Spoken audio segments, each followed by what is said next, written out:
Just unfortunately picked up again. I'm joined here with Alex Rooney. So we've actually got the first team up of the regatta. How are we going, Alex? Yeah, good. Excited for the break to be over.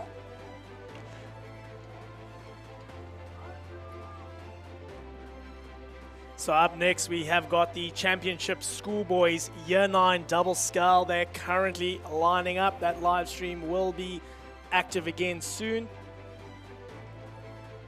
But this will be race 33, the first heat of the Schoolboys Year 9 double sculls. We've got, looks like 4 heats in this event. That meaning the first 5 crews progressing through to the final or semi-final. The rest will be eliminated. In lanes 3, we have got Brisbane boys, Tom Grimley, Noah Tolanera. In lane 4, Shalom, Stanley Marsh and Hamish Grant. In lane 5, Brisbane Grammar 1, Henry Lilly and Finn Beltrame. In lane 6, Trinity Lutheran College, Oliver Fruin and Eli Joel.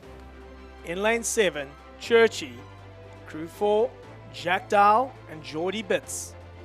In lanes 8, St. Luke's, Jaden Van Rooyen and Zane Abid.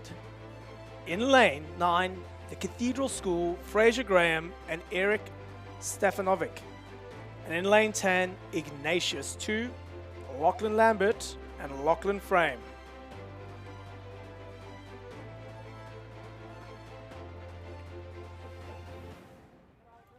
So we've got vision back on the live stream, and it looks like those crews are off to a start. So Year 9 is 1 kilometre. So they're starting at the 1K mark.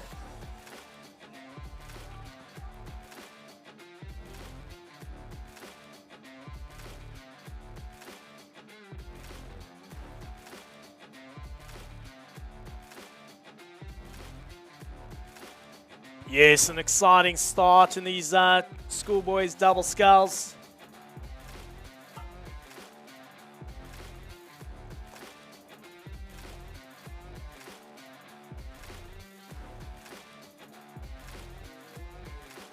It does look to be quite a competitive field there, but I would say at this stage that crew from Brisbane Grammar out in front. You can see the drones back in action as he heads his way up the course there.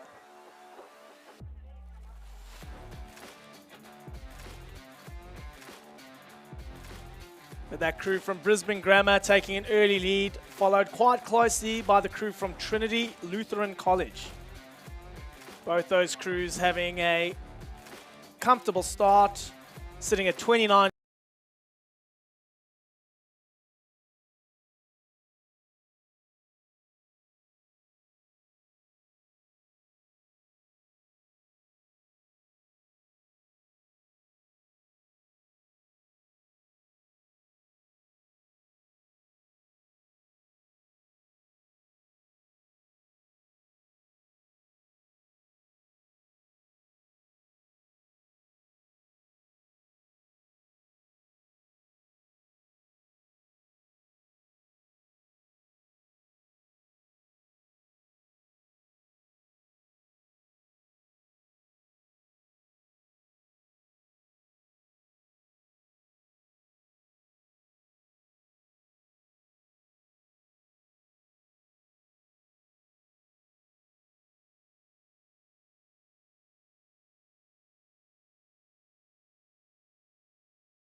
Coming into the latter end of this race, we can hear the crowds getting around these young boys.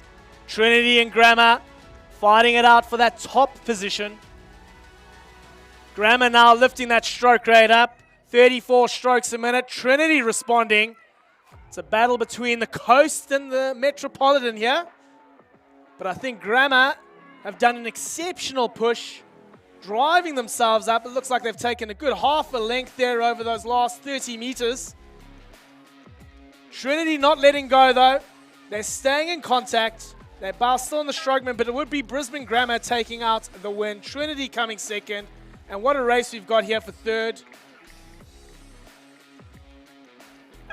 Our crew from Shalom, Churchy, and St. Luke's taking out the remaining qualification spots in our first heat of the Championship Schoolboys Year 9 Double Scull.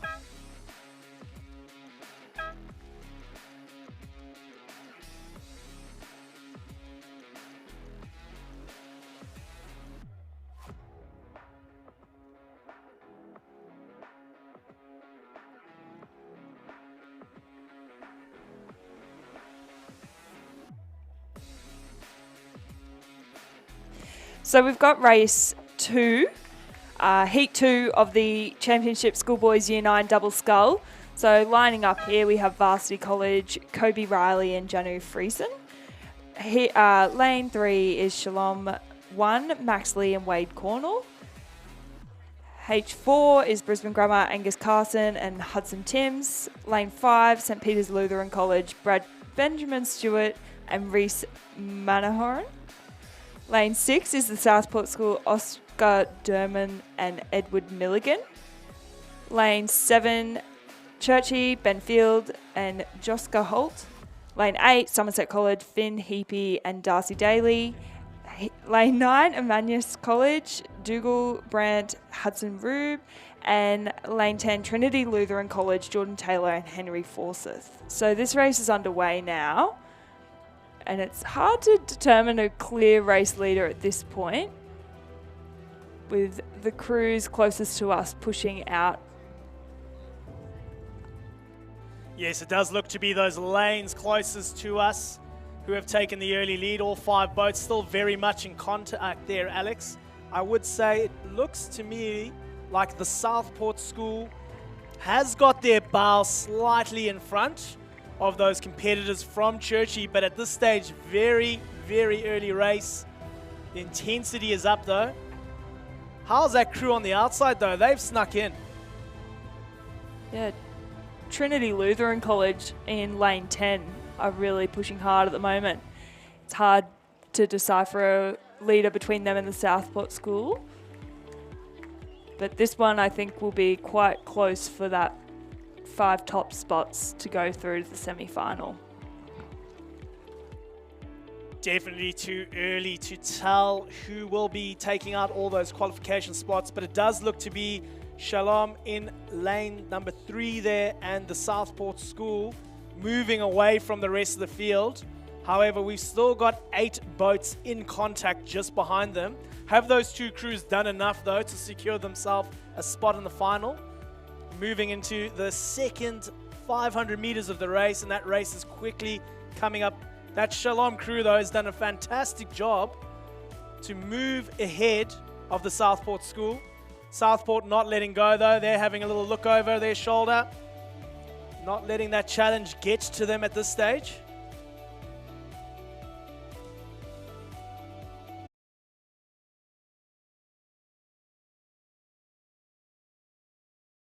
Looking for top 5 to progress.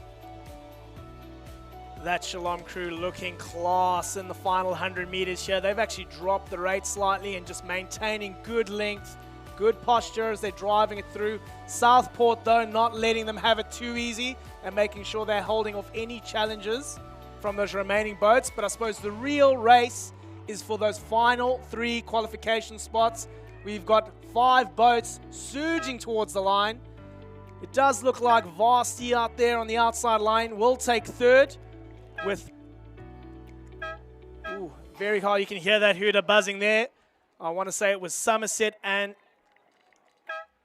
Emmaus College taking out those final qualification spots in the second heat of the Schoolboys Year 9 Double Scull. can see the lads there just giving themselves a little bit of a high five, happy the result that they've got, knowing that they have progressed through to the next round of racing.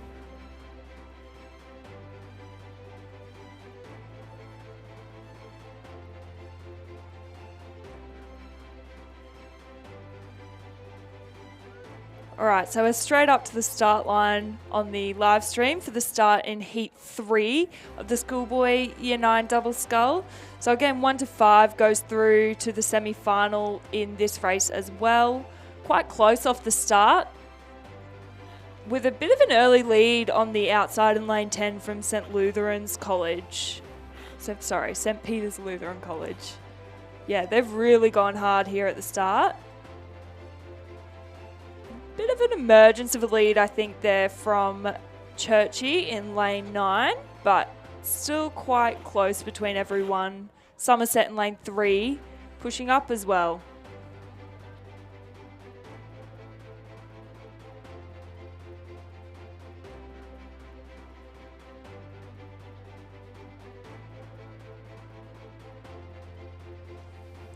Yes, St. Peter's definitely came out the blocks, ready to race. They just lost each other a little bit there, but once again recovered and found their rhythm. But it's that crew,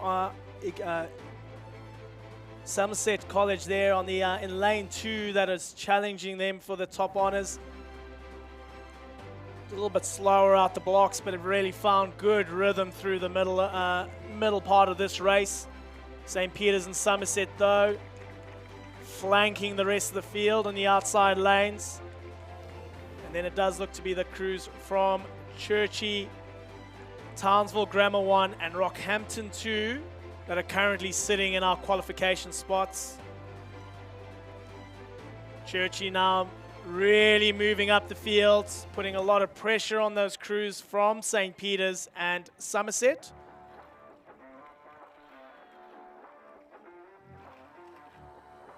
Guessing it's quite challenging conditions out there. A couple of steering mishaps, just with the wind sort of pushing the boats around in the lanes. Can be a bit difficult in boats without coxes to maintain your line.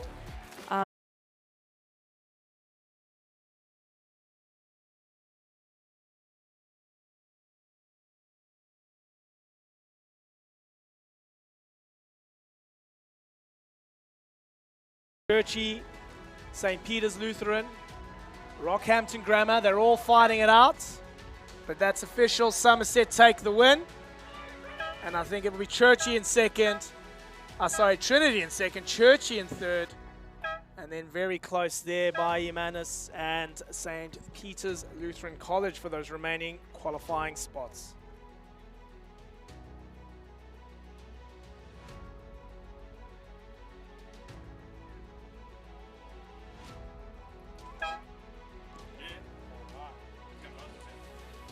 All right, we're moving into heat number 4 of the Year 9 Double Scull.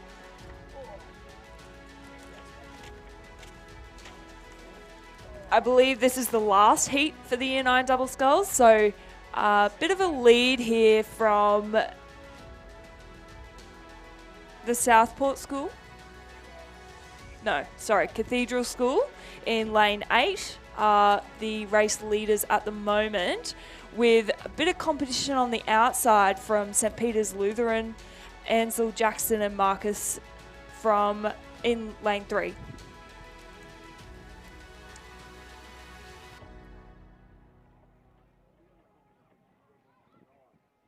But yes, the Cathedral School there just really establishing a bit of a lead. And they're being challenged on the outside here from Rockhampton Grammar as well in a pink boat.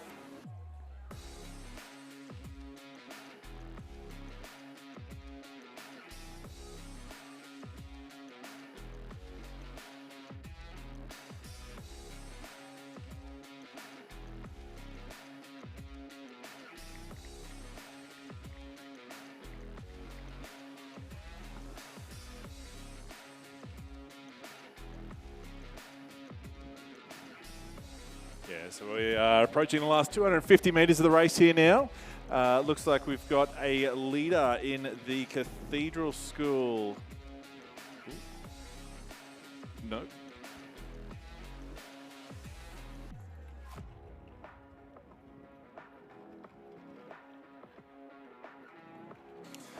So yeah, Cathedral School.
Their support for this event has been invaluable with both sponsorship and in-kind support for rubbish and toiletries.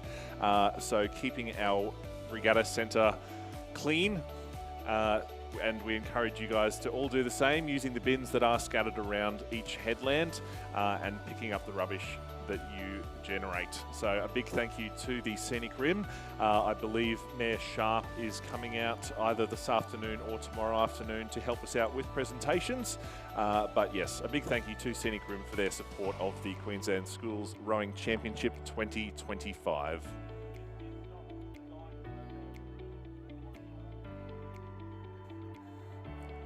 And looks like we've got race 37, the Championship Schoolgirls Year 8 single on the blocks, almost ready to get started. Again, this is Heat 1, and the first 3 crews, or first 3 scullers, will progress through to the semi-finals on later on in the program, either Sunday afternoon or Monday afternoon. The only finals we have on today will be the inter-regional events. I believe, if I remember correctly, they started about 3:50 this afternoon. So we'll be doing presentations for those events later on today, and then back into heats and semis tomorrow morning before some finals tomorrow afternoon, and then again Monday afternoon as well. So it looks like the starters flag is up in the air, and those crews are ready to get released from the start line. Just making final adjustments. The wind has kind of swung around to a northwesterly, so kind of wreaking a little bit of havoc with the crews lining up, particularly our junior girls and boys that may not be as practiced as some of our senior guys. But almost ready to go in the first heat of the Championship Schoolgirls Year 8 Single Scull.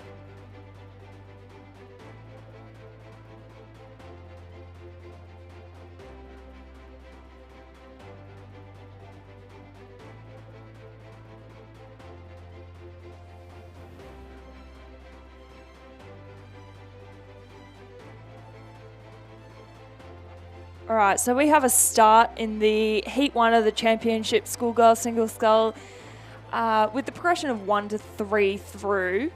It does look like the crews on the outside might have a slight lead.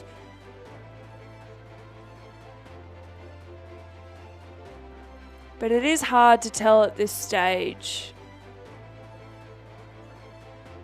So this is Heat 1 of 9. Very popular category, this boat class. So quite a few heats to go.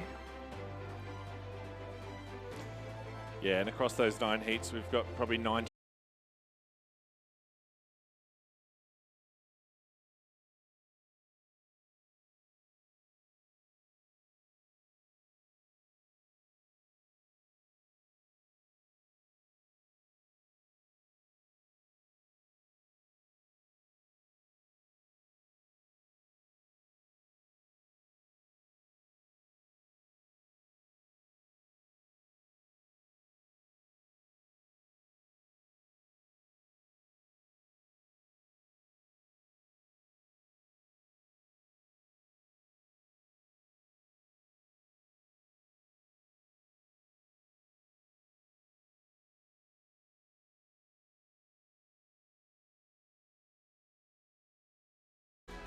So still vying for contention. First 3 going through to the semi-finals later on in the program.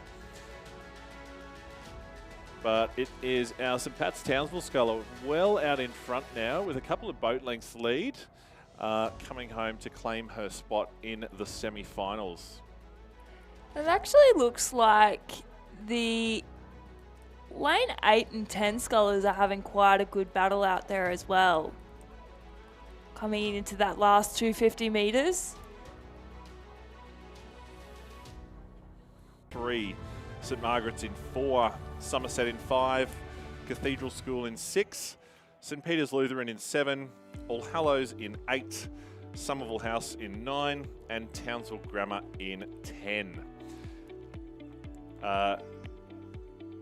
Fun fact about the Cathedral School, I believe they just took out the Marquee Madness, which was a competition that was run to decorate your marquee or your tent out here at the dam, with the goal being to represent the future of rowing looking forward. So we saw some good Olympic-themed tents and some kind of future of school rowing. There was a pretty good showing. I think we've given out 4 or 5 prizes. But yes, the Cathedral School, I believe, took out the main prize, which involved some croaker oars, a whole heap of Aussie team kit, and some PBR racing gear as well. So just getting our second heat of the Year 8 sculls into their lanes so they can kind of progress down the course in a nice straight line. Make the starters' job just a little bit easier lining them up as they come down the course there.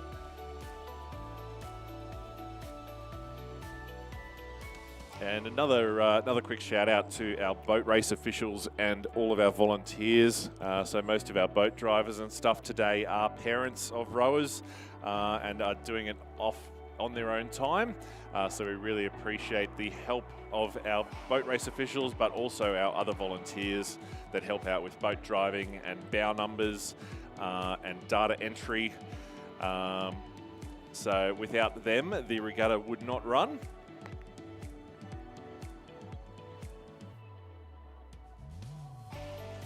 So it seems like with this little cross breeze that's coming up, they're having a little bit of trouble getting them down onto the start line for race 38, the Championship Schoolgirls Year 8 Single Heat number 2. Once again, the first 3 crews to progress to the semi-final later on in the program.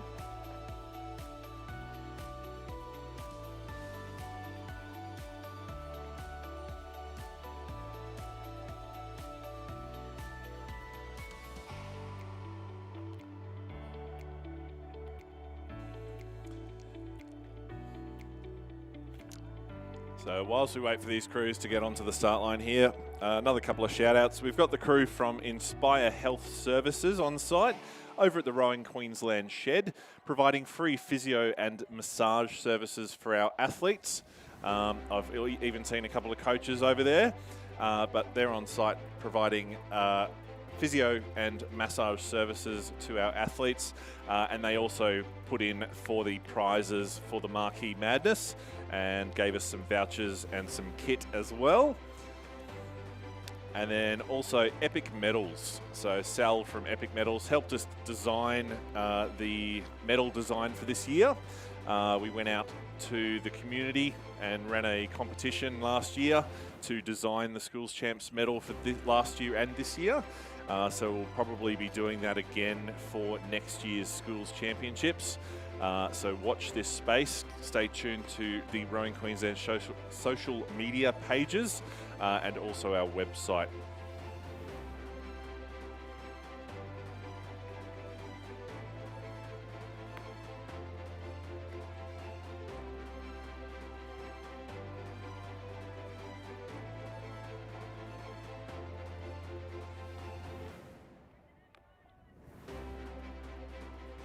So looks like our rowers are almost in place, sitting at the catch, ready to race.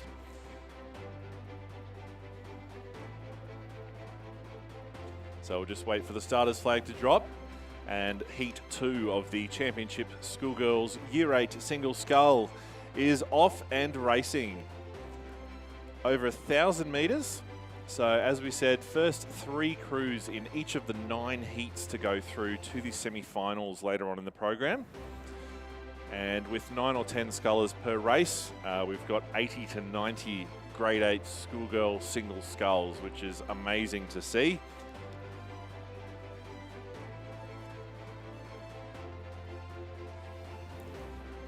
So they're off the start line. They saw a couple of steering issues off the start, but they seem to have settled into their race and progressing at a nice race pace down the course.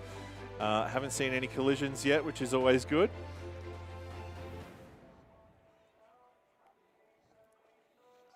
The single sculls in this cross breeze, obviously a little bit tricky to steer for our younger cohort that are slightly less experienced, but these schoolgirls are doing an amazing job. If I have to call it, I'd probably say one of our rowers on the far side there is probably got their nose in front, whether that's the St Luke's or the St Margaret's scullers in lanes 3 and 4 seem to have the early lead there. I think St Luke's is probably about a canvas from St Luke's. Actually, I apologise. That is lane 5 Somerset's. So Lila Curry with her bow in front in lane 5 at the moment.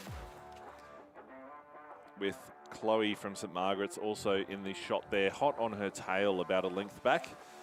So coming through the 250 metre mark of the race. And then that looks like our St Pat's Townsville sculler, Connor Moore, over in lane 2 there, who actually may be in close contention to be in first place on this angle. But it also looks like a couple of the scullers on this side, so the Somerville and All Hallows scullers might be neck and neck with the crews on the far side. So as we said, first 3 to go through to the next race, being the semis later on in the program. So we've got Waverley Palmer from Somerville there, and also Amelia Kerwin from St Peter's in the shot in lane 7. So approaching, they're coming past the 500, we've probably got 400 metres to go now. You can probably, is going to be a good race for second and third, I think. Looks like the All Hallows and Somerville scullers are battling it out and have overtaken our Somerset sculler Lila. But also the St Pat's Townsville sculler Connor Moore over on the far side. Looks like she is still in contention. Remembering that the first 3 scullers are going through to the semis. So it seems like it's going to be a hotly contested race here as we approach the 250 metre mark to go. Looks like our Somerville and All Hallows scullers are neck and neck, with also the Somerset sculler maybe in third. Looks like our St Margaret's sculler might be dropping back a little bit there, along with our St Pat's Townsville sculler on the far side. But I think it's going to be Celia from All Hallows coming through with a very strong finish here, followed by Somerville House. So Waverley from Somerville there. And at the moment, it looks like there's a battle between St Peter's and Somerset for that third place to go through to the semi-final. But it is going to be Celia from All Hallows in lane 8 taking out the win in this heat. Followed by our Somerville sculler Waverley in lane 9. And then the St Peter's sculler finishing strong, Amelia in lane 7, coming through to claim that third spot to go through to the semi-finals later on in the program, with everyone else in the race unfortunately eliminated due to the large number of entrants in the 9 heats of the Schoolgirls Year 8 Single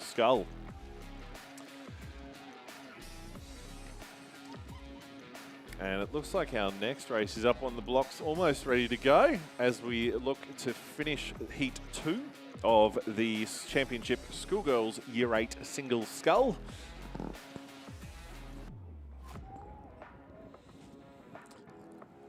So the next race is underway, which will be race number 39, the heat number 3 of the Championship Schoolgirls Year 8 Single Scull, with Rocky Grammar in 2, St Margaret's in 3, St Pat's Townsville in 4, Somerville in 5, Nambour Christian in 6, Shalom in 7, Townsville Grammar in 8, St Luke's in 9, and Brisbane State High School rounding out that field on this side in lane number 10.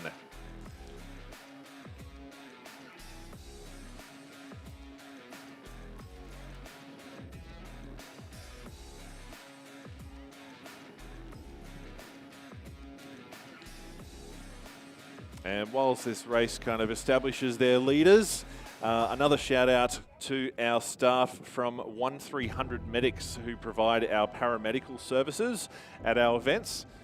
We've been working with 1300 Medics for several years now, and they're an awesome crew. So we always have a paramedic on site in the shed, and then they also provide us with our lifesavers out in the rescue boat. So thank you to 1300 Medics for their services at our events, not just the Queensland Champs. But at this stage, it looks like it's a toss-up between St Margaret's in lane 3 and potentially State High Zoe in lane 10 on this side. But I think at the moment it will be Elkie Wood from St Margaret's with her bow in front at this stage. As we said, first 3 going through to the semis later on in the program.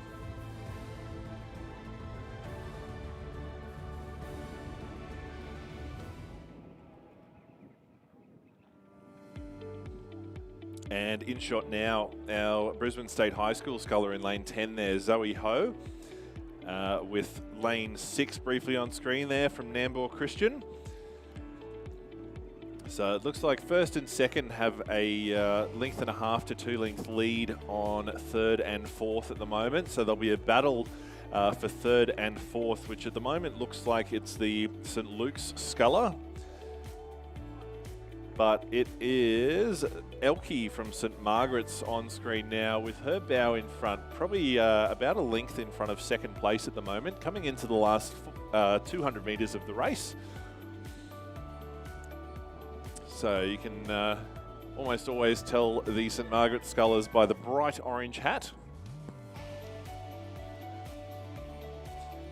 But Elkie from St Margaret's driving home, expanding that lead, probably about 100 metres from the finish line now.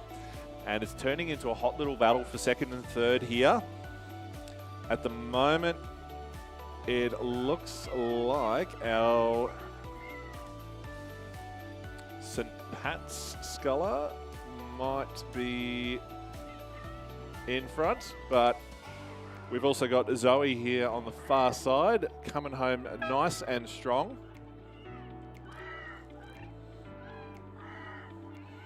Zoe lifting towards the end of the race, and I think Zoe might claim this one. Couple more strokes. So Brisbane State High School, Zoe Ho in lane 10 claimed second. And then I think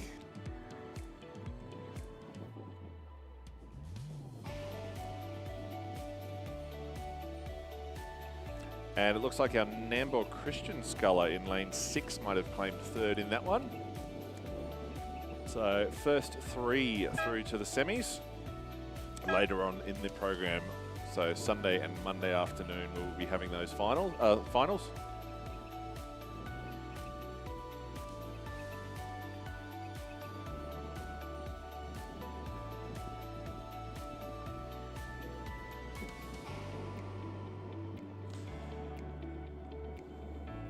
So once again, nice scenic shot there of the Teviot Range here in the beautiful scenic rim in southeast Queensland. About an hour from Brisbane, hour from Gold Coast. We encourage you, if you are staying out for the regatta, to eat local, sleep local, and support the local businesses. We know they appreciate it. So this race at the moment looks like they're still kind of trying to find their lanes so they can kind of head down the course for heat number 4 of the Schoolgirls Year 8 Single Scull.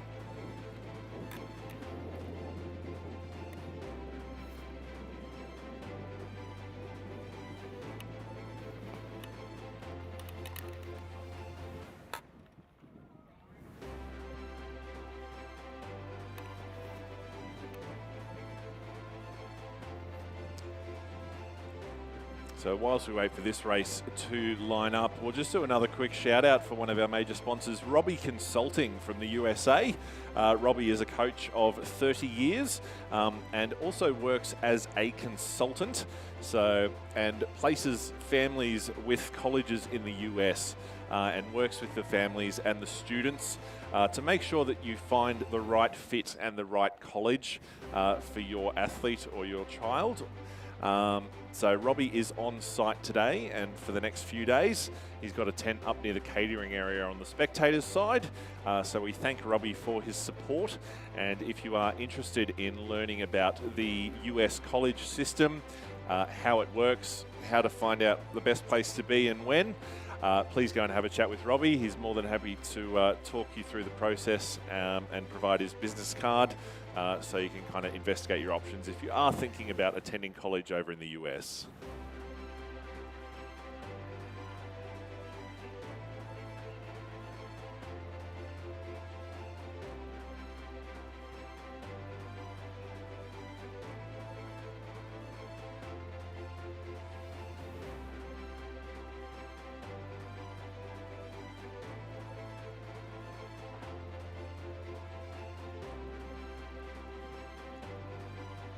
So it looks like our scullers in race 40, so heat number 4 of the Schoolgirls Year 8 Single Scull have found their lanes.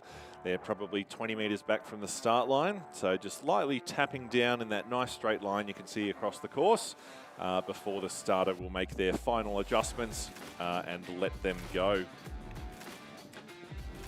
And whilst we're talking about racing and entries, a bit of a personal shout out because he doubles as my dad. But a shout out to our regatta secretary, Bob Alexander, who puts together all of our draws and programs across Queensland.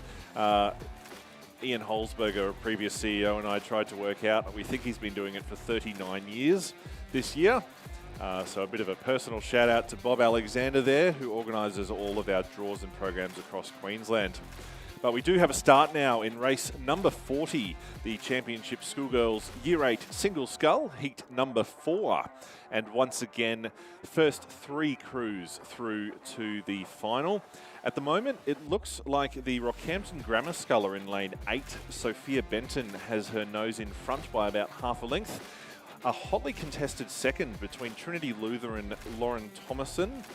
And over the far side, it looks like the Cathedral School Sculler in lane 4, Abby Turner, who is also kind of lifted a little bit. So contesting first now with that Rocky Grammar Sculler Sophia in lane 8.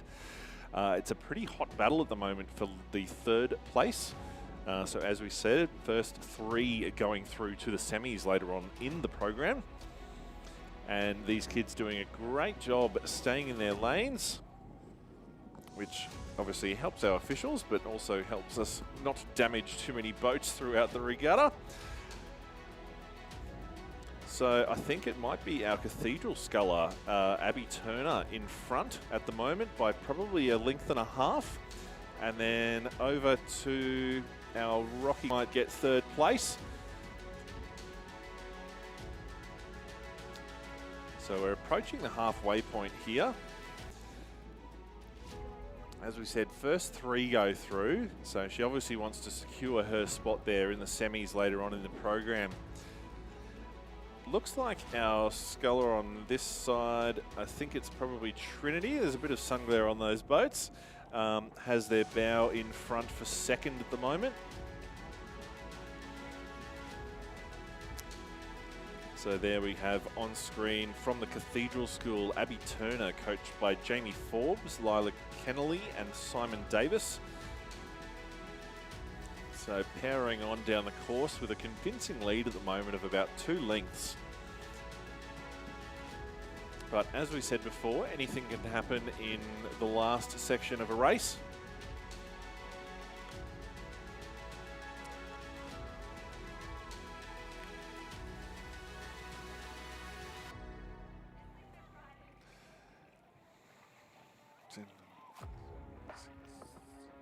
So it looks like our St.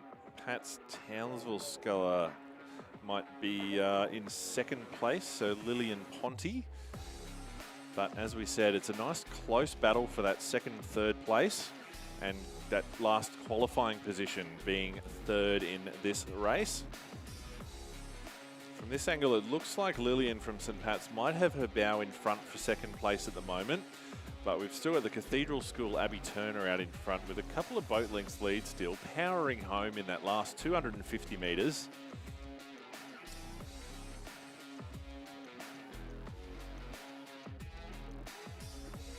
So we got Sophia Benton from Rocky Grammar, who was one of our early leaders in this race there in lane 8. And our St. Pat's Townsville sculler Lillian there in the background in lane 6. But it is Cathedral School, our Abby Turner from the Cathedral School, I apologise, in lane 4 there with a very convincing lead at the moment, powering home to make sure she qualifies for the semi-finals later on in the program of the Championship Schoolgirls Year 8 Single Scull. So it looks like the St. Pat's sculler there has kind of got her nose in front a little more in second place there. So that's Lillian Ponty, coached by Harrison Parks, Nisha and Maya. So she'll come through for a second place. And our Rocky Grammar sculler there, Sophia Benton, one of our early leaders in this race in lane 8. Looks like she's going to come through and claim the third spot.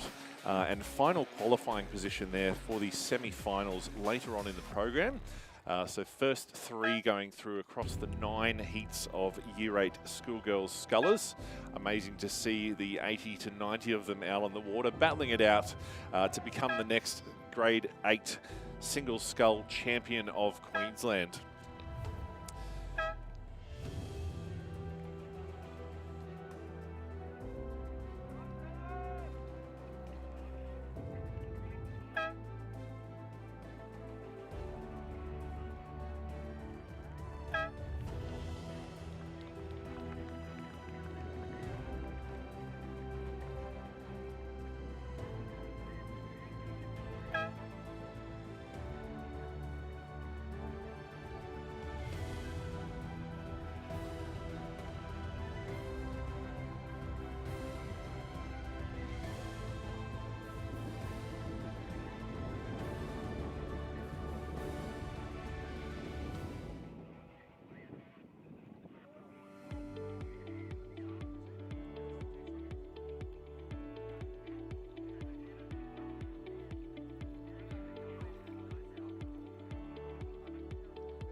All right, so we can see our next race, which will be race number 41. So we're almost about halfway through these heats of the Championship Schoolgirls Year 8 Single Scull.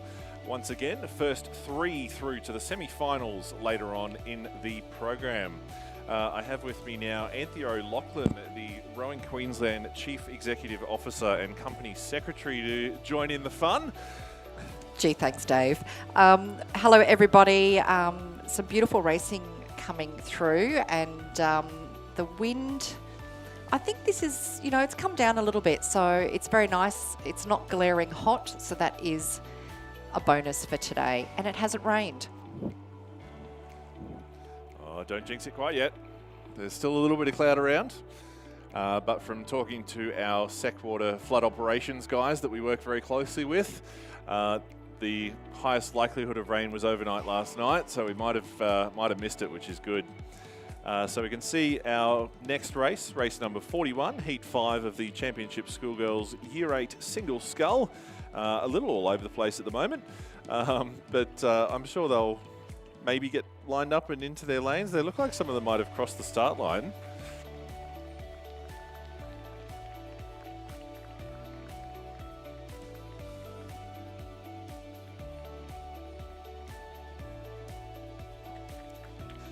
And it's all happening down here. We've got a very good audience. There's a couple of hundred families here on the Spectator Headland.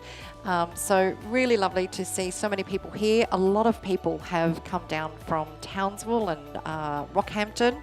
So absolutely amazing that so many people have made the journey. We do really appreciate it is a big trip, particularly for our athletes. And we're so glad that they're having a lot of fun. And over in the Marquee Madness, I heard you talking about that before, Dave. We did see some very creative marquees and some very happy kids with lots of prizes going around. Yeah, so a big thank you to Concept 2, who provided a couple of sets of oars for that prize.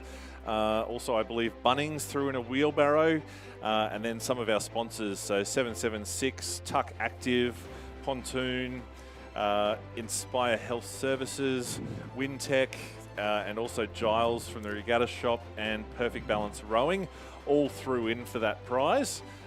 So we could kind of hand out kind of the main prize as well as 2 or 3 consolidation prizes. But it was the Cathedral School that took out that prize with a marvellously themed tent. And Anthea, if you wanted to talk a little bit to what was the theme of the Marquee Madness? The theme was chasing the future. So we see so many athletes in Queensland that are very conscious about Brisbane 2032, and we know we have a budding Olympian in the mix here somewhere.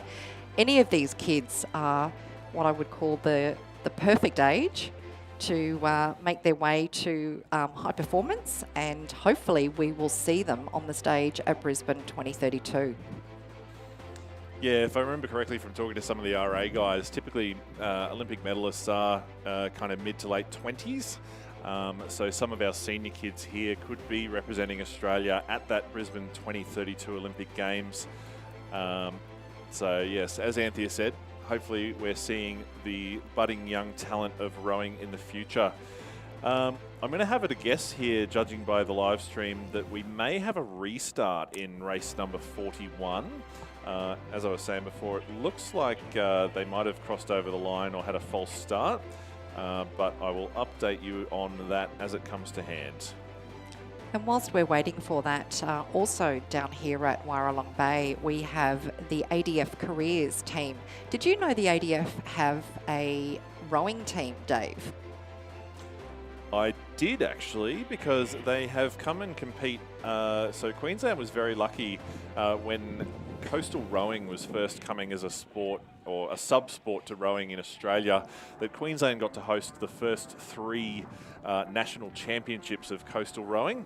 So year 1 was in Noosa, and then we moved to Maroochydore, and the ADF rowing team competed at the coastal rowing with their crews, along with crews from all over Australia. The competition this year for coastals is actually on currently down in New South Wales. And I think I saw some Queenslanders pick up some medals down at the Coastals, the National Coastal Competition down in New South Wales. So excellent to see. And we do have... I think Liz Newell has taken out the women's single down there and got a gold medal. Absolutely. And we do have on Tuesday here at Wyaralong, Rowing Australia is coming to do a coastal talent identification. We have 25 odd high-performance school kids coming in to show Rowing Australia what they can do and hopefully pick up a coveted spot at a training camp early next year. And I believe, just whilst we're on the topic of Liz Newell taking out that women's gold medal at the coastal rowing, if I remember correctly, I think that is actually a three-peat for Liz Newell, taking out 3 years in a row So starting off with the 2 years in Queensland, and then obviously taking out the gold medal down in New South Wales this year in, I believe it was the Open Women's Single Division. Fantastic. And that race still not quite ready to go yet. It looks like they've done a bit of a turnaround. Also up in our athlete vendor on the spectator side at the vendor stores, we have Robbie from Robbie Consulting. Robbie is out from the United States of America. He is a scout for the US colleges and happy to talk to any athletes, parents or coaches about the US college system. We do know it is very different to the Australian university system, so it's great to have that conversation with Robbie and talk about the future for your athlete. And it doesn't necessarily need to be a senior student. He loves to talk to the students in grade 9 and 10 and help, get them on the right road and get that talent identification and ensure that they're meeting all the requirements for the US. So that also includes their studies, in case anyone thinks that they might miss out on that. They do need to make sure that they have a full package of great results in their studies, but also great results in rowing. Yes, I was joking with Robbie when I first met him the other day when I was setting up that having been a rowing coach for 30 years, he's probably the palest rowing coach I've seen in my life. But he, is very well maintained with sun cream and cover. So a very, very sun-smart rowing coach. He took the slip, slop, slap. I did warn him about the Australian sun, so he did listen, and he's covered and prepared for everything that Southeast Queensland can throw him. Lucky though, we don't have a lot of sun today, but those UV rays still are there. So if you haven't reapplied your sunscreen, please make sure you do that right now. That's my courtesy notice, care of Cancer Council. So one person we haven't given a shout out to yet is Jack McGee from Great Oars. So he is situated on site next to the bow numbers. If you are looking for gifts for your rowing coach or crew gifts, Jack makes up kind of rowing blades with stickers and names and logos and everything. So if you're interested in getting that, and I believe he does some key rings and possibly some jewelry as well. So go and see Jack over near the bow numbers tent on the RQ headland. He does. I actually, we organised that for my son's crew in I think it was grade 9, and the boys all got a beautiful oar with their names and their coach's name. A beautiful memory for them, and something to keep them motivated to come back next year. Optimum Nutrition have also turned up, so they did donate to those prizes, but in their tent they have, this is one for the athletes, protein shakes.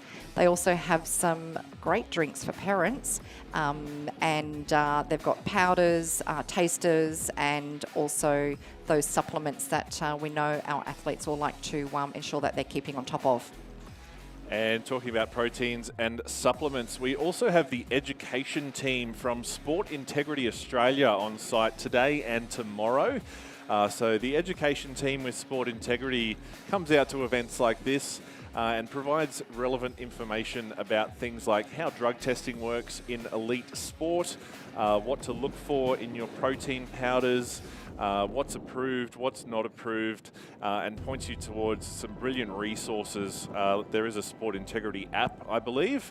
So kind of if you have any questions about any of that or what Sport Integrity means in sport, go and see Braden up in the Sport Integrity tent. They are also looking for a couple of people to be interviewed for their social media. So if you're interested in that, again, head on up and see Braden. There is waiver forms up there to sign and get featured on potentially the Sport Integrity Australia social media. Now we're looking like we're just about to go, I think, for race 41. Just the last boats are coming into line. Let's hope that they have a little bit more luck now and we get racing very soon.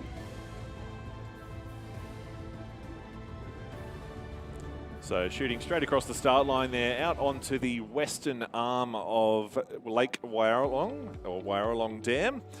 So you can kind of see the Overflow Estate Winery in the background there. The western arm of the lake probably heads out about 13 kilometres or 14 kilometres towards Boona.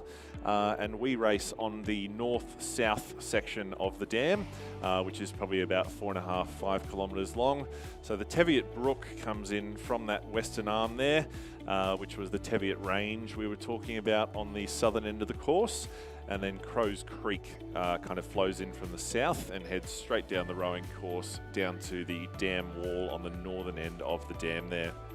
And we're off. Look at that. That was a great start there from Somerville and Rockhampton Grammar at the bottom of the screen there in lane 10. They seem to be having a bit of a power start there for those two races, athletes. Yeah, so it looks like Lucia Doolan from Somerville in lane 9 there out in front, hotly followed by our Rockhampton Grammar sculler, Emma Hansen. And then probably over to our St Pat's Townsville sculler in 7, and also the other St Pat's. Oh, sorry, no. All Hallows, I think that is, up the top of the screen there. So definitely Somerville has taken the lead there, followed by, I'm calling Rockhampton, and closely could be Brisbane's State High there.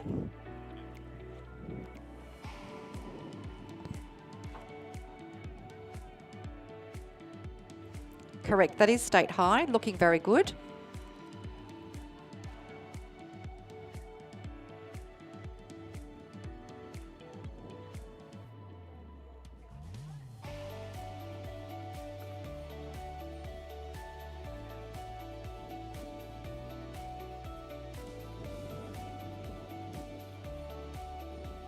So it looks like our lane 7 sculler might have a bit of some steering issues going on.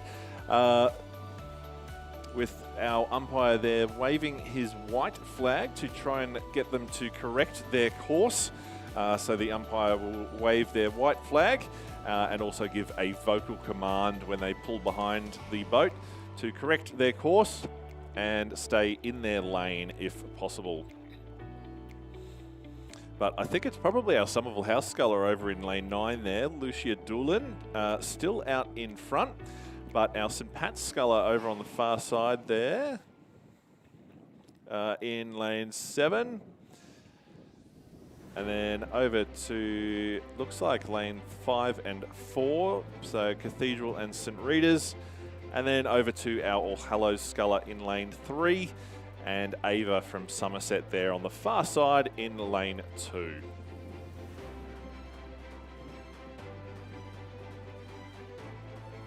The conditions definitely look a little bumpy there. Is that a certain area on the course, Dave, that gets a little bit of extra action? Yeah, it kind of depends on which way the wind is going. At the moment, it kind of seems to be coming from the northwest, so a slight head breeze with a slight cross breeze, which makes it a little challenging, particularly for our younger cohort here in the Championship Schoolgirls Year 8 Single Scull Heats. But they seem to be doing a pretty good job. It looks like our Somerville sculler here on this side of the course in lane 9, Lucia Doolan, is still probably got her bow in front. But the All Hallows sculler, Olivia, looks like she's giving her a run for her money over there on the far side.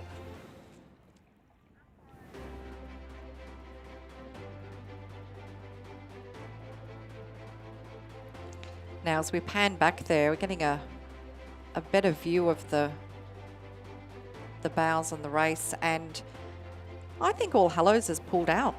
What do you say, Dave? Yeah, I think the All Hallows sculler of Olivia Alford over in lane 3 there might be giving our Somerville House sculler a run for her money. So Lucia Doolan over in lane 9 on the other side of the course. But as we said before, first 3 go through. So I think it's going to be a hotly contested battle there for that last spot, progressing through to the semi-finals later on in the event on Sunday and Monday afternoon. But as we cross over into the final 250 metres of the race, I kind of, or actually no, I definitely agree with Anthea. I think it's our All Hallows sculler, Olivia Alford, in lane 3. Followed taking the lead. by Somerville in second place for Lucia Doolan. And possibly the Cathedral School, but we're just going to wait for a little bit more of a high-level image there so that we can see where those placings are coming.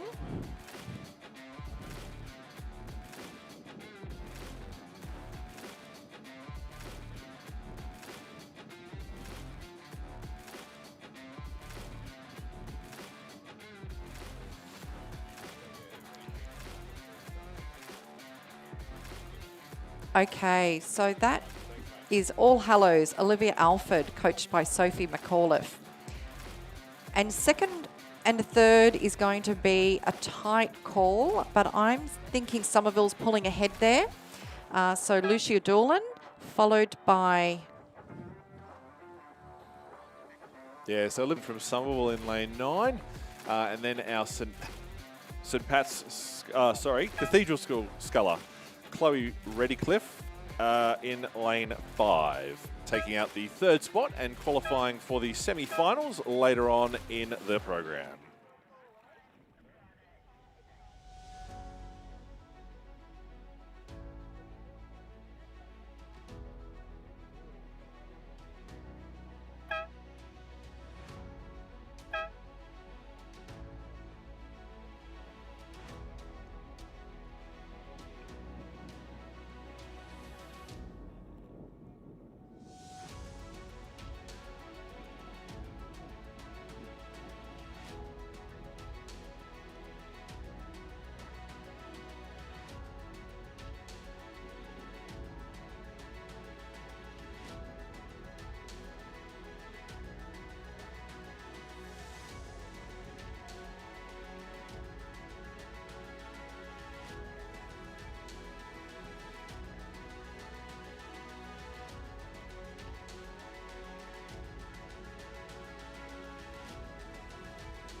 So, ladies and gentlemen, looks like we're getting our next race, race number 42, the Championship Schoolgirls Year 8 Single Scull, heat number 6 on the blocks. Once again, first 3 scullers going through to the semi-finals later on in the program at race 148 to 150. So, over the next couple of days, we will have the inter-regional finals this afternoon, and then some more heats and semis tomorrow morning, followed by finals tomorrow afternoon, and then semis Monday morning, and then some more finals Monday early, kind of lunchtime into the early afternoon as well.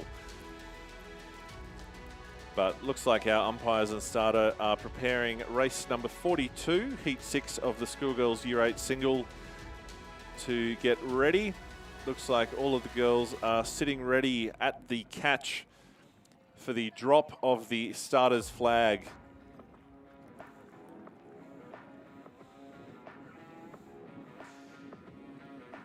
And we're off and racing in race number 42, Championship Schoolgirls Year 8 Single Scull, heat number 6, with 3 scullers progressing through to the final. Looks like Trinity Lutheran in lane 9, Lily Joel is our early leader, busting out about half a length in front of second place, which is the Brisbane State High School sculler, Emily in lane 10, probably followed by St Margaret's in lane 7. So Charlotte in lane 7. Looks like she's in 3rd place at the moment, but early days.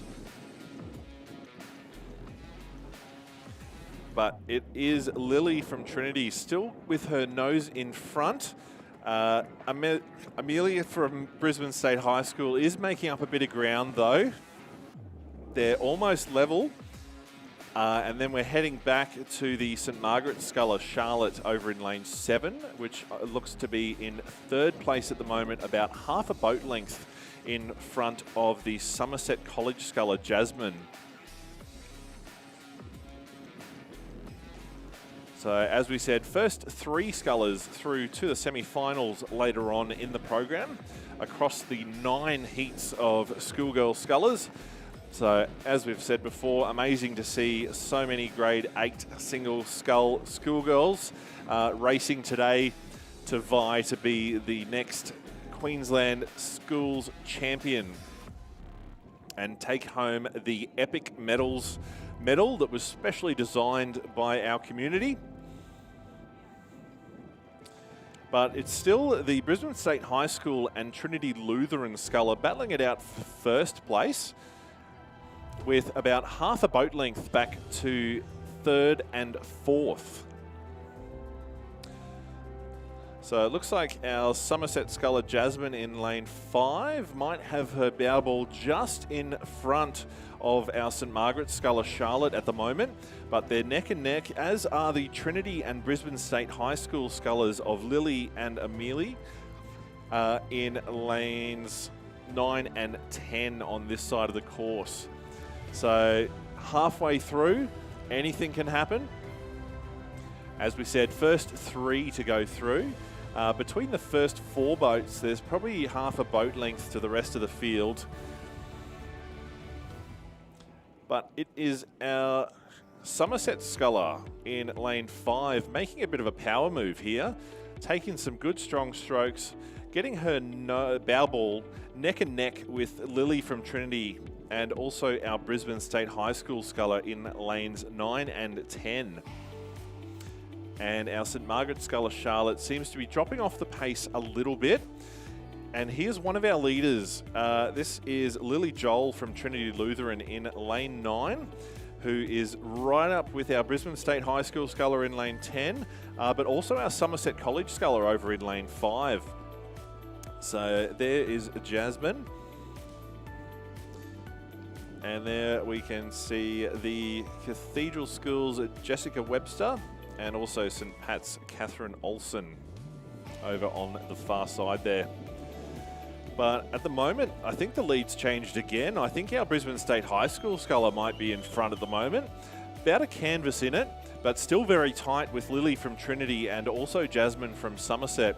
It's kind of hard to tell on this angle from where I'm sitting, but it seems like there's a very close field flying out for those first 3 spots to go through to the semi-final later on in the program. And we're approaching the 250 metres to go mark. So apart from the big red boys, you'll notice the change from white to red, indicating the last 250 metres of the race. But I think it's still our sculler from Brisbane State High School with her nose slightly in front of our Somerset College sculler over in lane 5, with Lily from Trinity still sitting in 3rd place, about half a boat length in front of 4th. But I think our, as they come into a bit more of a head breeze, I think maybe our Somerset sculler over in lane 5 might have nudged her nose in front. But our State High sculler and also Trinity battling it out. St Margaret's is lifted, St Margaret's is lifted into the last 150 metres, as has our Somerset College sculler, who is out in front by about a length and a half now, really driving her boat home. And St Margaret's is also picked up. Looks like she is Charlotte from St Margaret's in lane 7 there is battling it out with our State High sculler in lane 10 for those 2nd and 3rd spots through to that semi-final later on in the program at races 148 to 150. But it's going to be Jasmine from Somerset College claiming the first spot, followed by Brisbane State High School in lane 10, and then Maggie's or St Margaret's in lane 7, taking out that 3rd spot and qualifying for the semi-finals, with the rest of the field unfortunately eliminated in the single scull racing.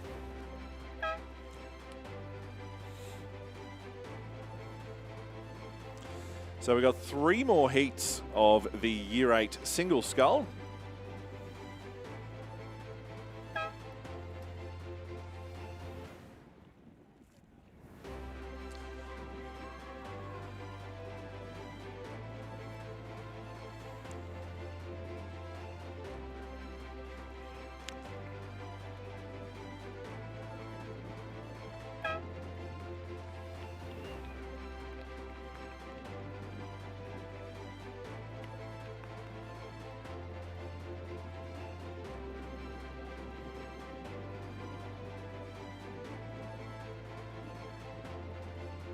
So that was the conclusion of race 42, the Championship Schoolgirls Year 8 Single Scull Heat number 6. And we are underway with the next race, number 43, Heat number 7 of the Championship Schoolgirls Year 8 Single Scull. And it looks like potentially Rocky Grammar has a pretty convincing lead at the moment by about 2 lengths.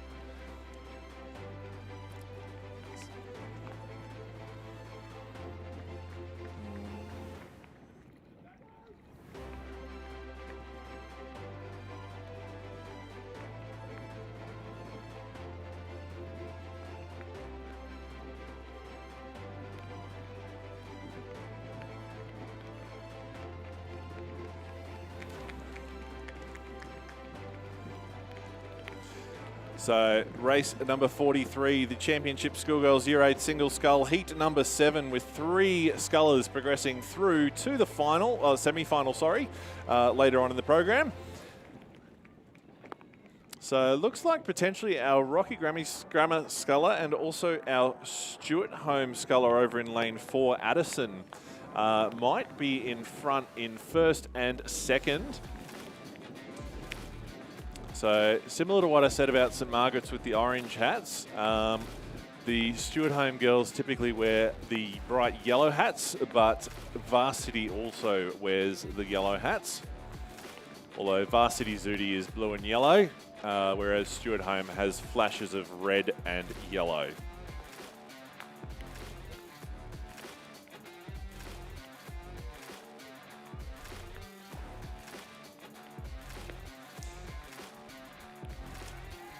But it looks like our Rocky Grammar sculler, Aggie Long, in lane 6 there, with a pretty convincing lead at the moment, approximately 2 lengths. Back to our Stuart Home sculler, Addison Kenny, in lane 4.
So apologies for our little break in commentary there. Trying to juggle 3 different jobs at once. So on screen now, it looks like we've got our St Peter's Lutheran sculler, Adele Hurd, in lane 6. And then across to our Bridgedine sculler in lane 5. And then St Hilda's Kayla in lane 4. So at the moment, I'd say Kayla might have her bow in front over on the far side there. Getting a little sprinkle of rain at the moment. I know we were talking about it before, but we seem to have not avoided it after all. But the wind seems to have died down, so you can't have it all our own way. We are an outdoor water sport after all. but a pretty tight field battling out the second and third spots there. So we've got our Trinity Lutheran sculler Lexi on screen now, battling it out with her counterpart next door in lane 8, Imi from Rockhampton, and then in the red boat, Caitlin from Shalom in lane 7. And then over in lanes 5 and 4, as we said before, we've got Ava from Bridgerdine, and Kayla from St Hilda's. So it looks like at the moment the Trinity sculler might be making a bit of a move and trying to earn her place in the semi-finals. So this is Heat 8, the second last round of the racing.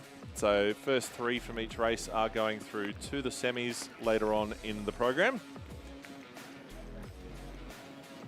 I think it looks like it's a battle between our Trinity Lutheran sculler Lexi and also our Rocky Grammar sculler Imi in lanes 8 and 9 for first and second. And then a very tight battle for third there to gain that last qualifying position. So the Shalom sculler in that red boat seems to have dropped off the pace just a little bit. But then we also have St Hilda's and Bridgerdine on the far side, so Kayla and Ava vying for that third place. Although it looks like Ava might be driving towards the end there in lane 5. Battling it out, but it looks like the Rocky Grammar sculler, Imi, has her bow in front at the moment. Hotly followed by the Trinity sculler Lexi coming into the last 150 metres of this race. And then third place is going to be a bit of a battle between Shalom and Bridgerdine. But I think the Rocky Grammar sculler's still got her bow just in front of the Trinity Lutheran sculler Lexi, which will take out first and second. And then we've got a tight battle here between Shalom in lane 7, Caitlin, and also our Bridgerdine sculler Ava in lane 5 there. It's the Shalom sculler driving towards the end there. I don't think I'll be able to call first and second, but they both qualify to go through to the semis. I'll leave that one up to the judges, but it is going to be our Shalom sculler with a pretty strong finish. Caitlin coming through to claim that third spot and progress through to the semi-finals later on in the program at races 148 to 150.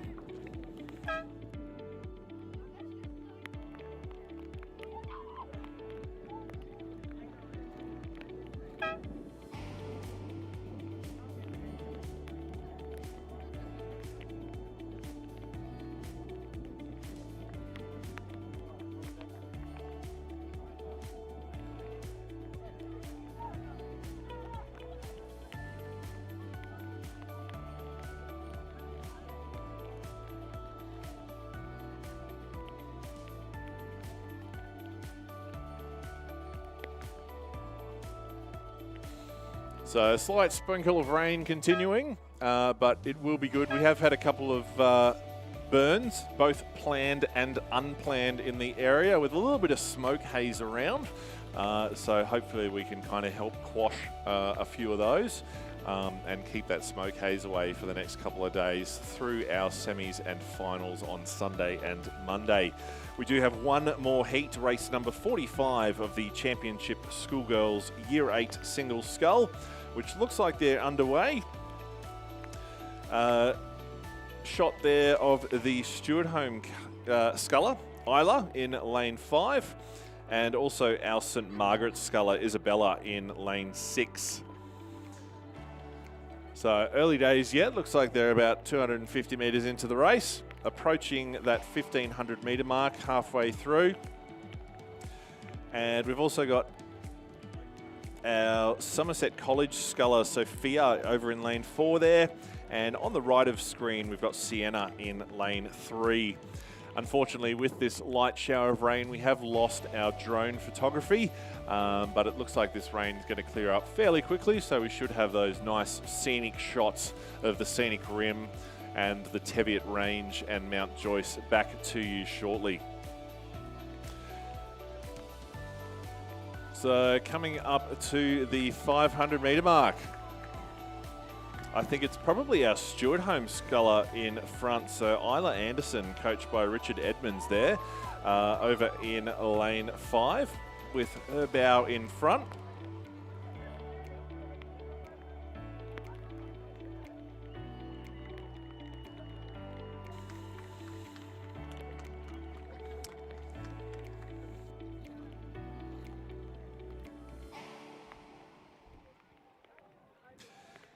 So on screen there, we can see our Trinity Lutheran sculler, Isabel, in lane 9, panning across lane 8, so St Luke's from Bundaberg. And then Isabella from St Margaret's in lane 6, with one of our umpire cats making a guest appearance. Then we're across to Isla from Stewart Home in 5, Sophia from Somerset College in 4, and then Sienna in lane 3.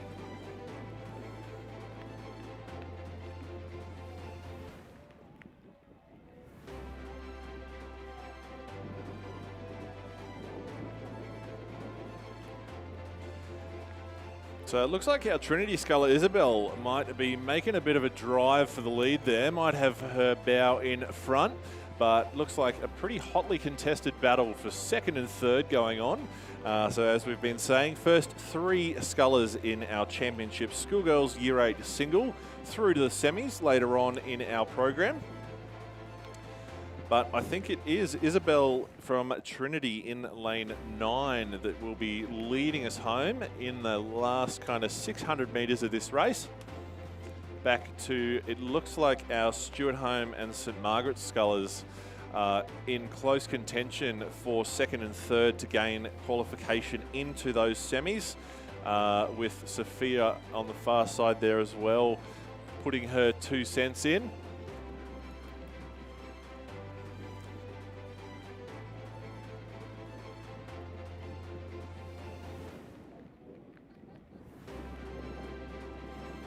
So coming into the last 250 metres of this race, it's definitely Trinity Lutheran's Isabel Lynch with her bow in front, as we see a beautiful shot of our Stewart Home sculler, Isla Anderson, and also our St Pat's Townsville sculler, Sienna, coming into that last 250 metres of the race. Stewart Home leading Sienna with about a boat length, and then our Cathedral School sculler there. But it is Isabel Lynch from Trinity Lutheran College in lane 9, getting a pretty convincing lead, bringing this race home by about 3 lengths, currently in the last about 150 metres.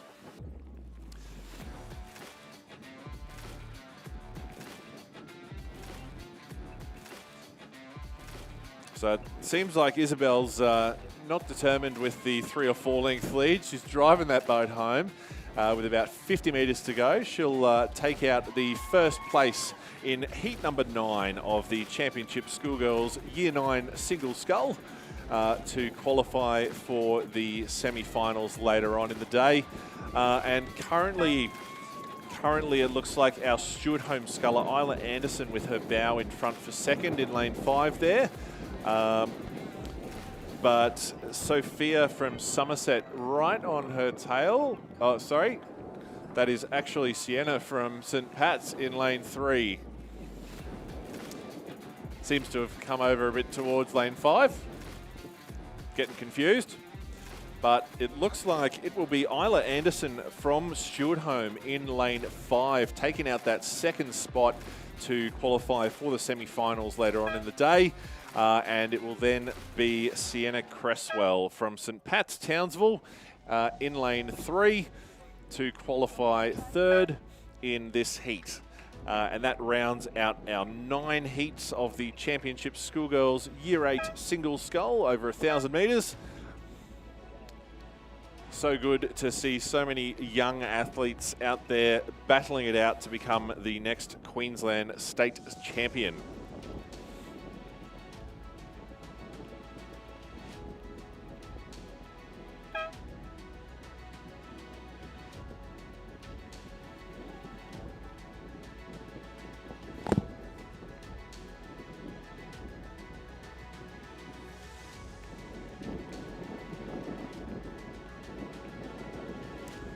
So we've got a bit of that head breeze coming back up.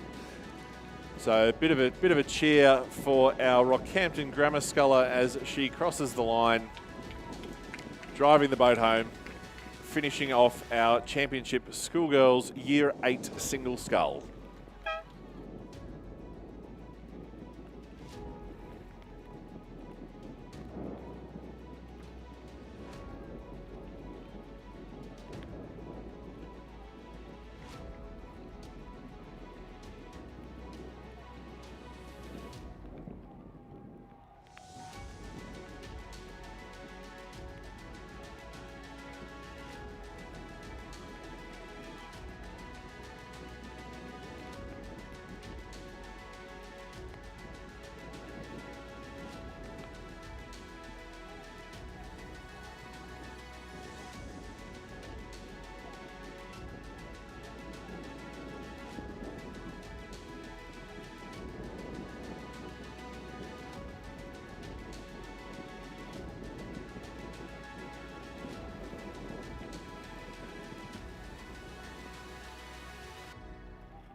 So, as we said, temporarily have lost the drone due to current weather conditions here at Wyaralong.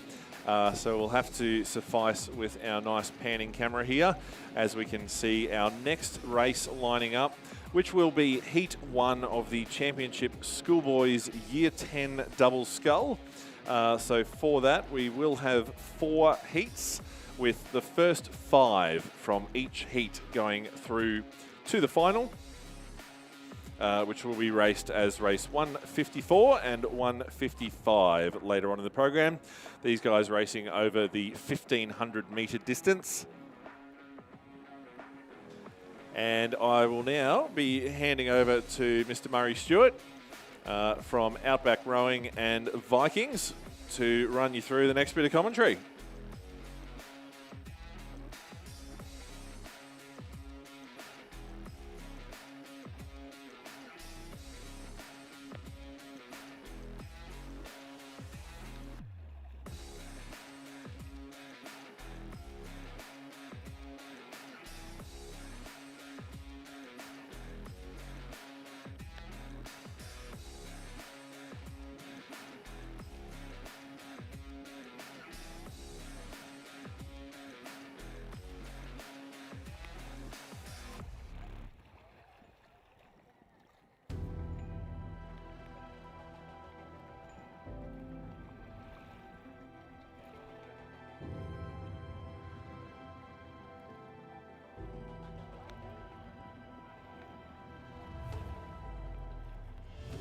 So good afternoon, everyone.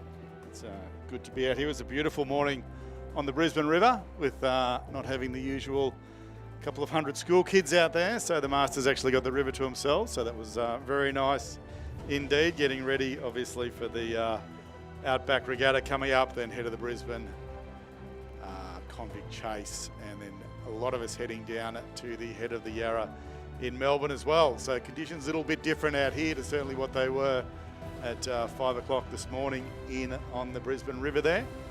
Got that little nasty nor'wester, which is probably one of the hardest ones to row here at the dam. It's a really variable chop, especially in these small boats. It tends to hit you at all different angles and you never really sort of get a good rhythm into it, but our good rowers, as we have seen, will be able to manage this, no doubt. We have seen some interesting steering this morning as they're coming down the course. I was just on the finish line then, and the umpires were talking about what the numbers were as they were coming across the line, and most of them were in lane 7 or 8 or 9 sort of thing from there. So we'll see how the steering goes. Double sculls are always a little bit interesting. Not quite as hard to steer as the pairs are, but a fun little boat to steer down the course, that's for sure. Don't forget, it is lunchtime. So the Lewis Hill College crew are up there in the tent. All day brekkies, and then don't forget your gourmet burgers, pulled pork burgers and pesto pastas for lunch as well. So get in there early and don't leave it till the last minute when there's the big lineups. So jump up there and grab your lunchtime.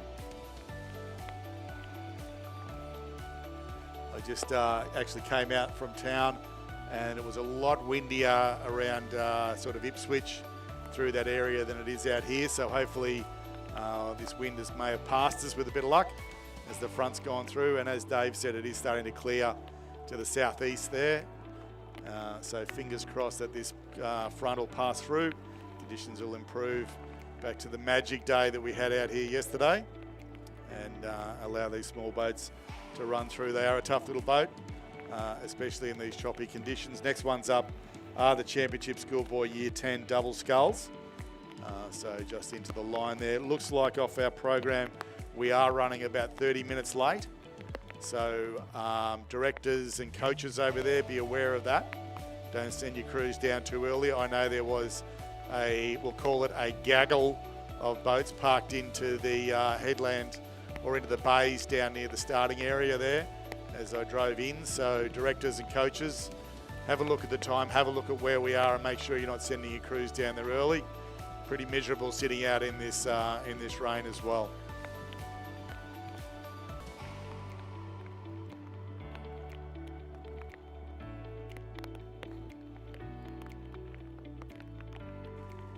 Okay, we do have a start in Heat 1 of the Year 10 double sculls, full field, 10 boats across. Nudgy in lane 2, 9 boats across. Nudgy in lane 2, Brisbane Grammar's fourth crew. We have Clark and Stroughton in lane 3. Trinity Lutheran in lane 4. Brisbane Grammar 3 in lane 5. That's Woolley and Mulholland. 6, Cathedral School. 7 is Townsville Grammar. 8, BBC. 9, Genesis Christian. And 10 is the Churchy crew.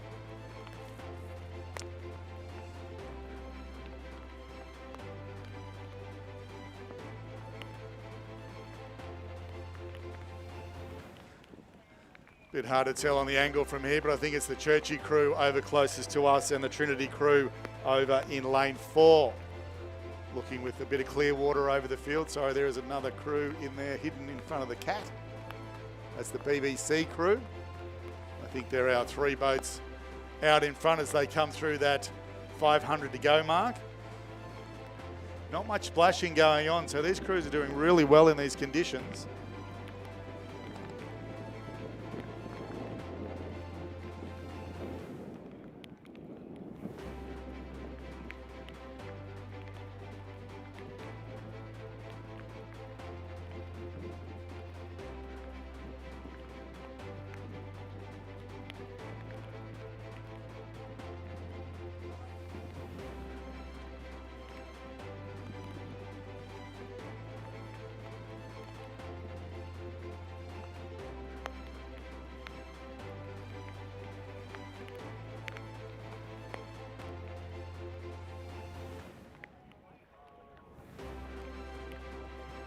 So good battle out in front with the Trinity and the BBC crew, and Churchy sitting hot on their heels as they hit the red boys with 2:50 to go.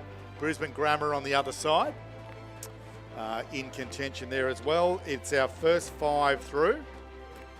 The rest are eliminated. So 1, 2, 3, 4. These guys will go straight through. The battle is behind them for that all-important 5th position.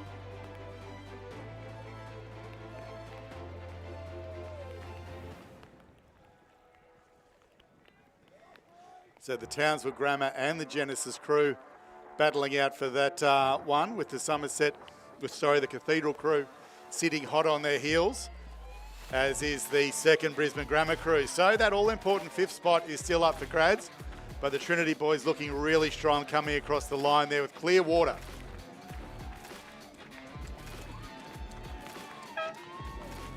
So well done, the Trinity boys. You can see their hands nice and low in the boat, getting above those waves. BBC finishing strongly through into second. The Brisbane Grammar crew of Clark and Stroughton on the far side. Churchy through as well. So those 4 are all through. The battle is now for this 5th spot.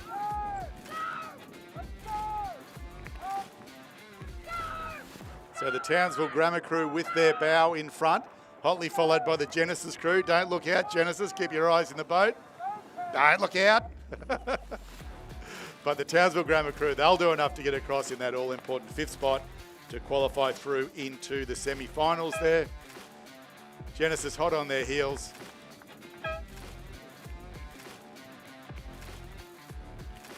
And back to Cathedral and the 2nd Brisbane Grammar crew, rounding out heat number 1 of the schoolboys double scull.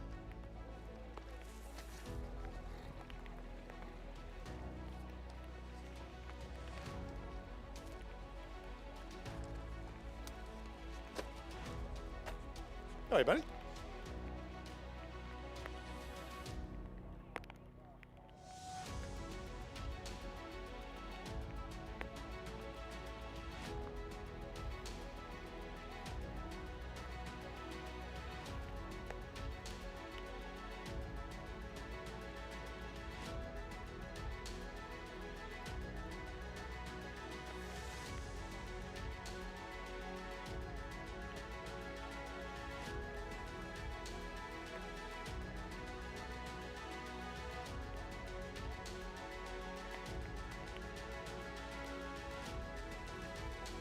Okay, heat number 2 in the Year 10 schoolboys double sculls coming through the 500 metre mark, heading towards the red boys there now. Same progression as the other one, top 5 through. Somerset over in lane 2, Brisbane Grammar in 3, St Luke's in 4, Brisbane Grammar 5, in lane 5, Cathedral in 6, Varsity in 7, Genesis in 8, Churchy in 9, and Trinity Lutheran in lane 10. 1, 2, 3, 4. Looks pretty set there, Grammar.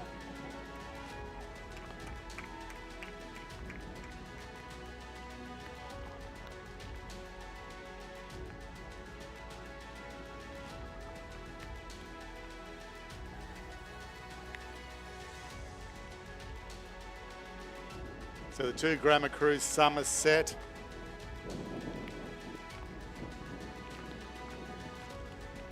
Genesis and Trinity.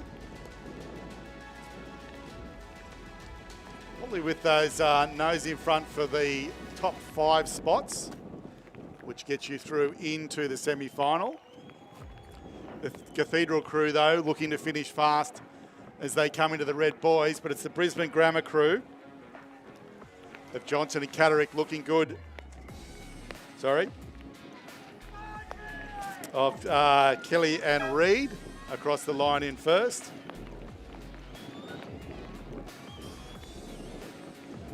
Somerset across in second. This will be hot for big crab on the Grammar crew on the other side there. They might stop them up from there.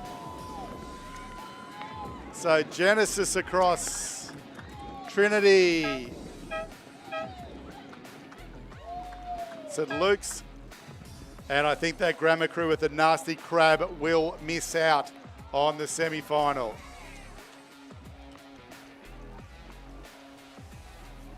The joys of rowing.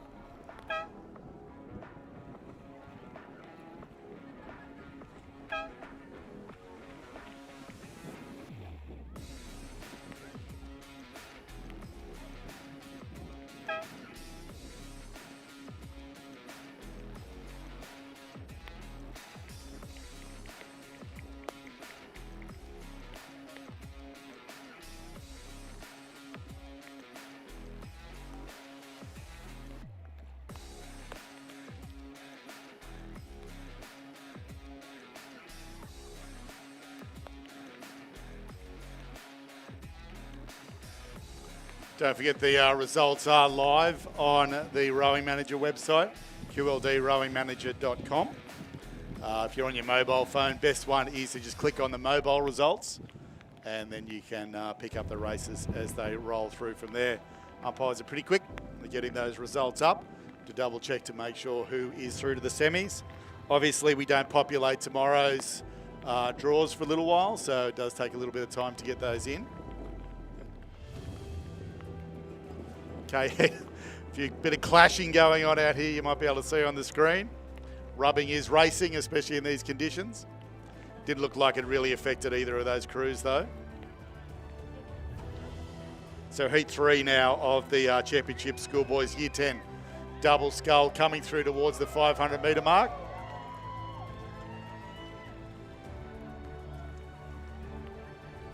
Pretty tight one again, this one. Ignatius over in lane 2, Brisbane Grammar in 3, Townsville in 4, Cathedral in 5, Emmaus in 6, Brisbane State High in 7, Churchie in 8, Southport in 9, and Trinity in lane 10. Trinity been very strong in this Year 10 Schoolboy double sculls and look to be strong again as they come through 500 metres or so.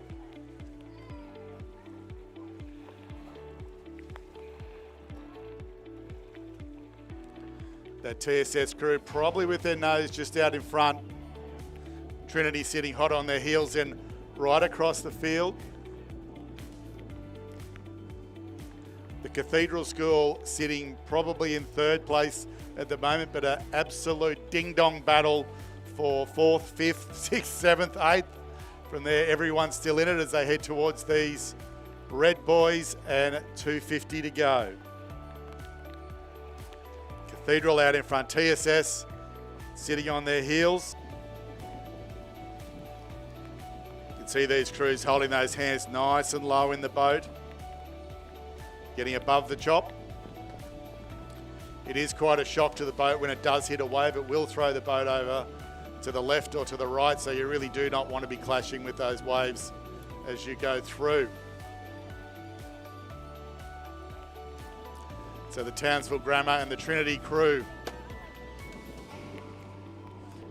sitting in that 3rd and 4th spot at the moment, but the battle for 5th continues with everybody else in the hot seat for that one. We'll see who does the best through this last 250 metres or so. TSS probably finishing a little bit stronger through here, holding those oars in just a little bit longer, sending the boat away into this headwind. Obviously punching into a headwind, you want to keep the oars in the water for as long as you can. They've rowed through the Cathedral School there in that last 250 metres.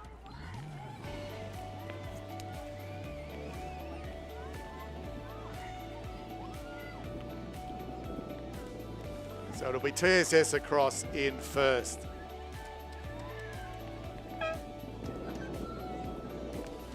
Cathedral in 2nd. Townsville holding down 3rd at the moment.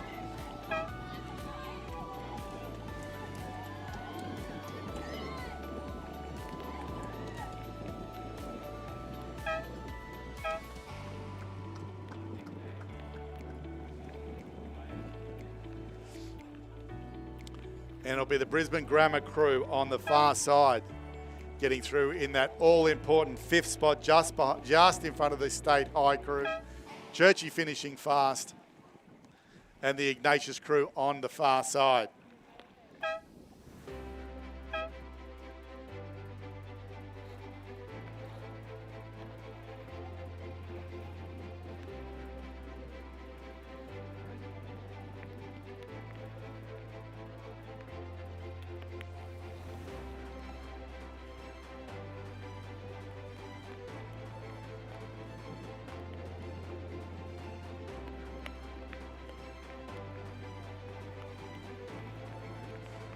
Really looking forward to the semi-finals of this one. There's been some great racing in all of these heats.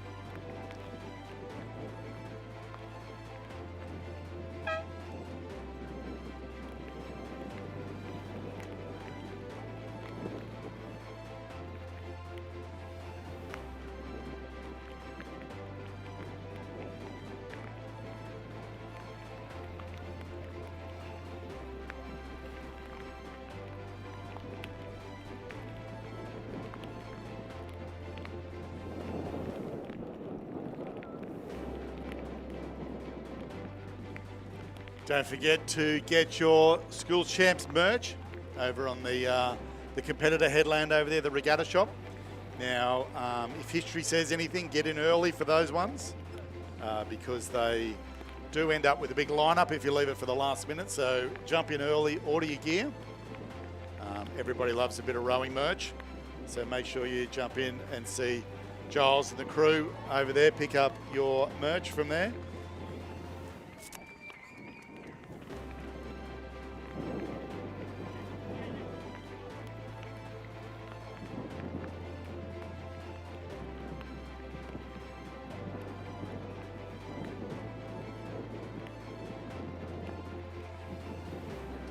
Okay, heat number 4 underway and heading towards the 500 metre mark. They've all come from the 1500.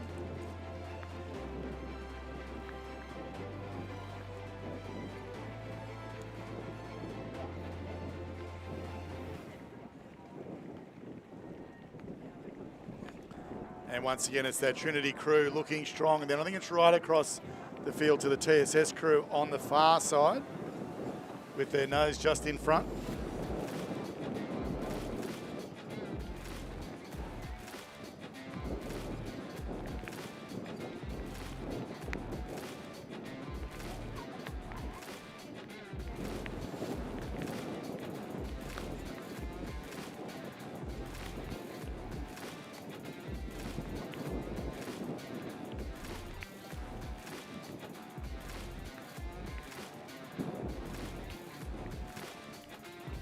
So TSS, Trinity, Genesis and Churchy there in those top 4 spots coming into the Red Boys.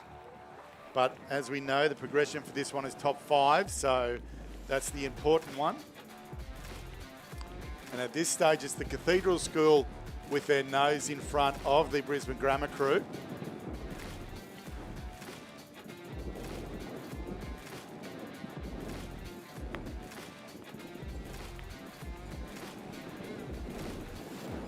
The old TSS crew playing a bit of a Henley one over there, dropping the rate down to about 20. Don't want to wear themselves out. You don't have to win this one. You just have to be in the top 5. But you want to make sure you're, especially as these conditions pick up, starting to get a few little white caps out there. You don't want to go too slow and end up catching a crab and have everyone rowing through you.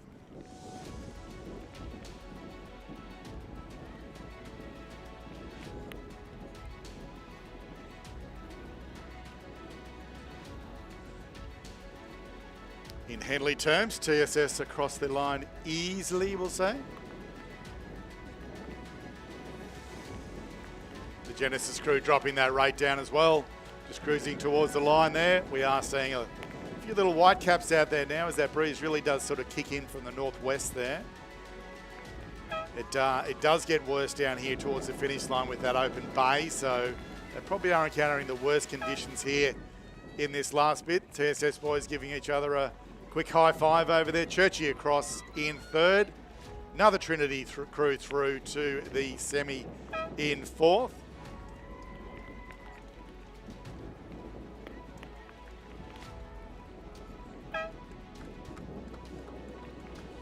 And the Cathedral crew across in that 5th spot there.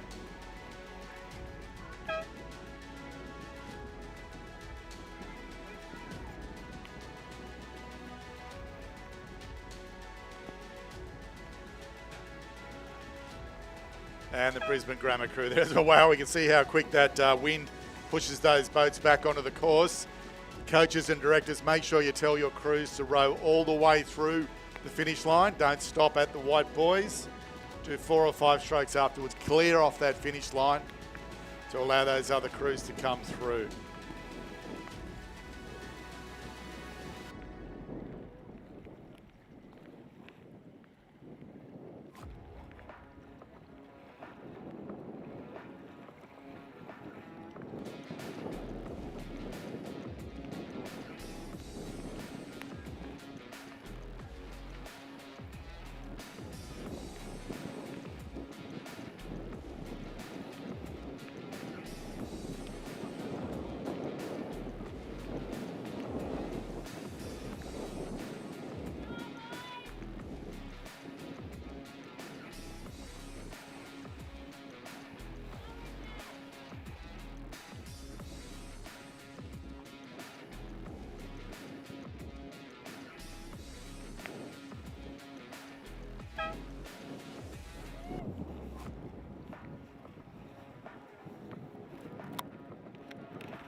Looking at the conditions out there, we might mention that the Australian Coastal Rowing Championships are on in Sydney at the moment as well. Quite a big Queensland contingent down there. We've got some Aussie team rowers down there. Lizzie Newell, I see from UQBC, took out the open solo yesterday. Lizzie has been in the Australian team for quite a while now and is really cementing her spot there as the premier female coastal rower in Australia. So great to see a Queenslander through. Lizzie and Phoebe Robinson also took out the open double scull, beach sprint double scull, both rowing for UQBC, and a couple of our Rocky Fitzroy girls down there as well. I think we got a win in the under 23 solo and a bronze in the under 21 and under 19 solo there as well. So the girls from Emu Park doing really well. If you are interested in coming to or getting into the coastal rowing, or the kids getting into coastal rowing, the Coastal Academy occurs every second weekend out at Cleveland. It's a come and try from 9 o'clock through to 12 o'clock.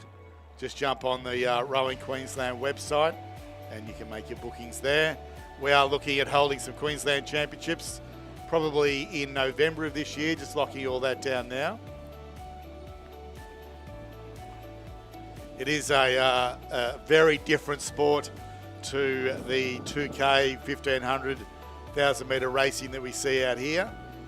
It's over 250 metres, starting on the beach, running down the beach, jumping into your boat, be it a solo as they call them, a double or a quad.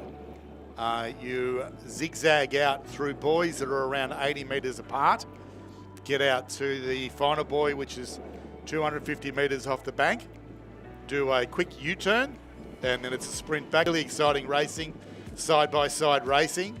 It's fantastic to watch, and have a look at the coastal rowing that's happening now down in Sydney. Got a big contingent across from New Zealand, and I see some of the Western Australia crew over as well have done really well on the male side of the draw, but the Queenslanders being really strong certainly on the female side of the draw. Obviously, it is the new rowing event at the Olympics, with the lightweight rowing dropping out now and the beach sprints coming into LA and into Brisbane as well. So if you're thinking you would like to be in the Olympics for rowing and you are maybe a smaller, stronger person rather than big, long and levers, then coastal rowing may be the one for you. We are doing a TID day out here on Tuesday as well. So lots of opportunities for everybody to get involved in this new Olympic form of rowing, and I do it regularly. It is a heap of fun. Much easier on the water on these rough conditions than we have out here at the moment in these flat water boats. And we've got a little bit of a crash by the looks of it down there with the umpire just bringing the two crews apart. This is Heat 1 of the Year 9 schoolgirl single sculls. So top 4 through to the final in this one.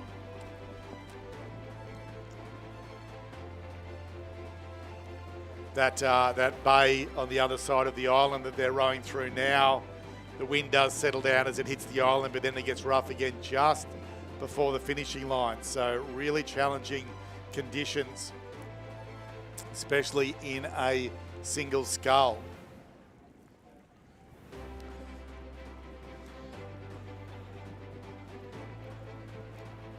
So in the middle of the course, Sophia Ravenel with her nose in front as they head into the red buoys. Then the two All Hallows scullers sitting in second and third, followed by Sophie Whistler from St Margaret's in fourth. That's your top 4 as they hit the buoys. Again, it is only top 4 from this one, but as you can see, there Lucy Hawkins getting a little bit of a hit with the wave, and it really does tip these sculls over and makes it hard from there. So you want to keep your oars close to the water so that you feel more stable, but you've got to keep your oars up in the air so you don't hit the waves. It is a really challenging little chop, this one, that we get, especially with this nor'wester. But these girls actually doing it really, really well from here.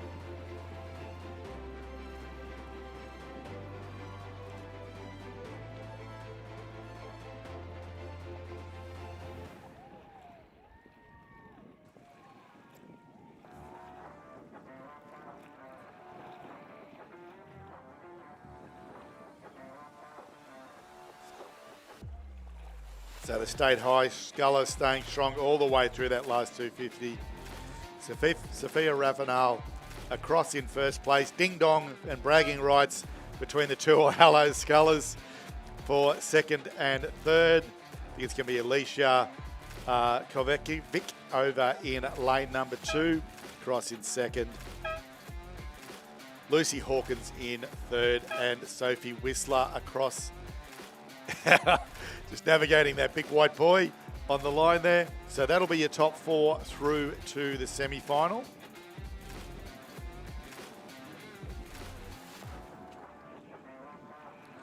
Sitting hot on the heels though is Tori Sullivan from Cathedral, and a great battle here for 6th, 7th, 8th and 9th. So we've had a few crashes between these crews by the looks of it. The umpire's been... No, they don't. They're all amazing volunteers, our BROs. They all do an amazing job, especially in these trying conditions there. Obviously safe.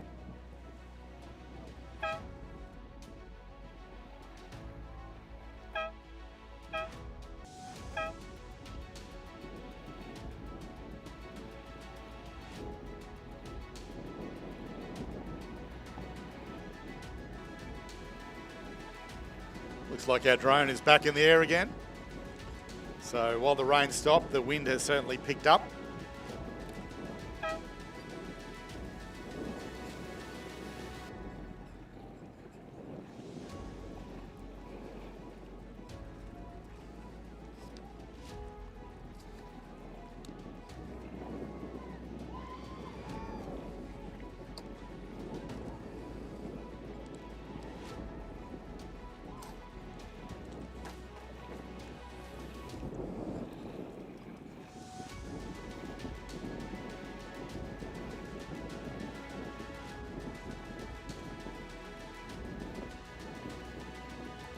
So heat 2 underway, 250 or so metres in. And the field is pretty well spread already.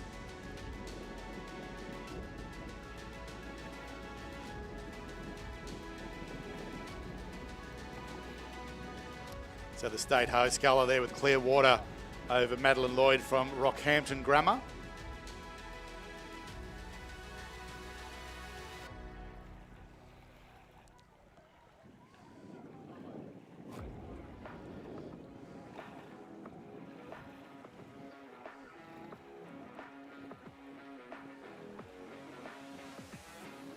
You see how challenging it is out there with that nasty little chop just coming over your right hand shoulder,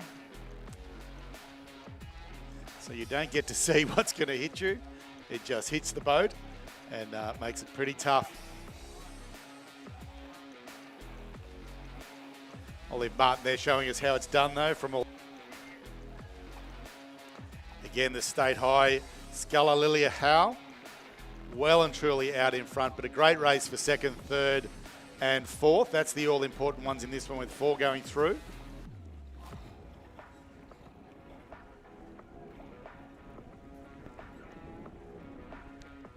Oh, that looks like hard work out there, doesn't it, into this headwind. The prevailing wind here is the southerly or the southeasterly, which usually gives you a tailwind out at Wyaralong. So certainly changed conditions to the norm out here with this nasty little nor'wester, but it is an outdoor sport, and we certainly saw this at Rio. Some of the conditions there were probably more challenging than this at the Olympic level as well. Kim Brennan lucky to get through with that one, but managed to get through the repechage. So this is the nature of our sport. Some of the benefits of rowing in the Brisbane River, I guess, with some city cats, you do get used to the chop and rowing in rather rough conditions as well. But you can just see the impact on the boat there of this strong headwind, virtually bringing the boat nearly to a stop each stroke. So they're having to pick the boat up from a really slow speed. And that's where that connection is really important in these hard conditions and holding that oar all the way in. It is the state high rower, though, doing the best as they do hit the red buoys. But the Rocky Grammar rower has certainly closed down that big gap that she did have.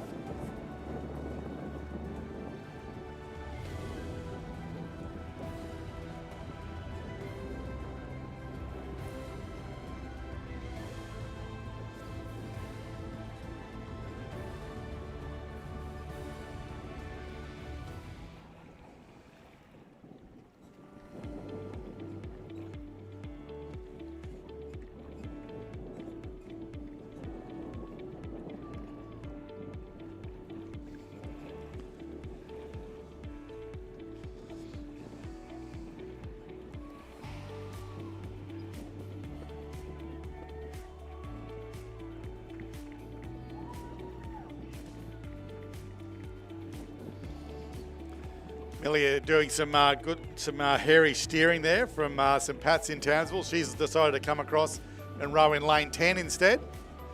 So she wants to add a few metres onto hers. Now we'll see if she goes back into lane 7, but it's definitely stayed high across the lane in first place. Rocky Grammar's Madeline Lloyd heading towards the line there now.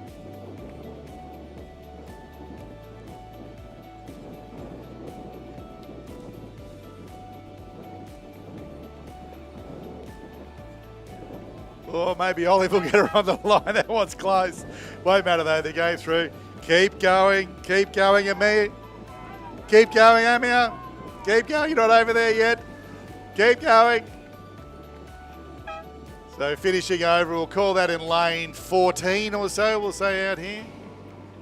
Decided to add a few extra metres onto that 5th spot.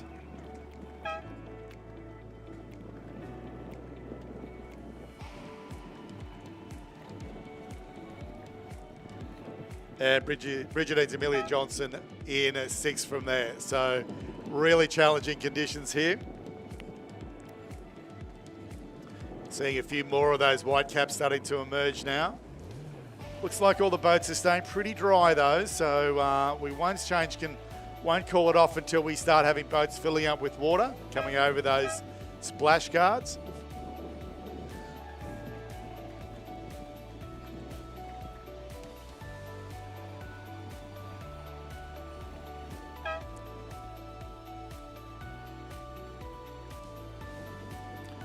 So I've just got a little bit of a glitch on the rowing manager system, just stuck at the moment. And we will be feverishly working on that.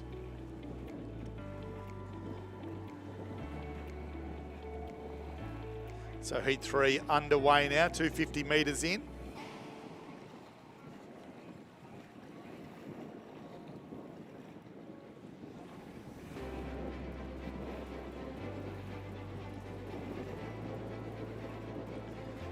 These two rowers out in front, both creeping in on top of each other. They want to keep themselves apart. Umpire, unfortunately, has to stay back. Obviously, don't want to be washing off crews there, and looks like they've managed to separate each other as well. It's the Brisbane State High rower, Katrina Cook, and Sophia White from All Hallows.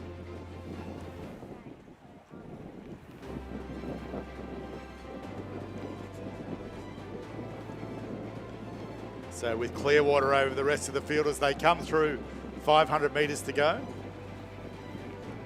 Wow, these waves really are starting to chop up now, aren't they? Looking at the finish line here.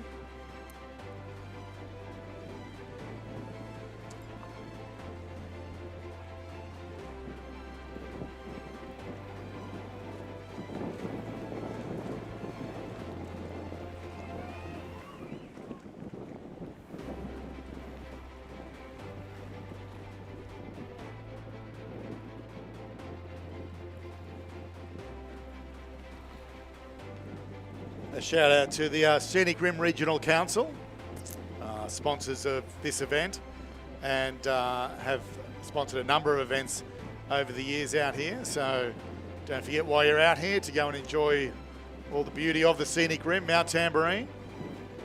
My folks lived up there for many years, growing some beautiful avocados up there. So if you do live on the Gold Coast, maybe choose to go over the top of Tamborine at home.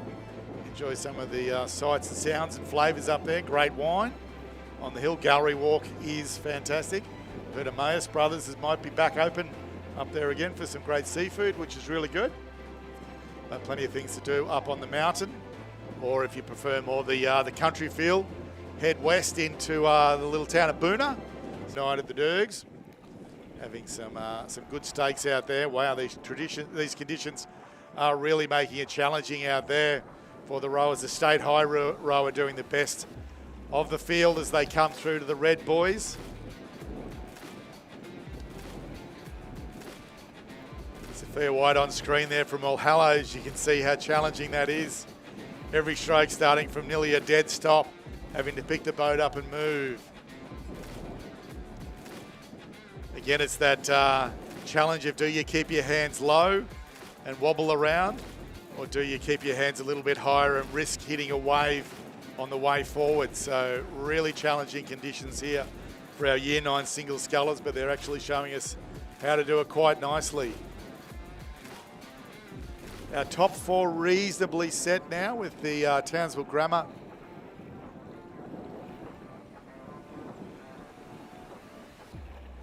Sorry, the Shalom rower on the far side over there. Sitting in 3rd spot.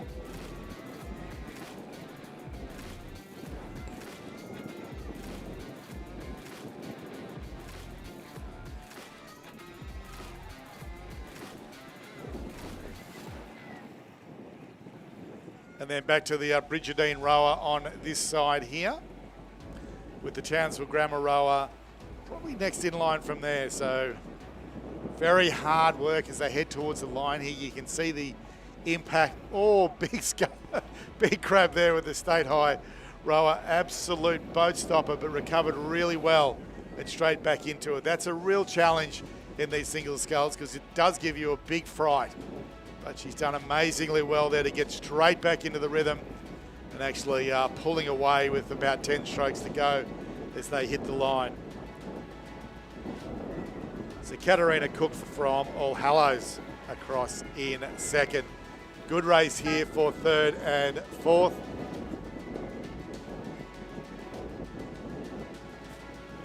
From the Shalom and the Brigidine rower. Doesn't matter, they'll all go through these 4 into the semi-finals.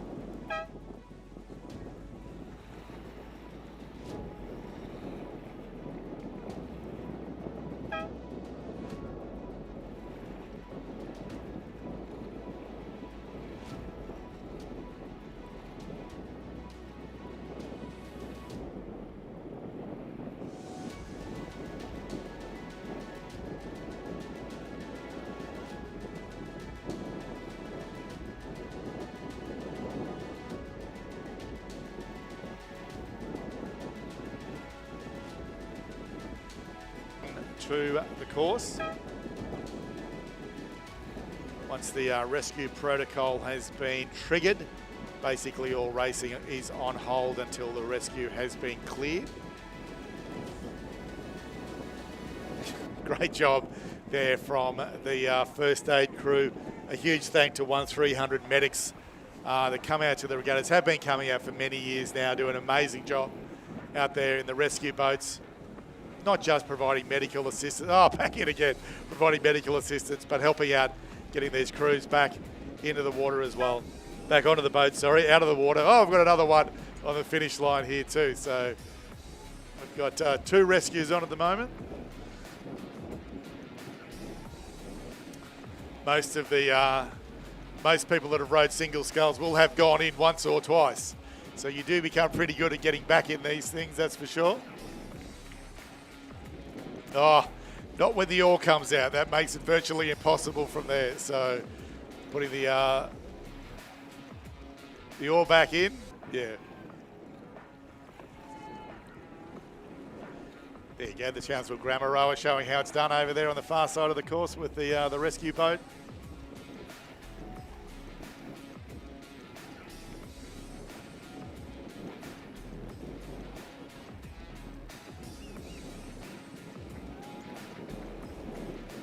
Oh, whoa, whoa. It's gone in again. Oh, holy smokes. They really are challenging conditions out there, aren't they? Especially when you're jumping back in the boat, trying to get your oars sorted out. You've got the wind hitting you, you've got the waves hitting you.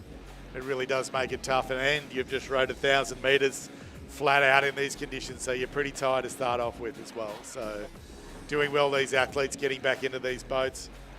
A huge thanks again to our volunteer BROs and 1300 medics over there for lending a hand. Okay, it's 1:15 and the next race was scheduled for 12:40. So we are about 35 minutes behind now. So coaches and directors, make sure you are aware of that time. Not sending those crews down too early. Okay, rescues are cleared, race is underway. This is heat number 4, Year 9 girls single sculls. Townsville Grammar just being followed by the rescue boat. She'll just duck across the course there, head back in to the competitor headland. Don't forget, if you are over there, call in and see the crew from Ants for all of your dietary needs. Mums and dads, there is some amazing loaves, fruit loaves over there, different loaves. Banana breads, there was a beetroot banana bread the other day that I thought was a bit weird, but it was actually really, really good. So before you head off, drop over to the competitor headland, call into Ants and grab yourself some tasty treats to take home with you as well.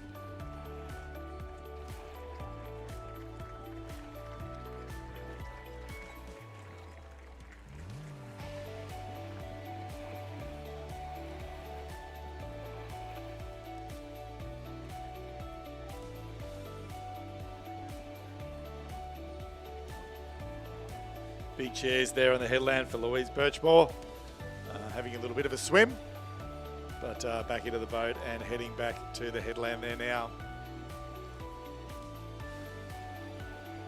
Pretty tight in this heat number 4 of the Schoolgirls Year 9 single scull as they come through that first 250 or so.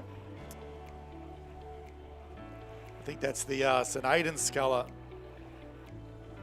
Well, they're just heading into the start, are they? Yep, sorry, just heading into the start. That rower just coming across into the correct lane there. Only 1,000 metres, these ones, the Year 9 single sculls. Course is clear. So I'll be handing back to the starter now to get them underway. That 1,000 metre start, if you do get a direct westerly, it is very tricky getting away from that 1,000 metre start.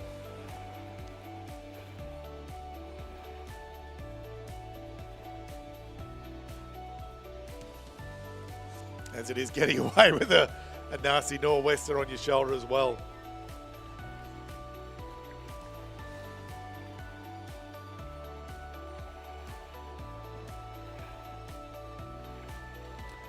Okay, I've just been advised by the regatta referees that racing has been paused for half an hour.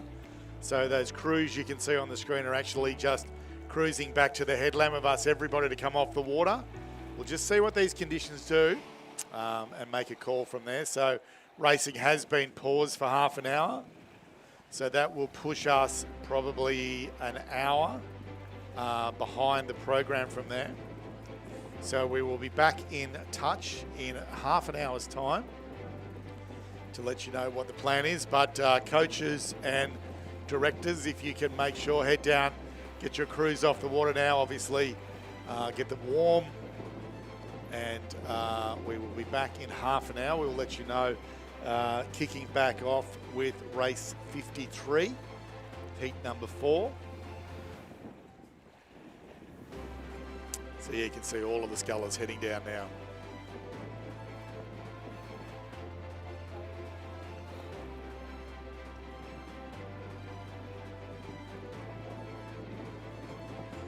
Okay, just while we've got a little bit of time, don't forget to pop over onto the spectators headland here and also onto the competitors headland. Lots of different things to have a look at. The ADF Careers tent, very strong there as well. Tuck Active and 776 BC pontoon. 3 rowing gear suppliers there, so Zooties and other rowing merchandise that are more active wear there as well. So pop over and see them for all your rowing gear.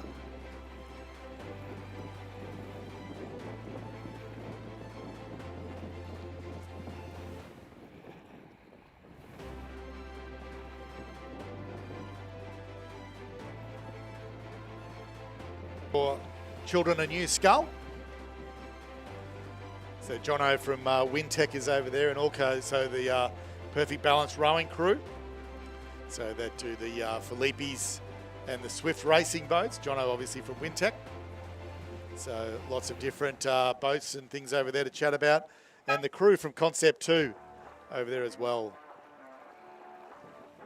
So I was reading a interesting some research the other day of one of the schools or one of the unis in America. I believe the new Concept 2 blades are the fastest blades around at the moment as well. So there you go.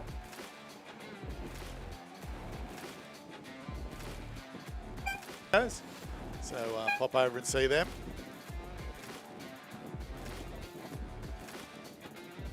And don't forget the Ants crew and the Lewis Hill crew here for all your meals, for your lunches and your afternoon snacks, and that sneaky coffee as well.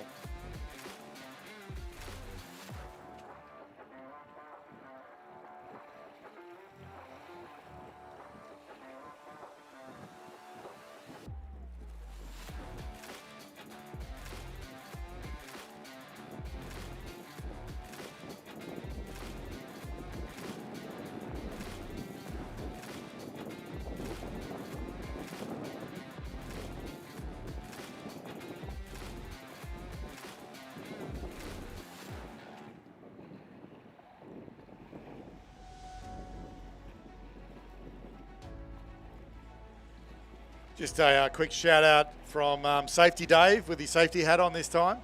Need to make sure that these tents are well secured, guys. This wind may pick up in the next half an hour or so. So if your tent is just hanging on now, make sure you get onto it and get it strapped down nice and tight.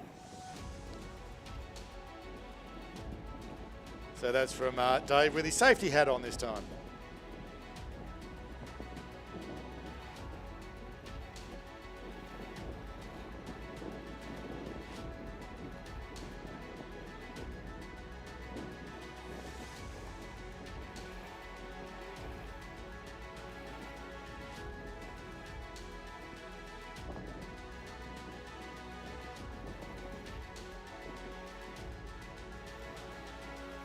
To check on the qld.rowingmanager.com website. All of the results are live again. 5. So it was a 30-minute.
Okay, quick update on the plan of attack now. We are going to start again in a couple of minutes with the Year 11 schoolboy single sculls.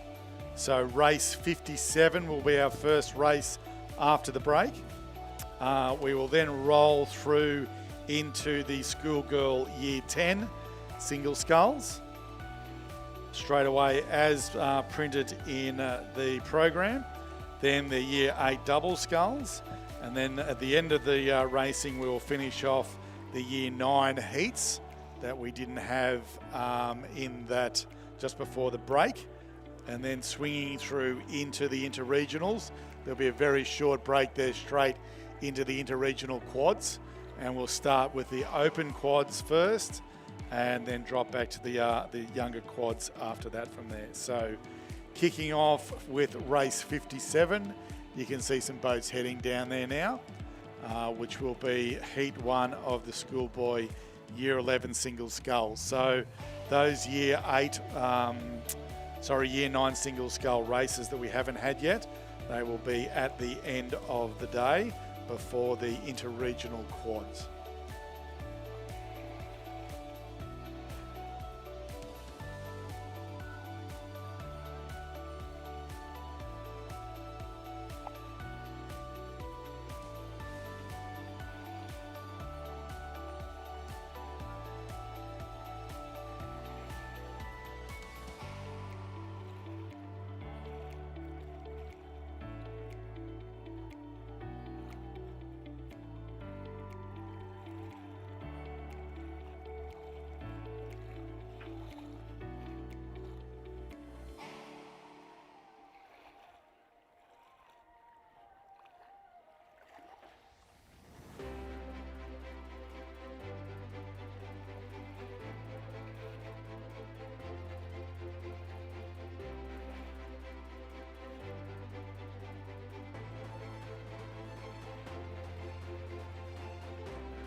Okay, you can see from the pictures we've held conditions have improved. Joining me here. You know, the GPS season, but definitely some great crews out there, some great racing. Always love this regatta because it's a great test between the regions and the metropolitan getting together for the Southport School. But yeah, looking up at the picture there, Muzz, those scullers all been waiting there. I'm sure there's some great rivalries very quickly being made. These kids get to know each other sitting at the start for the last 30 minutes in the championship schoolboy Year 11 single scull. Yeah, some really good rowing in this Year 11 age group. Really starting, they've had a couple of years in the boats now. Obviously, the singles are a big selection tool used by most schools, and these rowers tend to go really, really well in these ones. Wow, conditions look fantastic up there at the start line now, and really starting to settle here now more into a bit of a standard wave than that nasty little cross chop we had before, which made it so hard, especially for those small kids in small boats. So the call was at 1:55, which has passed. So I'm now thinking we might be pushing this off till 2 o'clock to get going. The starter is in positions there, so no held starts. So they will just line up in front of the pontoons and head off from there. But looks like they are keen to go.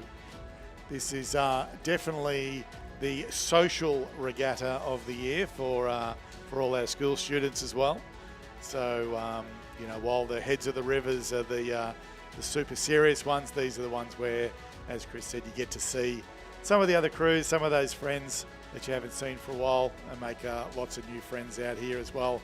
And being here for 3 days, not just a mad in and out, like we tend to do in those GPS BSRA regattas, gives everybody an opportunity to have a bit of a chat and a bit of a walk around the boat park and say g'day to a lot of people. Seeing plenty of fake tan, or spray tan I should say, over there as well. So got to look good for the girls, for the boys, sorry. And of course the boys are always pull your zooties up guys. I don't know how many times we have to say that.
All right, and we've got our first heat of the Championship Schoolboy Year 11 Single Scull in the starters' hands. In lane 1, Churchy, Rocco Pini. In lane 2, Somerset College, William Holtz. In lane 3, Brisbane State High School, Scott McDonald. In lane 4, the Southport School, William Barnes.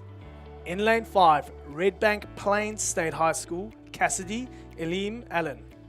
In lane 6, Townsville Grammar, Max Baldwin. In lane 7, the Southport School, Hugh Attal. In lane 8, Brisbane Grammar, Oliver Kent. In lane 9, the Cathedral School, Chad Applecron. And in lane 10, Shalom, Jacob Britton, or forgive me here, Wacken Kinnett. And we do have a start in that race. And it does look to be our scullers of Hugh Attal and Oliver Kent from the Southport School and Grammar taking that early lead.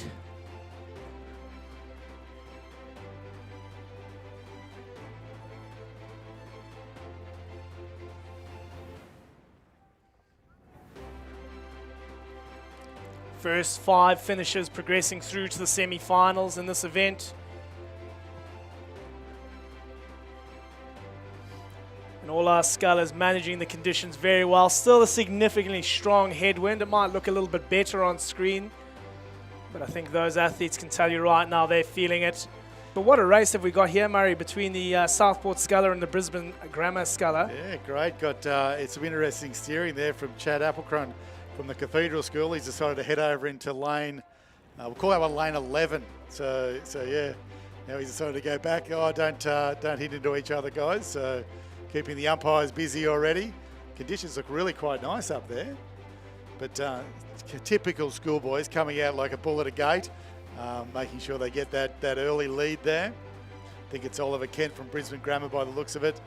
Now he's starting to settle back into it. Oh no, they've obviously had a crash. We've had a bit of an issue there. Yeah, it looks like the umpires decided to just pull it up.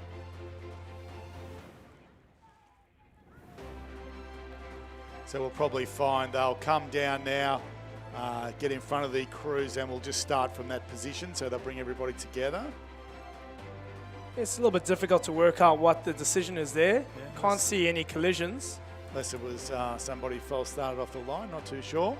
But we'll wait for the umpire to come around, probably alongside. And generally, we will get going down the course a little bit.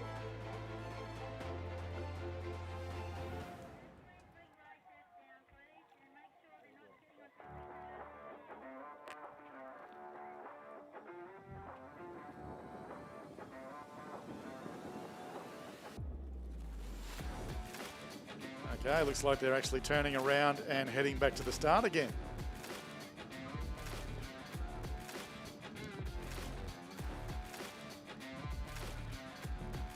I would have thought given running this late, we just get going from where we were. But anyway, well, I guess keep it nice and fair. Yeah, just a little bit of a tease there for this afternoon. I think we'll wait for official confirmation to what actually occurred. Oh, here we go.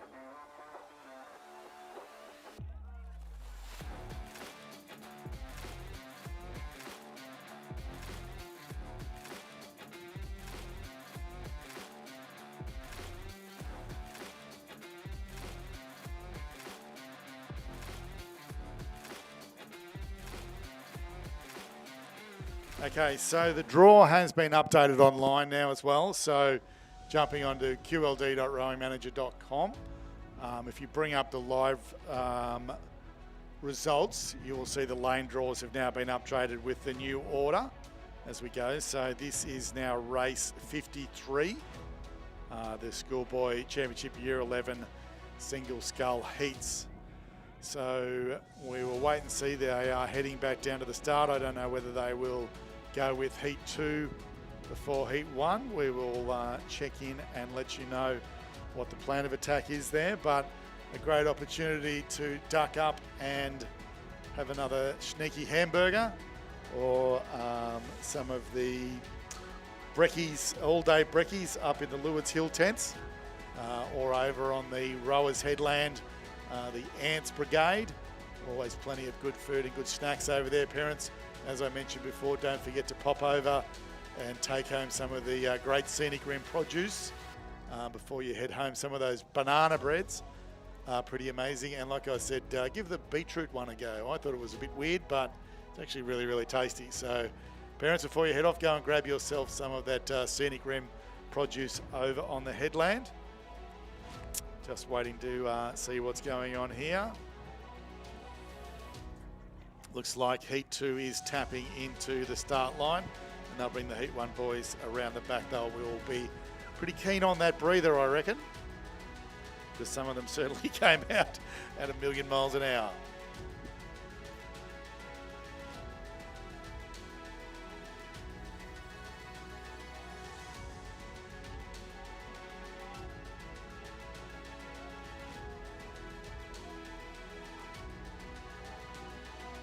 All right, just while we're waiting for this, we might have a bit of a chat about World Championships coming on. Is it this weekend, Chris? I think it's they're into it. Yeah, I believe they're kicking off on Monday. Monday Yep. it is, yep. Should be interesting to see how it goes in China. We've got a couple of Queenslanders there, of course.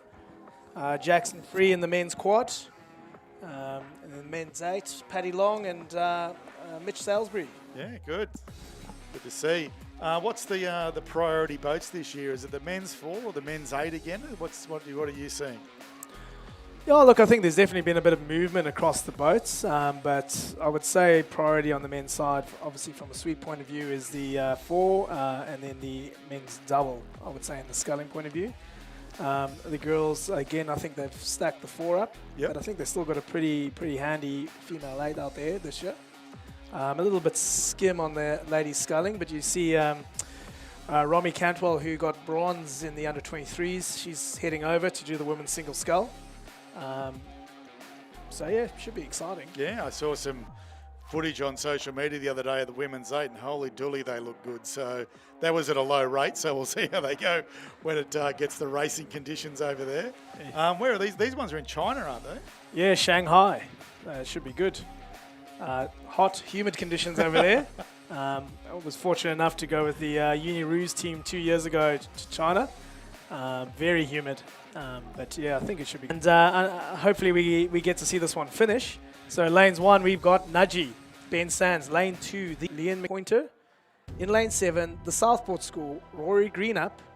In lane 8, Trinity Lutheran College, Oliver Hutton. Oh, there's a scratching there in lane 8. And in lane 9, Brisbane State High School, Rockhampton Grammar Sculler, who's taken the lead as we progress through the first 500 metres of the race, and quite a significant one. Course is when it gets rough, it's generally always you get that mad westerly. The lanes on the far side do become a little bit better, but definitely, you know, with this northerly or the nor'wester as it is at the moment, it's pretty fair right across the course, which does lead to some good racing, that's for sure. And we are seeing some great racing here for that 2nd, 3rd, 4th, 5th and 6th spots in this race. What do we got progressions on this one? Top 5 through, so plenty still in it as they come through that first 500 metres. Yeah, definitely wouldn't be able to call those positions just yet. It does look to be young Ryan Henry, though, of Rockhampton Grammar, who is currently our race leader, having to manage to put a clear water on the rest of the field. But yeah, you could throw a blanket across the rest of the field. Good to have the old Razor call coming there. I think if you've been to these regattas over the years, you'd know Ray Ebert. Razor has been commentating these events and a lot of Rowing Australia events for the years. I saw some photos of the Sydney Games with Razor and the commentary team down there at Cirque back in the day. And also many years he was over being manager for the Australian team as well. So a real, I think he's a Rowing Queensland Life member. Definitely a Rowing Australia Life member as well. So a real legend within the sport from there, and has taken a little bit of a back step to do some more travelling from getting locked into the commentary position all the time from there. But he loved the, you could throw a blanket over them, and if it got really close, it was you could throw a pashmina over them from there. So. Well, as we move into the second half of this race, the field definitely has moved back up onto Ryan Henry from Rockhampton Grammar, who's still the race leader. And looks to be our rower from Townsville Grammar, Liam McKay, who's managed to push his bow out into that second place position. Followed then by Josh Cameron of the Southport School and Hamish Wright of Brisbane Boys. And I would say it's Ollie Cunningham of Churchy who's currently in 5th. So those 5 scullers at this stage in those qualification spots. However, we have still got a good 750 meters to go. Those conditions definitely heavy. You can see that rate just that little bit lower. Just as these athletes are trying to manage the conditions. But I think it's Josh Pointer there, my sister-in-law's nephew. We better get that one right or I'll get in big family trouble onto me from there. So mad Collingwood supporters, but we won't hold that against them. Up the lines, we'll see how they go tonight. But good race still on the water here.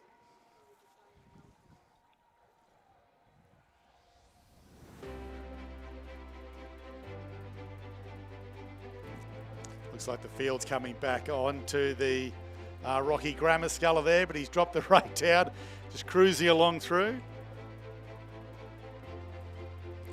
Yeah, I think these scullers have been on the water long enough. They're quite keen to come back in and grab themselves a burger. They are good burgers, I could vouch for that. I just had a sneaky one then, so don't forget to get them up before they all get closed down for the day. Long way from that 2K in a single scull, that's for sure, but conditions have certainly improved vastly from what we had an hour or so ago. I think the Year 9 single scullers will be happy that we did call it off. That was getting fairly hairy, and especially with 2 of them in the drink, that wasn't a good one from there.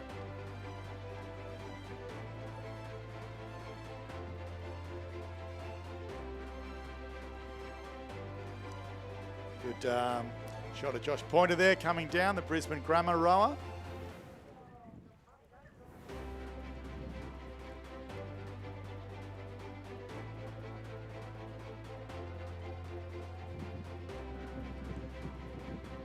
Pretty seasoned, a lot of these Year 11 boys, aren't they?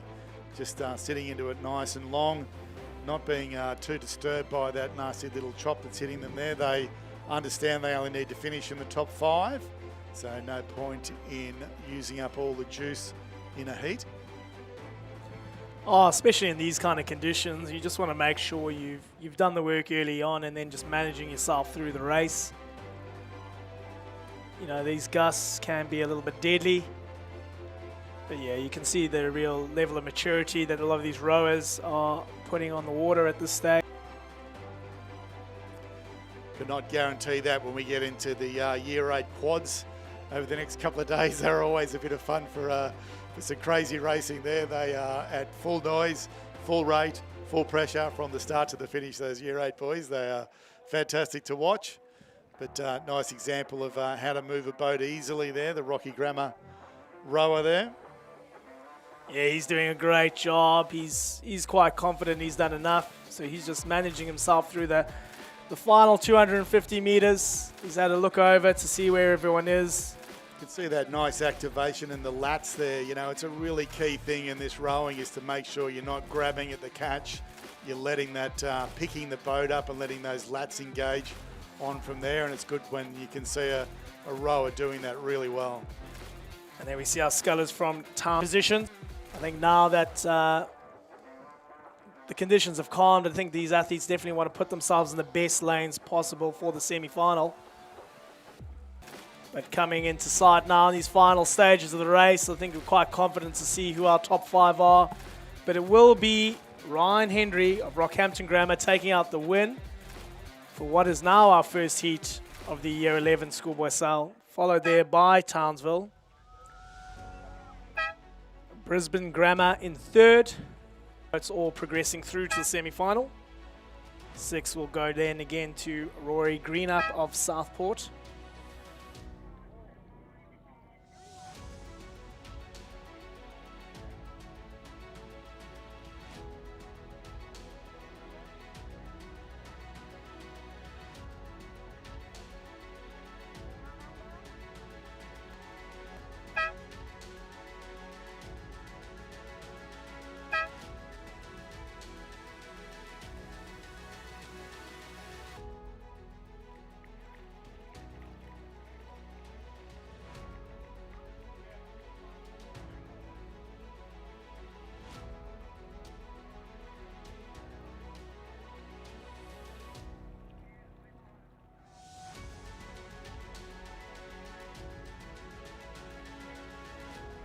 So we believe we're back to heat 1 on the way. He's in fine form, young Oliver. 32 strokes a minute. So 4 lengths clear of the field, so he's really done the work early on to put himself out in front. Second looks like it will be Southport there of Huato. And then we move further back to a number of scullers fighting it out for those final 3 qualifications. Quite comfortably, 28 strokes a minute now. Just holding his length, holding his rhythm.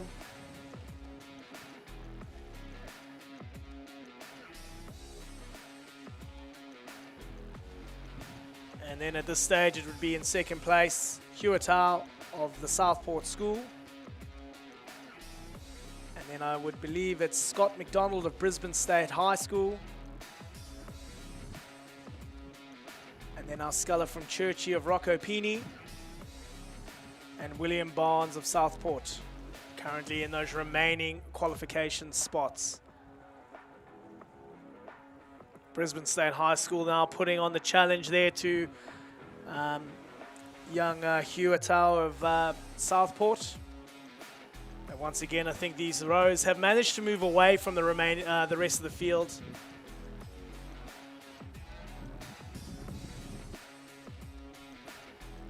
Yeah, you can really see that level of maturity there, can't you? They've just backed off now, making sure they're staying safe.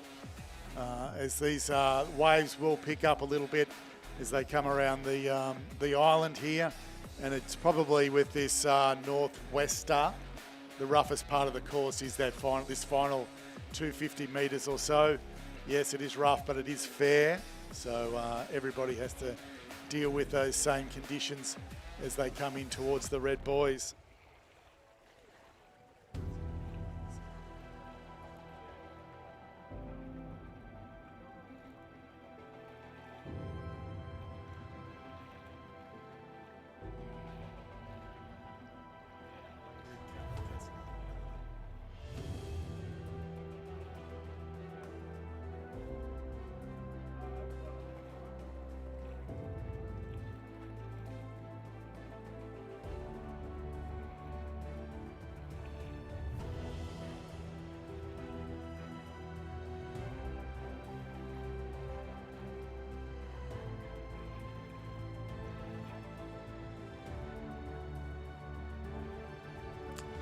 So forgive us, we do have a sculler who seems to be significantly far ahead, and that's our sculler from Redbank Plains State High School of Cassidy Illamallon.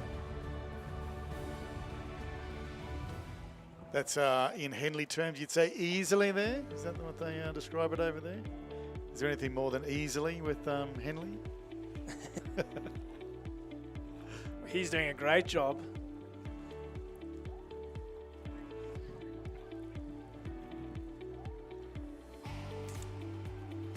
Well, that certainly makes it interesting for those other spots back down the course. We've got another crew that are sort of all competing for those positions in the semi-final, then a big gap back to the remaining field. Well, that's it. I mean, young Cassidy here has done a great job to secure a significant lead. Obviously, our eyes earlier on were on Ollie Kent of Brisbane State Grammar School, who's still done enough to make sure he's progressing through those semis quite comfortably. There's Ollie in the picture right now. So I suppose the real race will be for those final 3 qualification spots.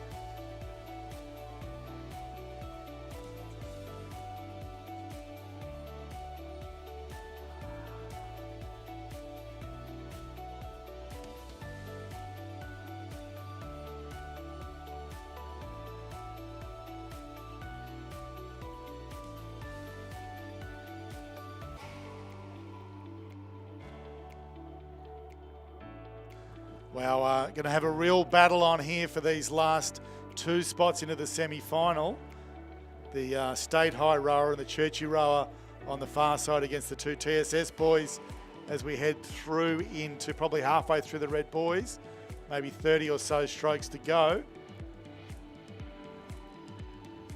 Hugh Atho over here closest to us, challenging the Churchie rower Rocopini on the far side for that 4th spot.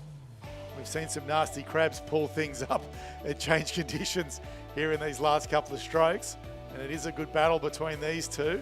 The state high rower, Scott McDonald, though, he'll take out 3rd spot here, but the ding-dong is for 4th. Oh, it's 4th and 5th anyway. Yeah, I mean, both those scullers Both will those qualify. scullers will get through, yeah. But obviously, again, it comes down to that pride thing.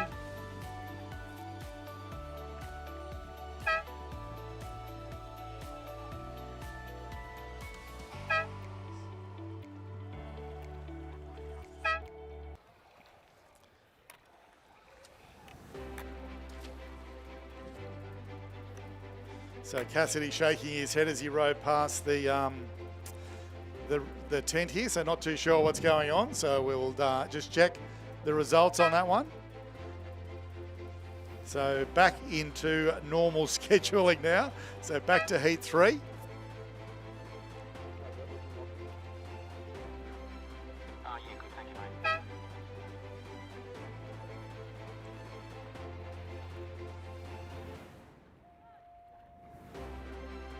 We have Jermaine Palmer Peacock, in Grammar, Gus Moruff, in lane 7, Bundaberg State High School, Axel Wickham. In lane 8, the Southport School, Charlie Varsity College, Micah Tatlow. Alex there in frame at the stage.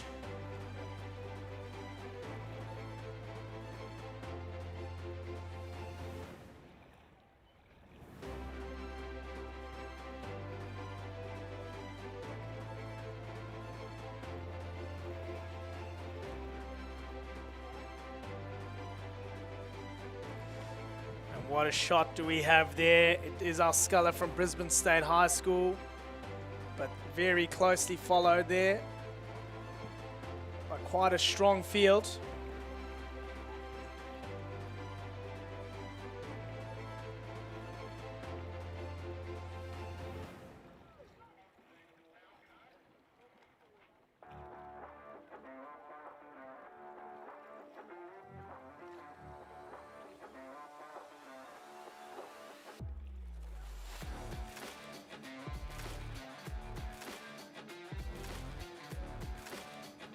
Don't think we'll be calling these minor placings early on this one. There's a whole lot still in this. The guys out in the front have certainly settled down there, but the heat is on for those minor placings. Again, top 5 going through. Yeah, it looks like we might have had a capsize out there as well, as it does look to be a number of boats there on the course. But again, we turn our heads to the race leaders here. It's Brisbane State High School, and then very closely followed there by Bundaberg State High School, Townsville Grammar, the Southport School. Really anyone's guess at this stage.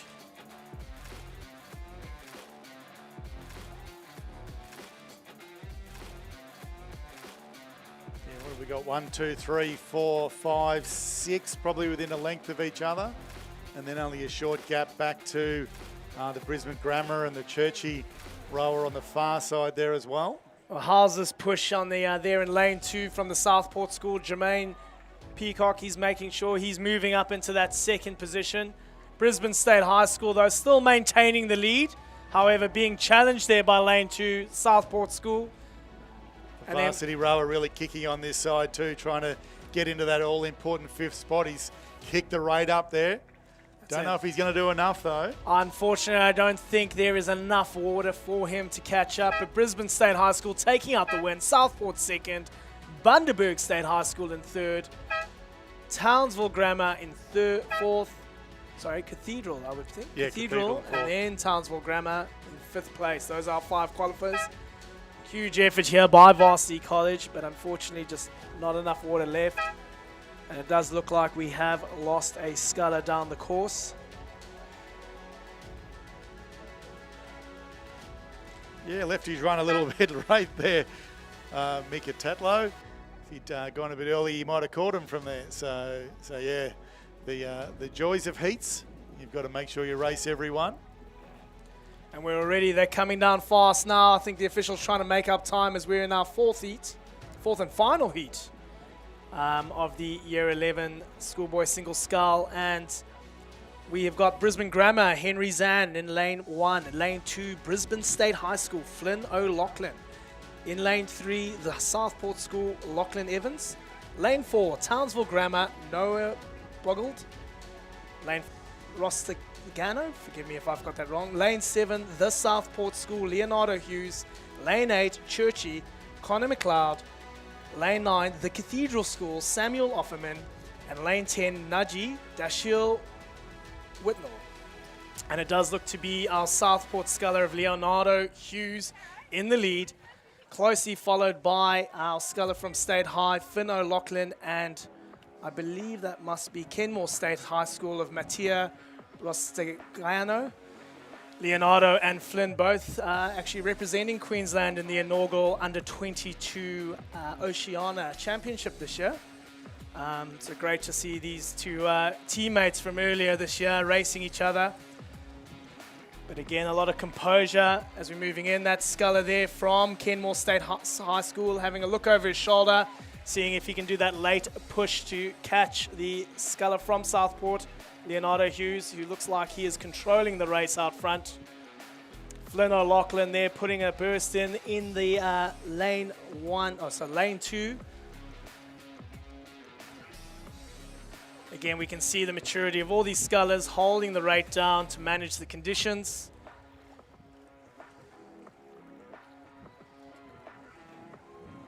And there we got our sculler from Nachi of Dash Whitnell in frame now, I believe holding that 5th and final qualification spot. These scullers all quite comfortably ahead of the rest of the field. Yeah, real race in two parts, this one, isn't it? So the crew's out in front, cruising along pretty nicely, navigating these challenging little choppy conditions here as they head towards the line. Yes, I think all these Year 11 scullers are pretty keen to pull it in. And there we have it, Leonardo Hughes taking out the win in Heat 4, followed by Kenmore State High School. And then it will be Brisbane State High School of Flynn O'Loughlin in third place. And then Lachlan Evans of the Southport School taking out that 4th qualification spot. And Dash Whitnell of Nudgee College having done enough to have moved away from the remaining field to take out that 5th and final qualification spot.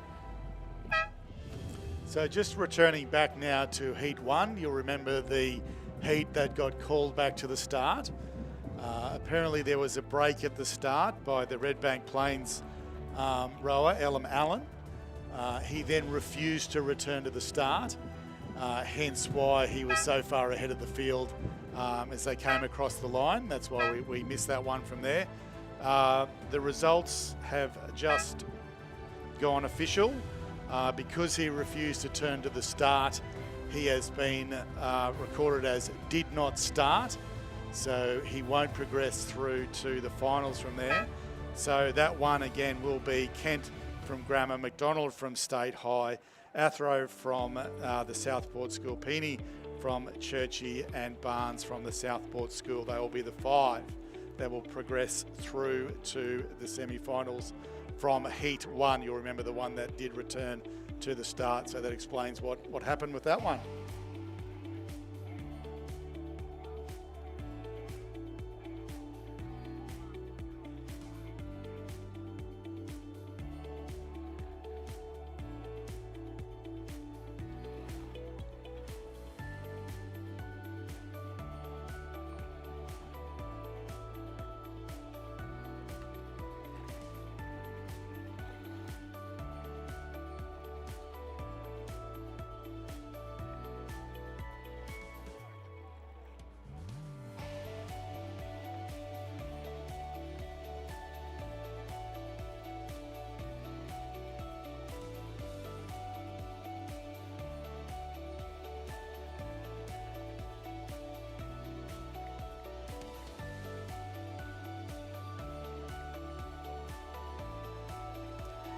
Okay, moving up to the 1500 metre start down. A great shot from the cheap subscription. I think it's very much. And watching the live stream, you get some great shots. Rowing is quite a boring sport when they're coming from 2Ks away.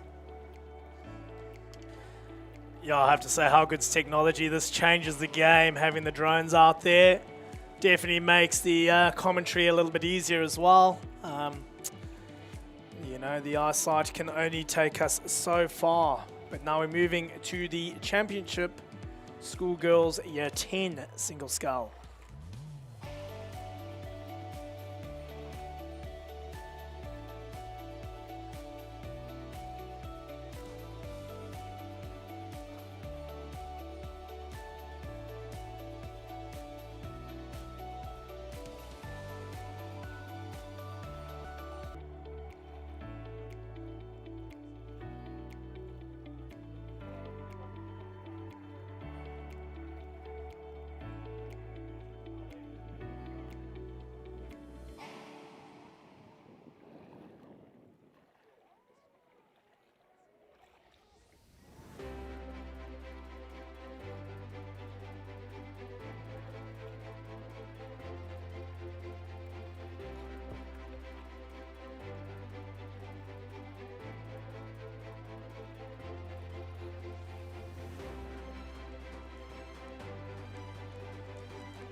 So we've got the first heat of the year 10 championship schoolgirls single scull now. The scullers are all in the lanes, moving towards the start line. In lane 1, St. Peter's Lutheran College, Scarlett Hall. In lane 2, Kenmore State High School, Mira J. Gopi. In lane 3, Somerset College, Esther Fink. In lane 4, Shalom, Mary Stalmack. In lane 5, Genesis Christian, Caitlin Stemmett. In lane 6, St. Patrick's Townsville, Elise Abadar. In lane 7, All Hallows, Isabel Patterson. In lane 8, Brisbane State High School, Angela Karmalitova. In lane 9, the Cathedral School, Louise Birchmore. And in lane 10, St. Margaret's, Charlotte Road.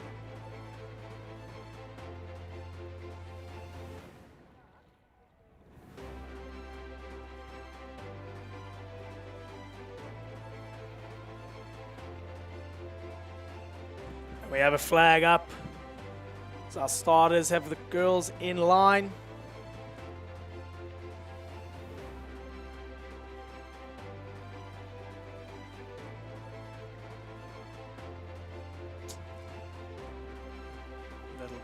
It's always a tricky bit with this sort of over-your-shoulder breeze. You try and sit in the, the side. Obviously, when you stop rowing, the boats will swing around pretty fast with that headwind, that's for sure. So, Muzz, whilst we wait for this one to start, why don't you talk to us a little about this outback rowing? Under windy, so we've got a university/school careers day out there. We'll be taking the ergos out and giving some people a crack at that. So we hope to get rowing going probably next year in Gundawindi, then out to St George, which is one of our bush boats this year. So to start, there's sort of lots of different levels to the Outback Regatta and Outback Rowing. One of them is our bush boats program. So about 10 weeks ago, we dropped a number of eights around the towns out west, and they've brought crews together now to head up to the Outback Regatta, which is in Longreach and Barcaldine on the King's birthday weekends. So we currently have boats in Moree, Ningen, Burke, Cunnamulla, St George, Chinchilla. Yeah, there is. Some of the rivers are amazing, especially that one in St George. It is just a spectacular bit of water right through the middle. And you jump out at the hot springs. There's a pontoon opposite the hot springs. So you jump out of the 8, go and have a little bit of a hot spring, and then jump back in the 8. And keep going from there. So it certainly is a different world out in the west. I'll tell you what, that sounds awesome. From my own experience in the, Really good, some of them have been pretty much left on the riverbanks and stuff, but it's amazing to see these towns come together. Some towns, like Moree with our pretty wealthy cotton farmers down there, most of the crews have have rowed in Sydney or rowed up here. So they'll be guns, they'll be hard to stop. I think there's 2 Aussie team members that will be backing up into that Moree boat. They're bringing 2 weights out to the regatta this year. And then we've got a crew like out at Burke that have got 2 people that have ever rowed before in the boat. So it is fun. Now, at the regatta, we do have some handicap races, so everybody gets an even crack at it as well. So it really is, each town brings its own little flavour to it. Cunnamulla cleaned up last year.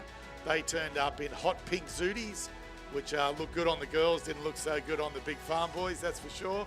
I don't know how the girls snuck that one through from there, but they ended up taking it out. I must say, it must be amazingly fertile out of Cunnamulla, because the 8 rowers that turned up for the regatta, I reckon there was about 30 kids that turned up there as well. So yeah, it really is a different, what you normally see at a regatta is the Outback Regatta. So hoping to see more kids get out there this year, but I'll talk about our kids program later on, that's for sure. So yeah, that's the bush boats bit of Outback rowing. That's awesome, Muzz. Now let's just have a look back to the screen here, and our young sculler from All Hallows, Isabel Patterson. Like, that is class. She is lengths up and very much in control. Just was watching some drone footage there beforehand from above, and you jumping there. In fact, I do believe somebody's rowing in the lane behind her.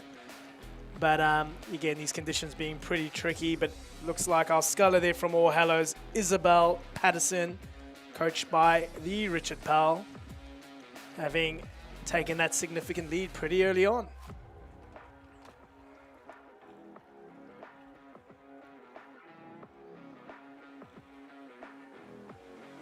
Yeah, those hot pink zooties like the Cunnamulla crew over there in lane 1.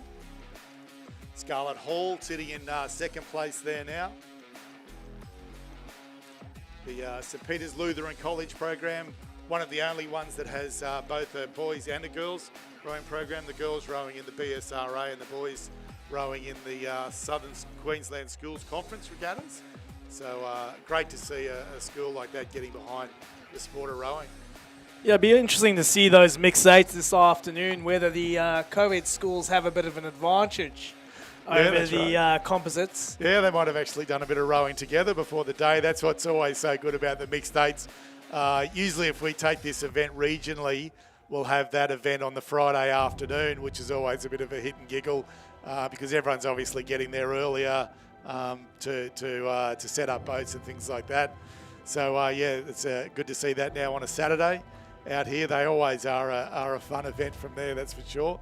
But yeah, not too sure if the St Peter's guys have been training. I imagine they would be. So yeah, they might be a smoky to take that one out.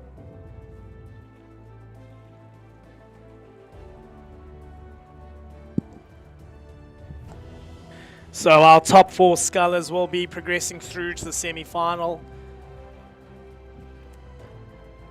No real change in our race leader though, with Isabel Patterson quite comfortably securing herself the lead. And then it is our sculler Scarlett Hall from St. Peter's Lutheran in second place.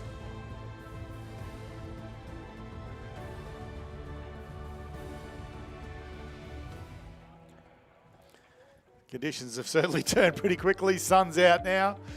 Waves have died right down. So a big well done to our regatta referee for that call. That half an hour was pretty much bang on the timing. Caroline Schomburg, very experienced regatta referee, has done a number of international regattas as well. So it's amazing when we have the referees and BRO crew that we have here. Got some very experienced people that have been around rowing for a long time, and they do just understand how to make the regatta work from there. Those sort of calls are hard calls, and I tell you what, they get them right most of the time, that's for sure. So I guess our real race here will be for the final qualification spot. As I said before, top 4 will qualify, but I think that 1 and 2 spot is definitely taken. But it then looks to be our scullers from Somerset College, I believe, and Shalom, and then Brisbane State High School. Those 3 scullers fighting it out for those final 2 spots in the semi-final.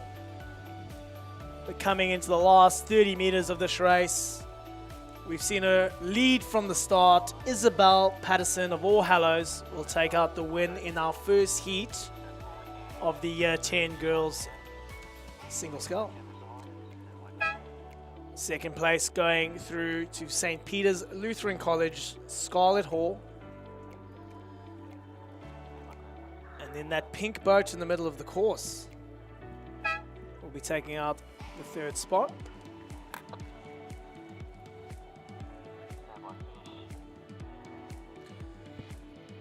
Of Shalom, young Mary Stelmack, and Somerset Esther Fink in that fourth and final qualification spot. So those four going through to the semis. Fifth place through to Brisbane State High School. St. Margaret's in sixth. The Cathedral Schools, seventh place.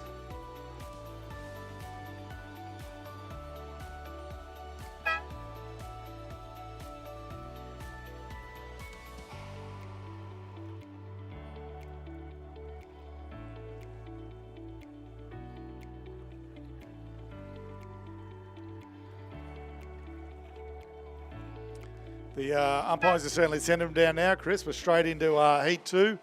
We're already coming through the first 250 or so. And we have got a big lead there already.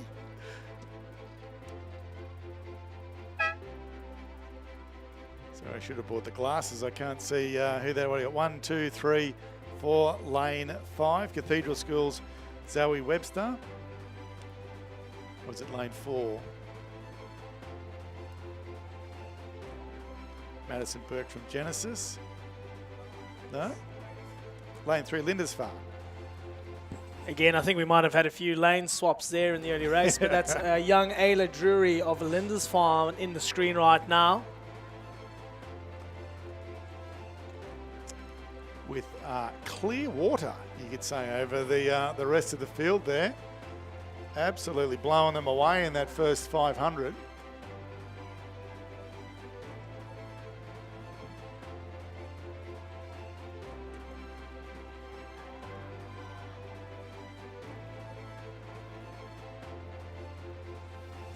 Yeah, sometimes they just sneak a little bit out of screen there. But young Ayla Drury, ladies representing in bright pink boats there.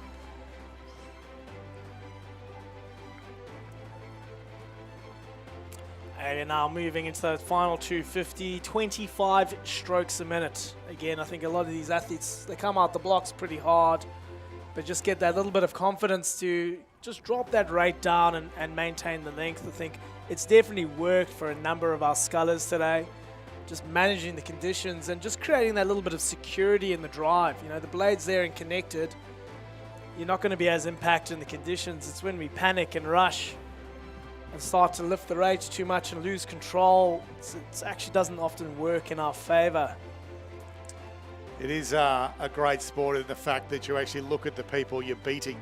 There's not many sports that you can actually do that. Usually you're looking forward, but obviously rowing backwards, you look at all the people you're beating, and it does give you a little bit of extra energy, I must say. The only bad thing is if you're coming last, you can't see anybody, so it's a bit of a lonely spot there. You've been watching that Hugh Laurie clip, haven't you? Yeah, I have, yeah.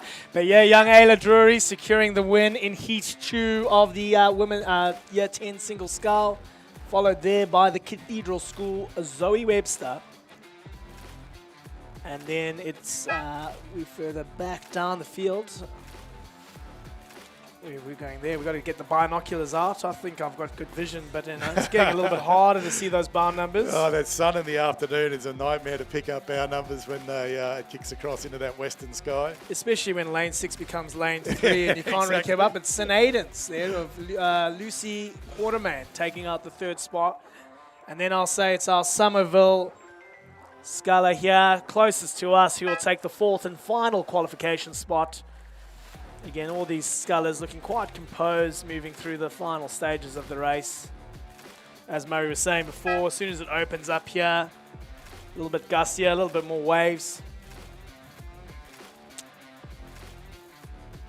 Yeah, talking about that, looking at the people you're beating, we had some of the QAS Youth of 32 athletes out here yesterday for their first ever go in a rowing boat. So these young guys and girls had been picked up as part of a talent ID program and coming from a variety of different sports. One was a baseballer, we had a volleyballer, all different things from there. So we had their first session. So a number of the Olympic sports are part of this Youth of 32 program now, where they're looking to see, you know, the young people that have got the opportunity to get to 2032, that have got the right build and the right stamina and the right bits and bobs to be good. There's lots of different, I think there's been a boxing one recently in the rowers and things as well. So we were having a chat to them about how how much fun rowing is in that fact.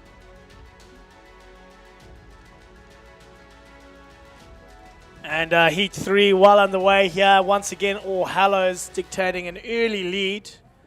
All Hallows really have set a standard in a number of these heats. I believe the Year 9 double sculls, they took out 3 of the wins in 3 of them. But our young sculler here from Zara Hilton from All Hallows. Richard Powell obviously doing some great things there. I think some of these girls were, in fact, in their first 8 that won the Head of the River 2 weeks ago.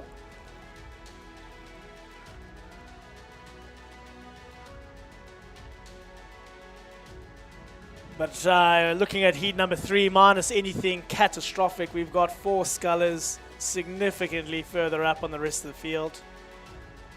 So I think all 4 of them are quite composed. It looks to be All Hallows, that St. Pat's, Townsville. Somerville over there on in lane 1. Yeah, Somerville there. And is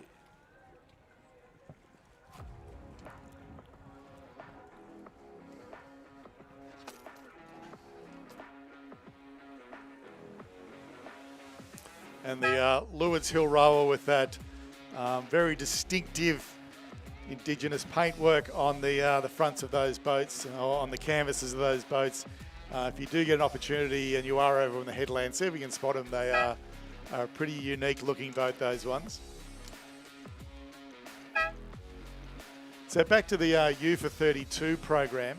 I think they've actually got an app now that's they've been supported by RACQ, but certainly if you're thinking that your son or daughter might be keen to have a crack at the 2032 Olympics, not just in rowing, but in a lot of those Olympic sports, obviously jump online, have a look at the QAS Youth for 32 programs. There's talent identification days everywhere with a lot of different sports involved.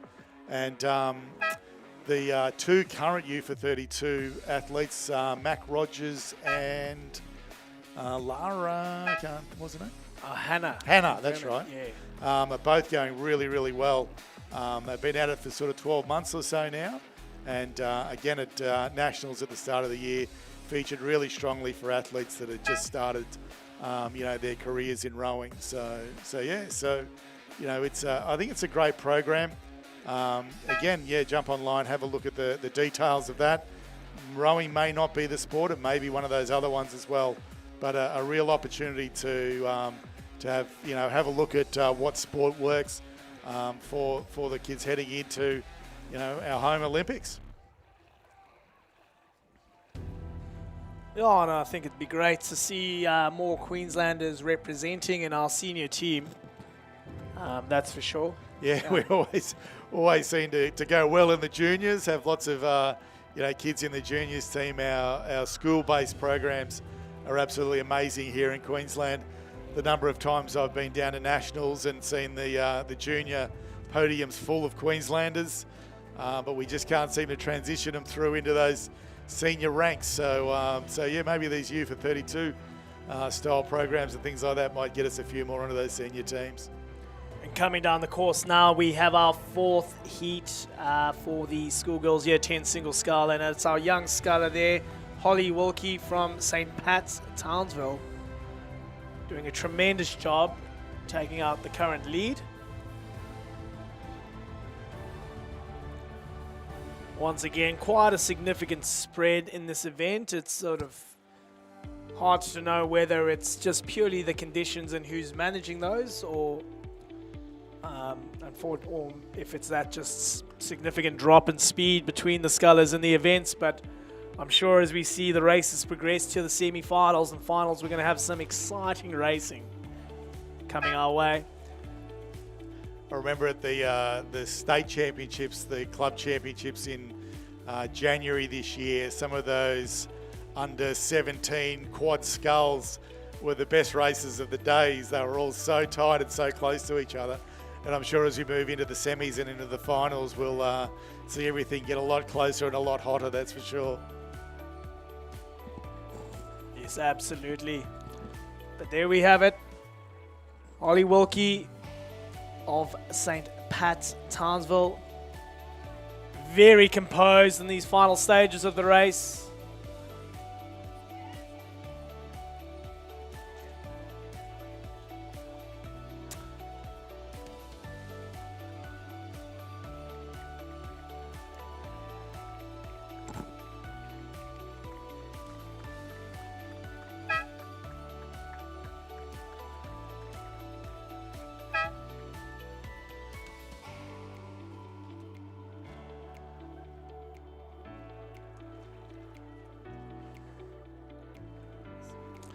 The Genesis rower across the line in second place there.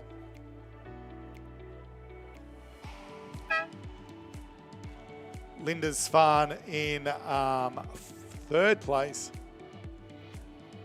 And right across to the Somerset rower on the, the Trinity rower on the far side there. Yeah, red boat, green hat. So that's your top four heading through into the semis. Okay, moving on to what is now race 61.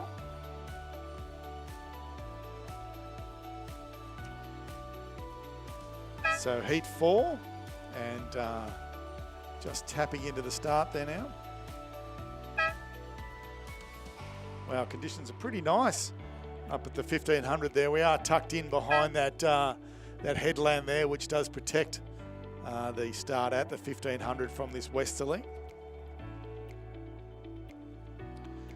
So the master planning done probably 5 or 6 or so years ago now was to actually have turned the course around and use the western headland over there for the Olympics. And actually there's an amphitheatre, if you're looking at the drone shot there now, down to the left-hand top of the screen. So that's where the grandstand would be. Most international rowing courses, like at Cirque in Sydney, the grandstands run along the course. So everybody has to lean forward and look down the course. But this one would be a unique one in that the grandstand would actually face up the course. So a really unique one there, with using the topography of the land to make a unique feature, and then the grandstand would curve around, creating a real amphitheatre, so the venue could be used for other events other than rowing. You could hold concerts and things like that there as well. Kilometre of headland there. You can see running along in front of where the crews are now, where all the tents, supporters tents and everything could go for a normal regatta day. The boat park would be just over the back side of the hill there. So the boats would be launching in that back area, heading down towards the Overflow Winery. And there's an amazing 2K. The finish line is here now. For a natural lake, it is actually set up as the perfect rowing venue. Nowhere else can you fit 10 lanes in either. So to have if we were able to get an Olympic standard 10-lane rowing course here, it would be an amazing facility, especially from a rower's point of view. And I think one key feature you just mentioned there is also the winery. Yeah, exactly. That's the key one. So yeah, duck down for a quick wine. But it's about 20 kilometres to the end of the dam as well. So even as a training venue, this is a fantastic facility out here. This time of the year, we've got 1 million pelicans and 1 million swans all down there. Lazy buggers can't be bothered flying all the way to Lake Eyre, I don't think. So they've decided to move to Wyaralong now. Yesterday morning we were out here. It was absolutely perfect conditions. I reckon 200 pelicans decided to land in the middle of the course. It sounded like a jumbo jet landing when they all hit from there. So there you go. There's the pelicans now. Thank you, guys. So it really is an amazing natural rowing facility, this one here. Obviously, that does then require a lot of infrastructure in the way of roads and costs and things like that from there. But without having to do any earthworks, we have an amazing, amazing rowing facility here. And speaking of, we have got our fourth heat underway. In lane 1, Trinity Lutheran College, Chelsea Kiddo. In lane 2, St. Margaret's, India McCornell. In lane 3, Varsity College, Ariana Gridzine. In lane 4, St. Patrick's Townsville. Oh no, we've had that race. Have we? We've missed one here. We're a one dog. Okay, we'll go to 5. We're getting a bit excited. Sorry about that, guys. Sorry, our final heat of the year 10's single scull. So once again, that's lane 1, Lindisfarne, Maeve Swanson. Lane 2, Townsville Grammar, Alexandra Rose. In lane 3, Genesis Christian, Matilda Nash. It's a scratching, sorry, mate. Oh, there's a scratching there from Genesis Christian. In lane 4, St. Pat's Townsville, Lillian Nielsen. In lane 5, Brisbane State High School, Grace Everding. In lane 6, Trinity Lutheran College, Amelia Thomason. In lane 7, Shalom, Megan Newton. And in lane 10, Somerset College, Beth Curry. And I would say at this stage, it does look once again to be our All Hallows sculler of Sophia Preston, who has taken a significant lead early on in this race.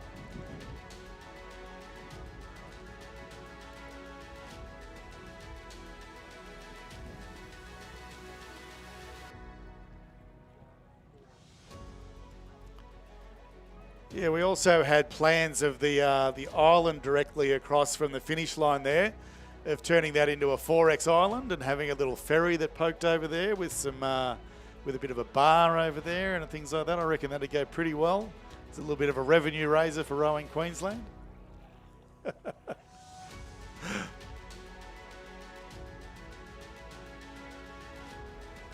Well, hopefully we can see some of this development happening soon, as we are getting pretty close to 2032.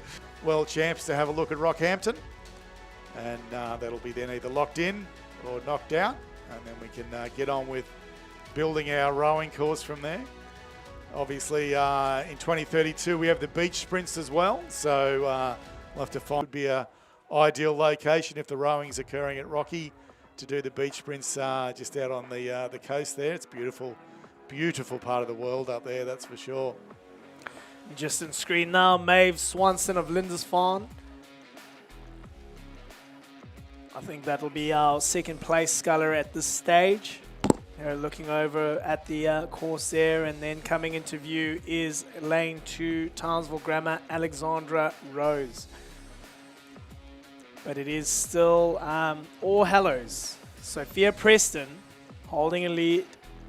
Again, we can just see, I really like the length these All Hallows girls have been rowing. You can just see them getting quite confident out over the toes. Yeah, and that length at the back, see how they're sitting nice and tall. They're not dumping into the boat. That's continuing that really nice speed through. It's a great lesson for the younger rowers out there to look at how to continue that boat speed, to sit tall at the finish and let the boat run away from you. You don't want to be going too far back or slumping at the back and then diving that bow into the water, slowing your boat down. Well, absolutely. I mean, you can see how it's working for her there. She's just able to hold pressure on the finish. Nice, strong, connected strokes. Again, it's just keeping it simple. Yeah, and again, that lat activation there, you can see the oars are in the water, the lats pick up the weight, not the shoulders. Shoulders are nice and loose. So we might just keep this as a rowing video, mate, on how to row nicely, I reckon. Yeah, don't want to give away all the secrets, though. That's right, that's right. Yeah, Richard Powell won't be happy if we keep using his athletes. But anyway, he's a great coach, and there's some amazing athletes coming out of that All Hallows program, that's for sure.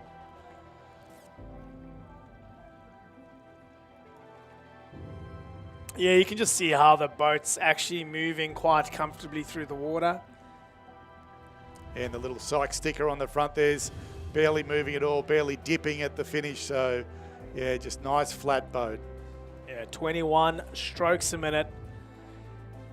Sophia Preston taking out the win in our final heat, going to Maeve Swanson of Lindisfarne. I think Lindisfarne really growing their program recently under the guidance there of Tara Townsend, doing a great job. Yeah, good ding-dong here for this final spot in the finals, though. Well, this is the real race, isn't it? There's two spots there, 4 boats. But it does look to be our young sculler here, closest to us of Somerset College. Then across to St. Pat's. Yes, that's what it is. St. Pat's taking out that final qualification spot. And I think it was the Trinity or the varsity, the Trinity rower across there as well to take out. Oh no, it's only 4 spots in that one. Yeah, so that was a tight one. Okay, going to move now to the Year 8s. So still holding those last couple of heats of the Year 9. So Year 8s moving up to the 1,000 metre start there now.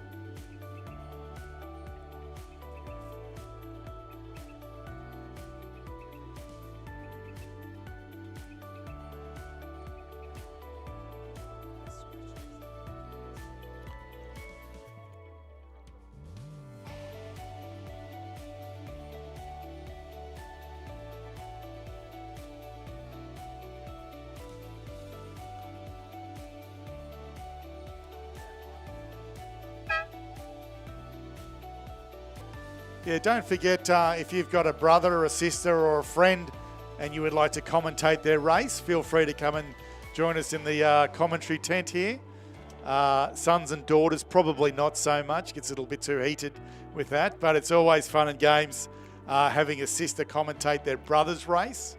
There's plenty of advice usually coming forward on that one, that's for sure. So feel free to come and join us. There's a spare microphone here. They do seem to know better, don't they, the They siblings? certainly do, yes, yep, that's for sure.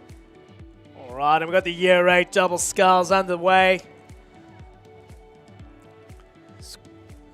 We've got a few scratchings in the first heat here, but in lane 1, we have got St. Luke's, Amelia Ing and Lillian Tully. In lane 3, St. Pat's Townsville of Mila Hanaram and Catherine Olsen. In lane 4, Somerset College, Ava Pierce and Jasmine Ting.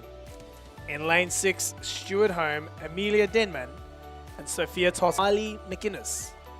In lane 8, Trinity Lutheran College, Lexi Wood and Isabella Lynch. In lane 9, the Cathedral School, Claire Birchmore and Isla Sullivan. And in lane 10, Somerville, Katerina Kidston and Isla Slatter. And in the screen there, we've got those bright green suities of Trinity Lutheran College.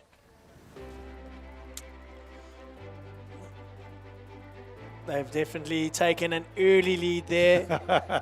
It's a great race down the line there, though. Look at those. Pretty much everyone still in it for this one. What have we got? Only a top 4 progression here. Wow. Top 4 progression. That's okay, it. this is going to be on for this last 500, last 250. Well, look, I think the Red Boys now. These young ladies from Trinity Lutheran College, they have done enough early on to secure themselves a spot. But that's it. The race is really on there. That's what I do love about these Grade 8 doubles and the Grade 8 quads. They're always nice and close. Well, things can change quite drastically. Just takes one bad stroke and the race leader might change. But what a race we have here for 2nd, 3rd, 4th, and 5th. The heat definitely lifting up. The intensity lifting as we're moving into the Red Boys. And it looks to be those crews there on the far side of St. Luke's and St. Pat's. Sneaking up on the outside there. They found a bit of good water. They found a bit of rhythm. I would say it's that crew from St. They're Pat's. getting close to each other over there. Yeah, they might have given himself a little bit of a nudge. Rubbin's racing. Yeah, listen, rowing's a contact sport. I think we do need a bit more scrumming involved. Holy dooly, we've got 5 trying to go into 4 here. I don't think this is going to work. Look at that Stuart Home crew really kicking now. Left it a little bit too late to get across. Well, there was a lane between them because we had the scratching from the St. Margaret's crew. So But- Trinity across in first. But it looks like, we've got a bit of a sneaky lane here. That crew from Shalom taking it in. Listen, I'm not going to call that. There's lots of things. I'll wait for the official result there, but what an exciting finish. So lane 10 over here in lane 24 by the looks of it. Where you going, girls? Don't know if they're across. I think they're across the finish line there They've now. got the off-road tyres there, but it's hard. These conditions are not easy, and these year 8s have done a tremendous job managing the conditions and coming down the course. It's been a long day with that delay, and they've all done an excellent job. So we'll wait for those official results from the umpires. We'll let them call that one.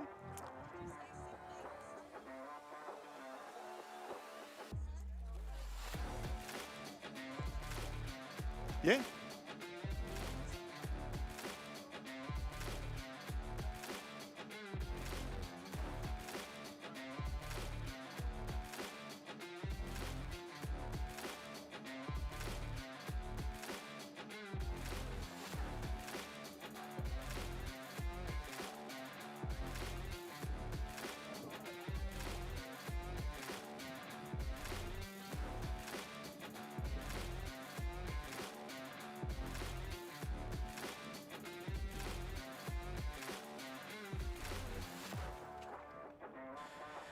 So on the course, we've got our second heat of the year 8 girls double scull.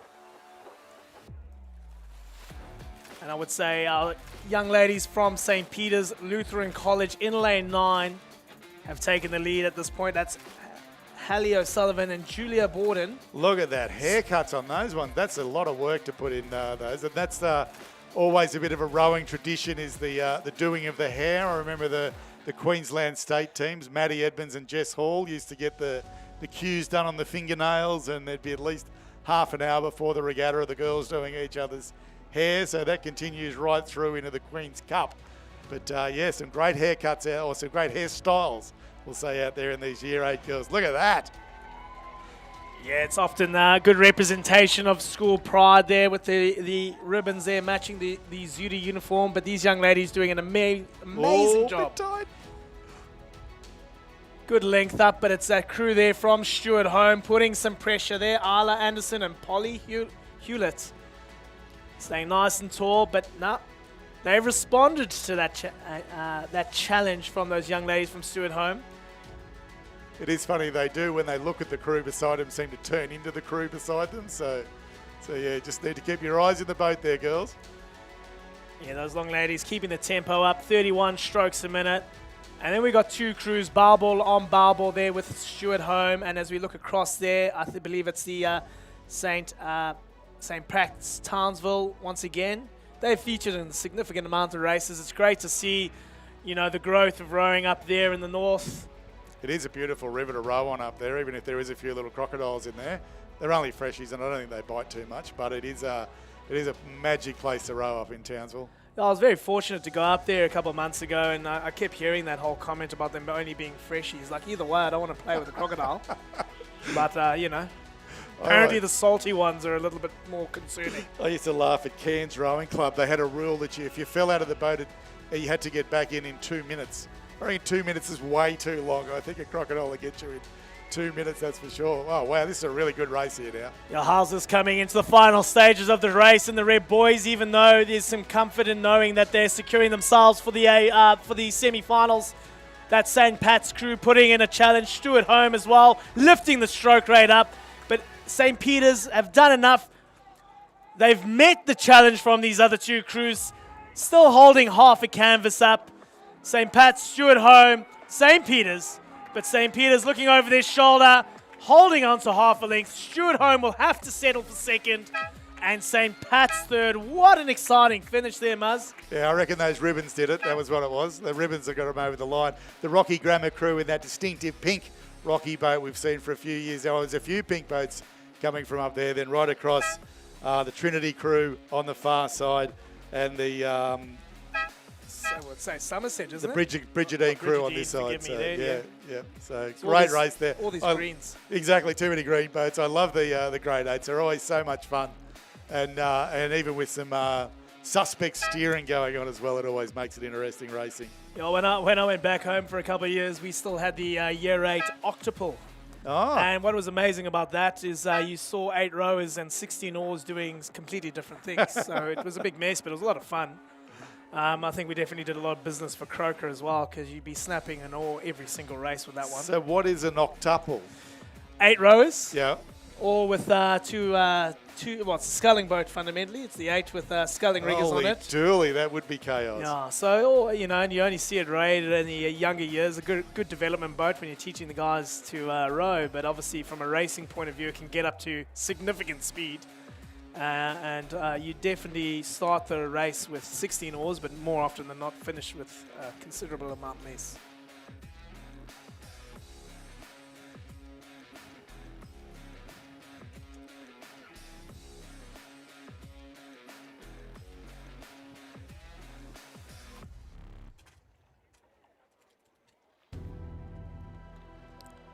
Okay, judges have still got only provisional results for that heat 1.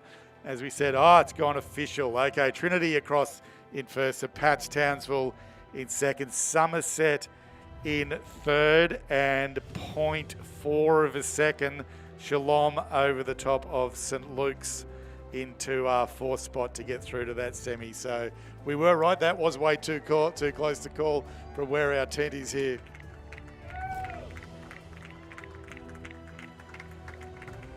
And then we heat 3 on screen right now. It is our Somerville scullers there of young Lucia Doolin and Waverley Palmer, who look to be a lead in lane 9.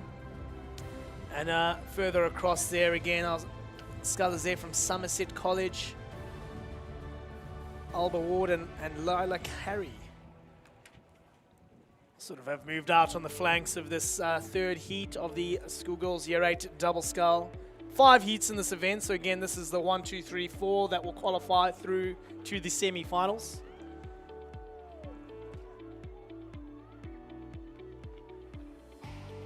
It's close again.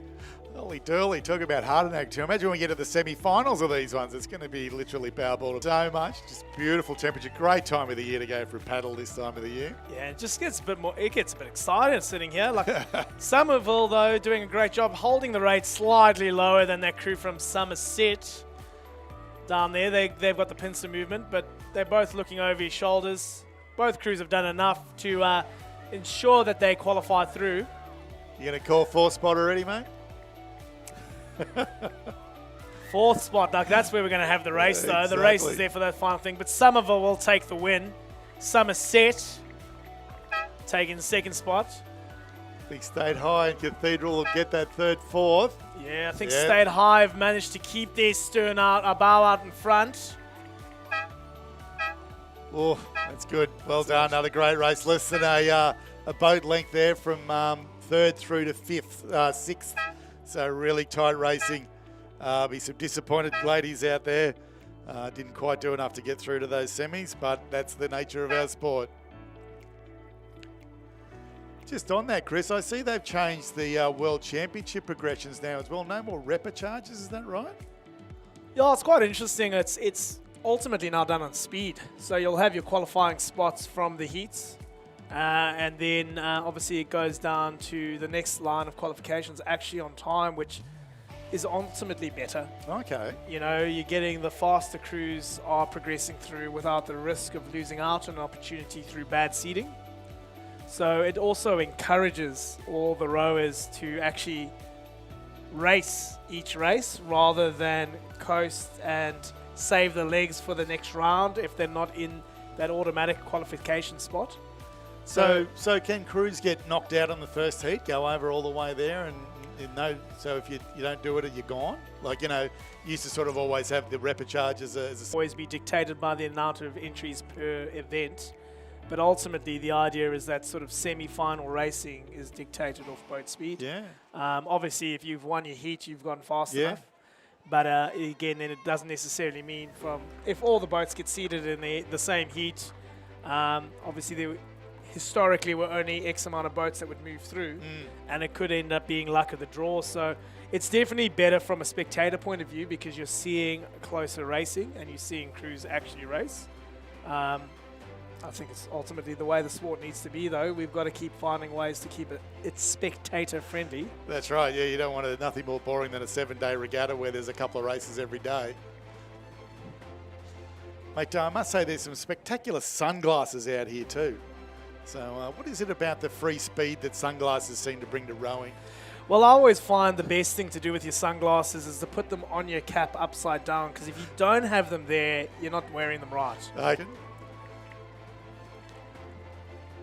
So is it the Pit Vipers? Are they still the sunglasses of choice? I would say so. I think they definitely have the most speed there. You don't want a pair of Oakleys when you can have some Pit Vipers there. And you need the most elaborate colour as well. Yeah, and you do have to win if you do have the Pit Vipers, don't you? Because if you don't, you look like a complete fool. Yeah, you don't want to look like a twit out there.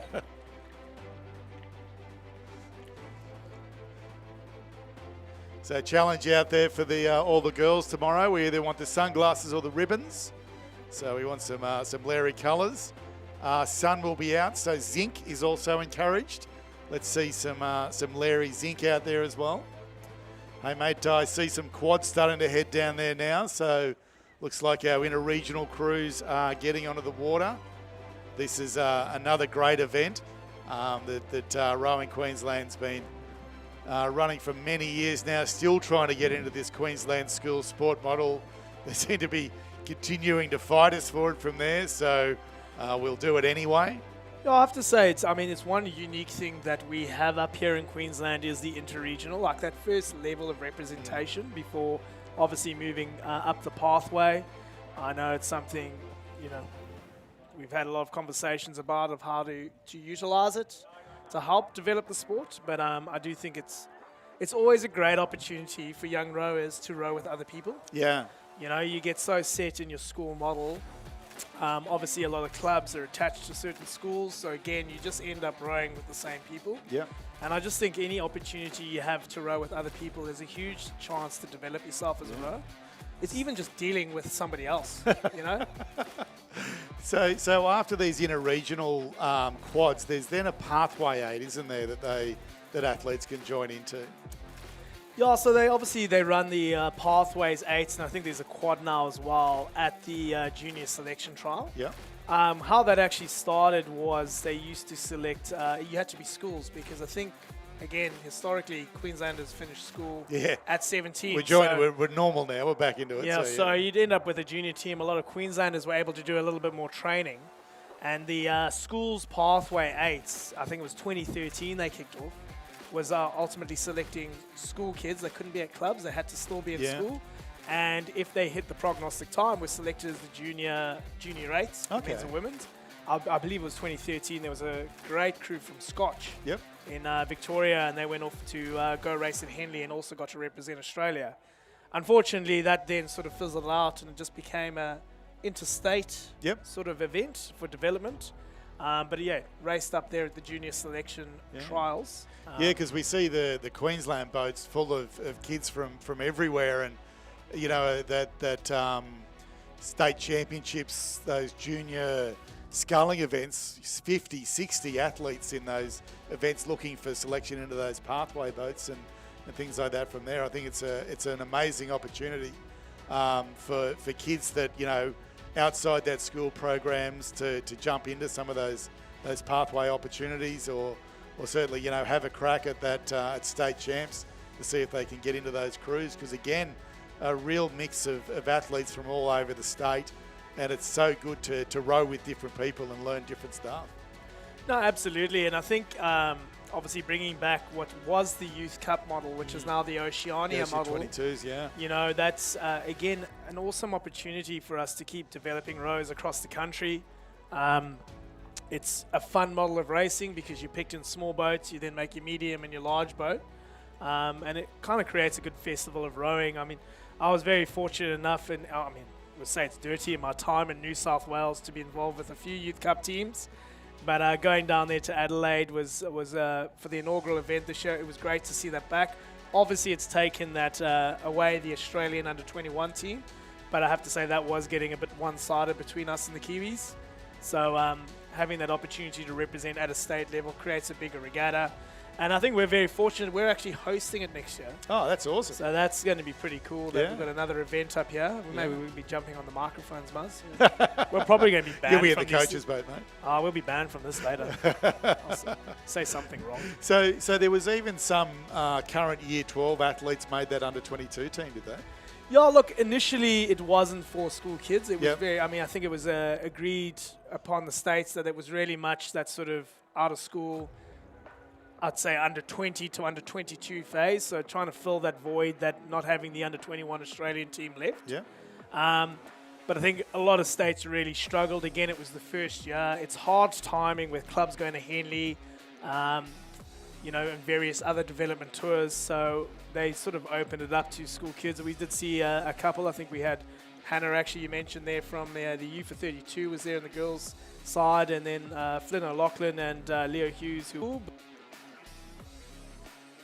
Yeah, and while it's not a good thing for younger athletes to be rowing 12 months of the year, there's those opportunities that do pop up throughout the year as well. So parents keep an eye on the Rowing Queensland website, I guess, for all of these different opportunities that do come forward. And then obviously the post-school rowing world is getting a little bit more structured. And as we mentioned, we've always filled those junior teams so well from Queensland because of the strong school programs. This regatta is a showcase of how good rowing at that school level is in Queensland. I think we're the second or the third biggest regatta in the country, this one from there, with athletes from here, there and everywhere. So I think if we can continue that school dominance through into club dominance, and then by 2032, hopefully we've got senior team dominance there as well with Queensland boats all the way through.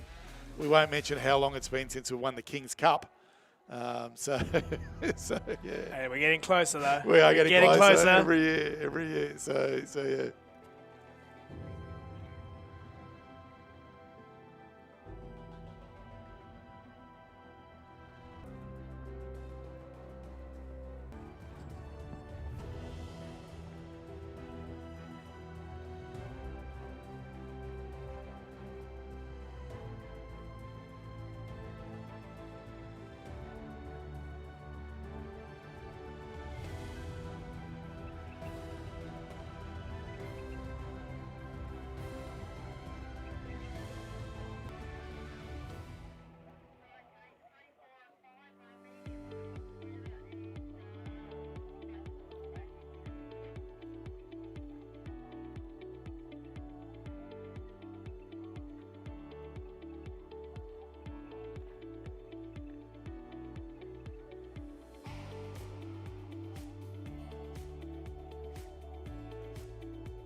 Okay, so we've had a little bit of a crash off the start line there in race 63, heat 4.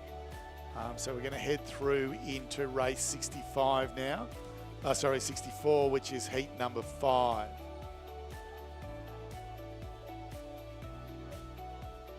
We think, we hope. Yeah, looks like a Trinity crew there in lane 10, so we're going with heat number 5 in this one. So the Stewart home crew getting a little bit excited there, having to back it down. Conditions have certainly improved down there at the 1,000 metre start. It looks like we're actually going to start off the start with this one.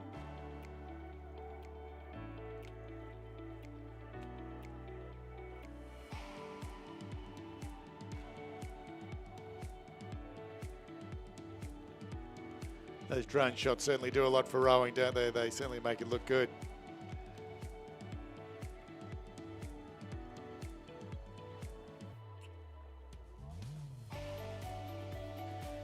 Also adds an added layer of pressure to our starters, though, making sure those boats are in line.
Well, we can see some of those quads heading up to the start line on the screen there for our interregional events.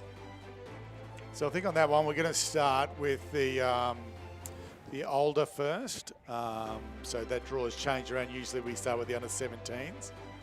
All right. So we're going to change that around as well. So the older ones will come through first. That'll be our first medal presentations of the regatta. Oh, that's right, we do too.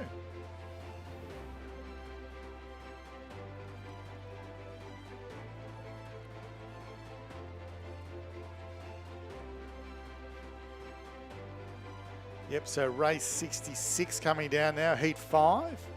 So Shalom over the far side, All Hallows in 2, Brisbane State High, Shalom in 9 and Trinity in lane 10.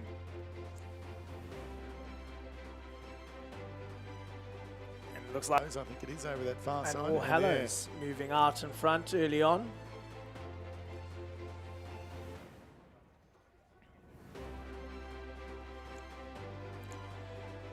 All Hallows sitting at a stroke rate of 34 strokes a minute there.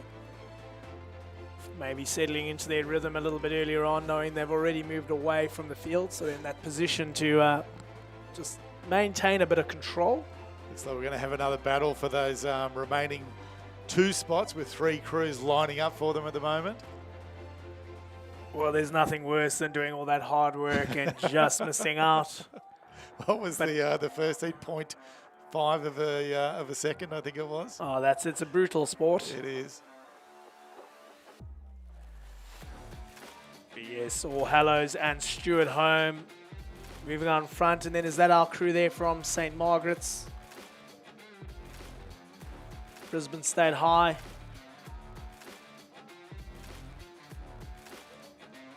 Does look like we have 5 boats in contention for the 4 spots there, those 4 qualification spots. So a bit of a brutal end for one of these crews.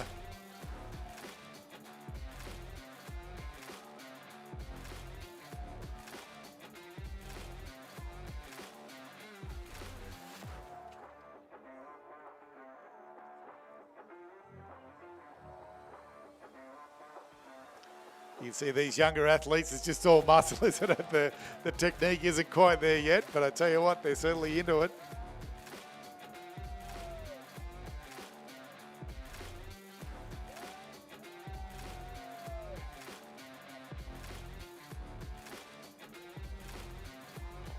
So Margaret's there sitting at a calm 37 strokes a minute. They're definitely making sure they're not going to lose out on the qualification spot, but All Hallows once again taking out a win in the heats. Stuart Home now being challenged by that crew from St. Margaret's. But the real race will then be for that final qualification spot, although The Rocky Grammar crew just poking their nose in front of State High, I think. I think so. I think that Rocky Grammar have taken out that 4th qualification spot and putting the challenge on St. Margaret's. Oh.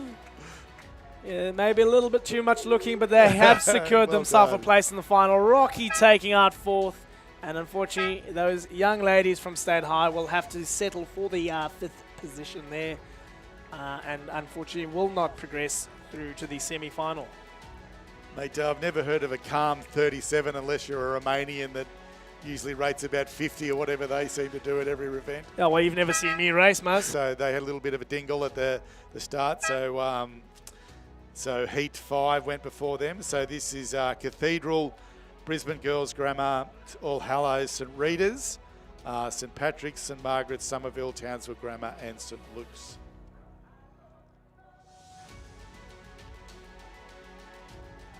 Does look to, we've definitely got somebody who's decided to go off-road on this one.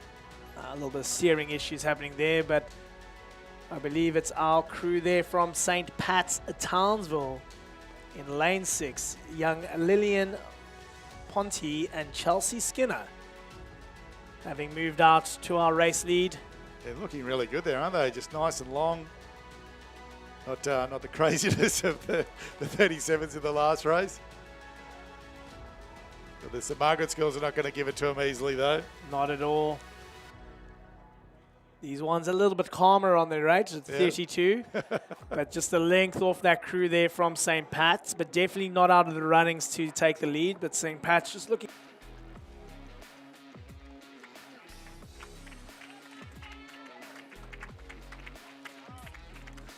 Those distinctive yellow hats of the girls' grammar crew on the far side over there, holding down third place at the moment.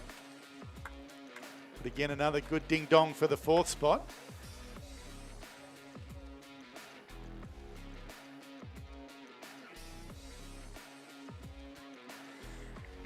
Yeah, those girls there in lane 2 from Grammar just sneaking up on the outside.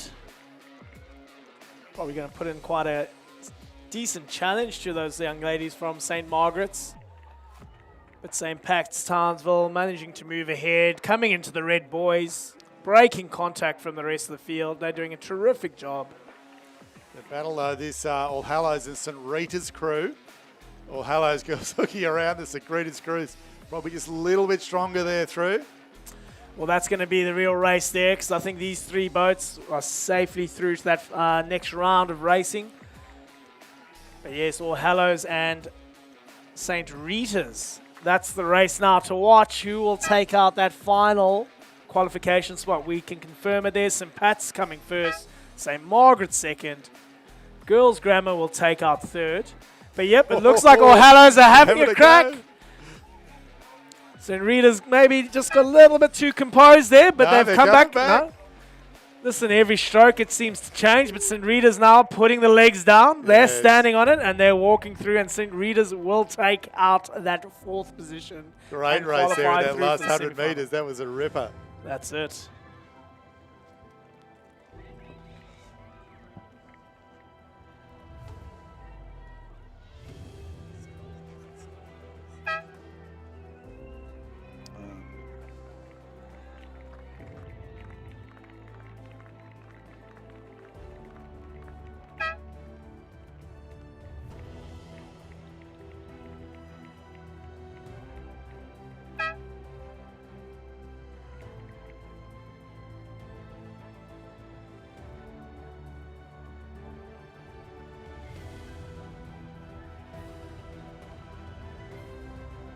Now we move through to the schoolgirls year 9 single scull. Yeah, so this is those remaining heats that we called off just before. Got really year 9 singles. So thank you, girls, for waiting all over the afternoon. But I think they'll be much happier with these conditions than what they would have encountered a few hours ago.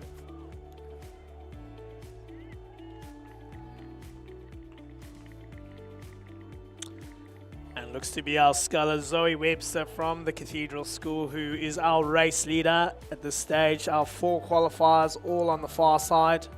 Zoe Webster, Audrey Petey from St. Aidan's, Bridget Hurst from Somerville, and Molly George from All Hallows.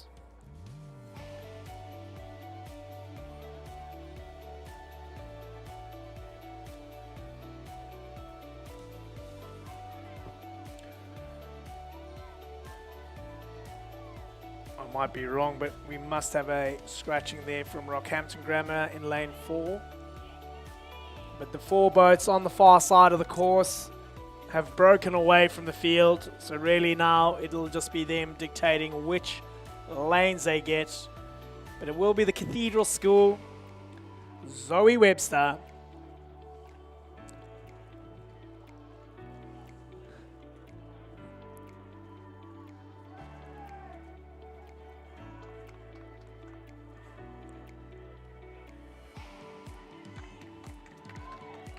looks like a very calm race from all that excitement in the Year 8 girls double sculls. Yeah. But they've got some excitement here on the bank. Yeah, Zoe doing it very easily across the line there. Just underrating the other crews and still sitting in front of them. So there's our top 4 across through into the semis. So again, remember this is these last couple of heats from the Year 9 girls single sculls.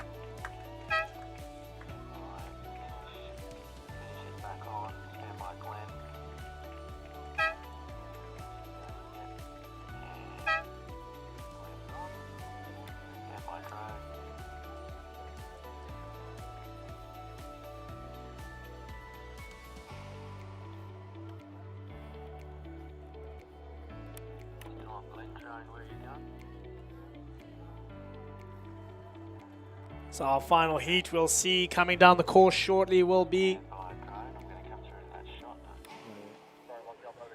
St. Andrews in lane 3 of Llewellyn McKendry. Yeah. In lane 4, Brisbane State High School, Amani Knox. In lane 5, All Hallows, Maggie Rowan. In lane 6, Bundaberg State High School, Emily Black. In lane 7, Lords Hill, Stella Beattie. In lane 8, St. Margaret's, Phoebe Johnson. In lane 9, Varsity College, Megan Stone. In lane 10, the Cathedral School, Michaela Penrose. And those scullers are well into the race.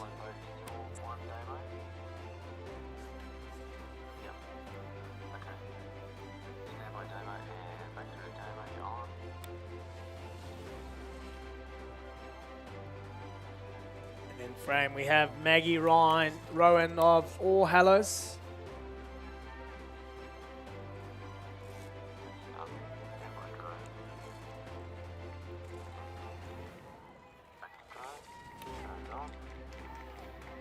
But it does look to be our sculler there from Lewis Hill, Stella Beattie, currently sitting in the lead.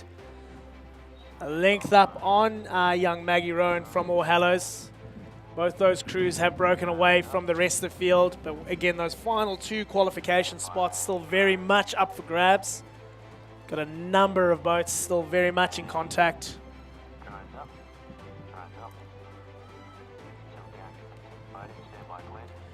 But again, you can see that Indigenous design there on that Lewis Hills in bright purple. Looking very composed in the final 100 meters. 33 strokes a minute. As Murray was saying, sitting earlier, just sitting up nice and tall on the finish. Holding the pressure through. Broken contact, quite confidently taking out the first spot and qualifying for the semi-final in the Schoolgirls Year 9 single scull. All Hallows there in our second spot there. Again, Maggie Rowan. And the real races for these final spots. Brisbane State High School sitting in third. And then looks to be a race between the Cathedral School and St. Andrews there on the outside, who I think has got the slight advantage at this stage. But Cathedral doing a late push. It's too hard to call. I would like to say it was the sculler, young sculler there from St. Andrews, taking that 4th and final spot. However, we will wait for the official confirmation there.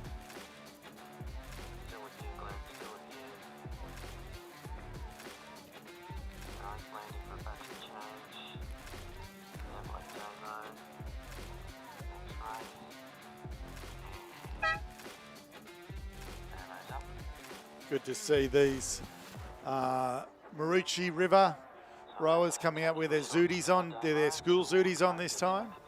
So the club up there obviously operates a club program as well as the schools rowing in their school zooties too. So St Andrews, one of the schools up on the sunny coast there. They have a very beautiful part of the river to row on up there. It's spectacular heading up from the club up the creek there. And an amazing facility there as well, turning out some good athletes over there, lots of pathway athletes coming out of Marucci River. And good to see the athletes down here at the school champs with their school zooties on. 2 races to go before we head to the inter-regional quads. It's the final 2 heats of this event.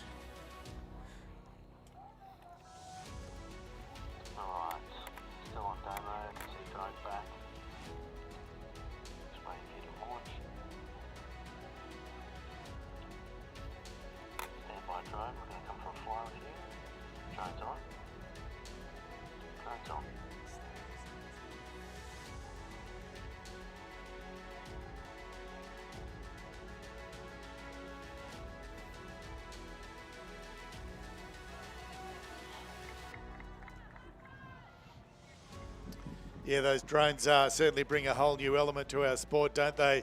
And it was really interesting watching even some of the World Cup events, and even at Henley, how close the drones are now allowed to get to the boats. You know, traditionally it's always been 30 metres behind in the centre of the course, where now they're just about taking their hats off the rowers. And it certainly does. So must be just waiting on a rower to get up there, I'd say. Everybody's just taking it easy now before we head into heat 6. Flinders.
Yeah, some great shots over the scenic rim.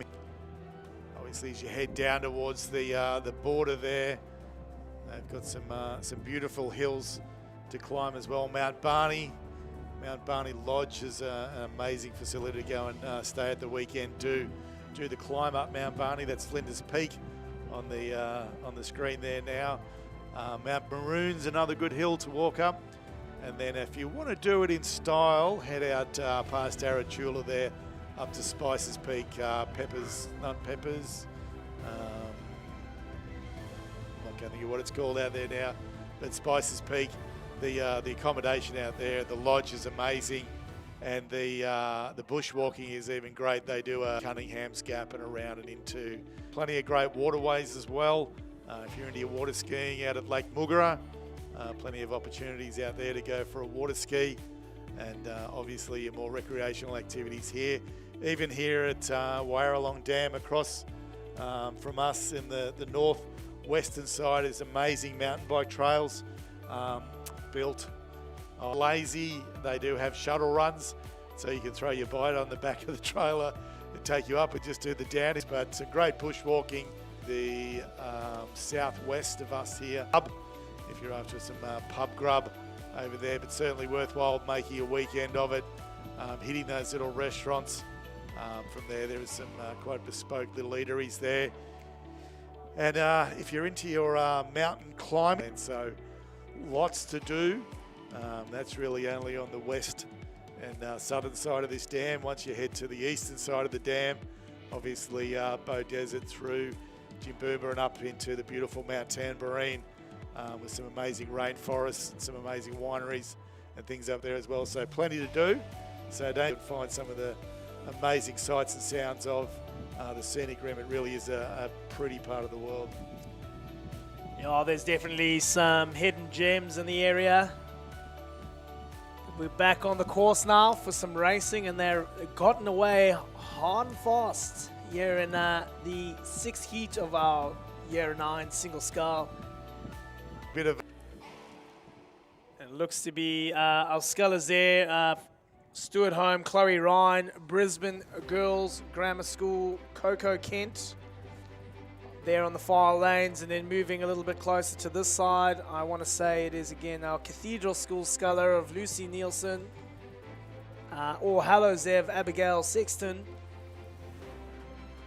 and Lindisfarne Ashley McKinder, all battling it out. Those 5 boats just slightly ahead now, but again very early racing. Still once again managing the conditions. We can see some of these crews dropping the rate as they find their rhythm. Yeah, 1,000 metres doesn't sound too far, but it certainly is. You can see young Ashley McKinder there. She's obviously representing South Coast later, as she's already got the Zooty on. Half a length there on competitors in screen there. Ashley McKinder doing a great job.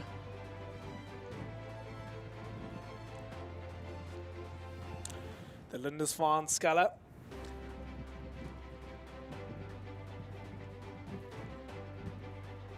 That wind's pretty much turned around to be a southwester now, so giving him a little bit of a push down the course, which makes life a bit easier than battling straight into that northerly we had earlier on in the day.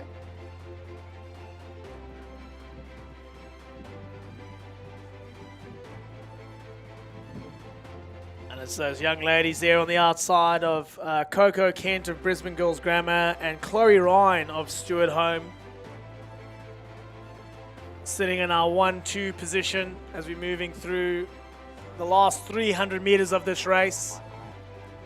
Ashley McKinder of Lindisfarne sitting in third, and then it's anybody's race for that final spot to qualify for the final. But we've got a bit of a good bish bash here, but I presume is a sibling of young Ollie Kent, who we saw take out the heat in the year 11, boys year 11 single scull. Looking very composed moving into the red boys. Managing to break away from the challenge of Chloe Ryan. Chloe not giving up though, even though she is confidently moving through to the semi-final. Just wanting to maintain that challenge at the back end of today. Few cheers coming from the spectator headland there, willing these girls across through into that all-important fourth spot. Well, that's really where the race is. It does look like Ashley McKinder has done a great job. Ashley from Lindisfarne there holding her third spot position. And then I want to say the young lady from St. Pat's in Townsville, Charlie Skinner, managing to take away that fourth position and qualifying through to the semi-final. We've got one last heat remaining in this event. That's 7 heats, significant depth in the year 9 single scull.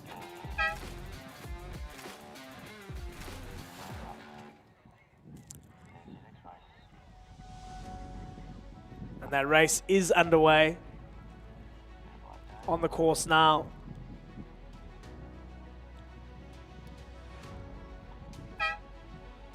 And it looks to be Ruby McLeod from All Hallows in lane 10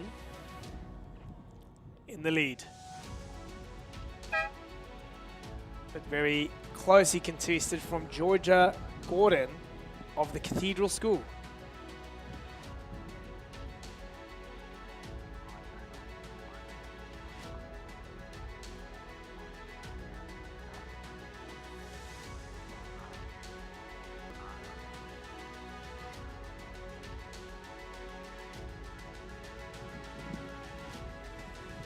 So in frame there, Georgia Gordon of the Cathedral School, sitting at 30 strokes a minute, looking over his shoulder, probably looking for that young sculler from All Hallows in lane 10.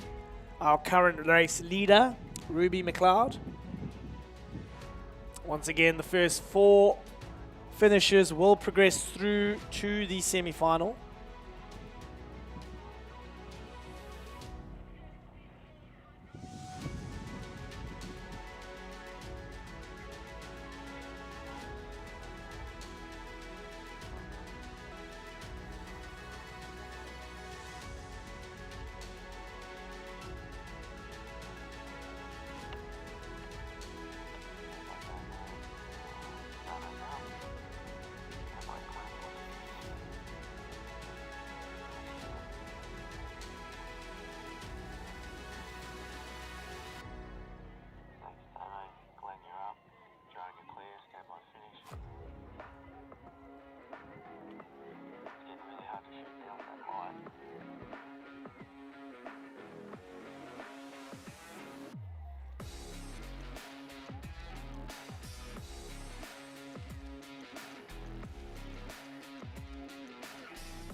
Lots of support coming from the headland here with a couple of strokes to go.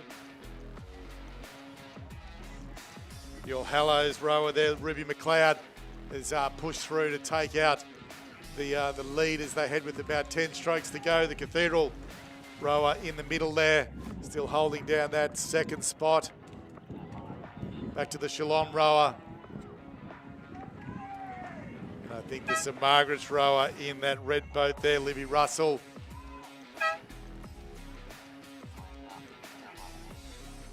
We'll do another one, a very famous St Margaret's name there, the Russell name. I don't know if it's a relation of the rest of the crowd.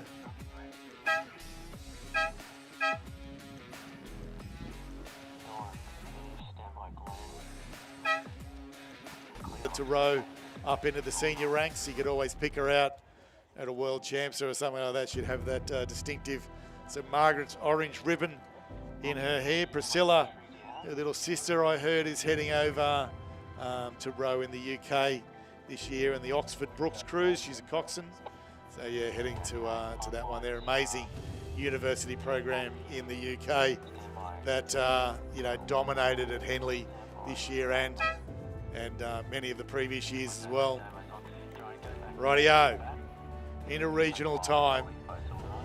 This is the quads lining up there now. Now, I heard a rumour that we were going to do the seniors first, but it looks like we're sticking with Representative rowing for the season. The schoolboys inter-regional under 17 coxed quad scull. Well, the online saying it is the open quads. So I think the printout we've got has been updated. We'll change that one. So we are going with the seniors by the looks of it. And it looks like we've got the girls first on your screen there. It is, yeah. Represent Amy Egerton, Layla Strickland, Theodora Aarons is the cox and coached by Harrison Parks and Jamie Forbes.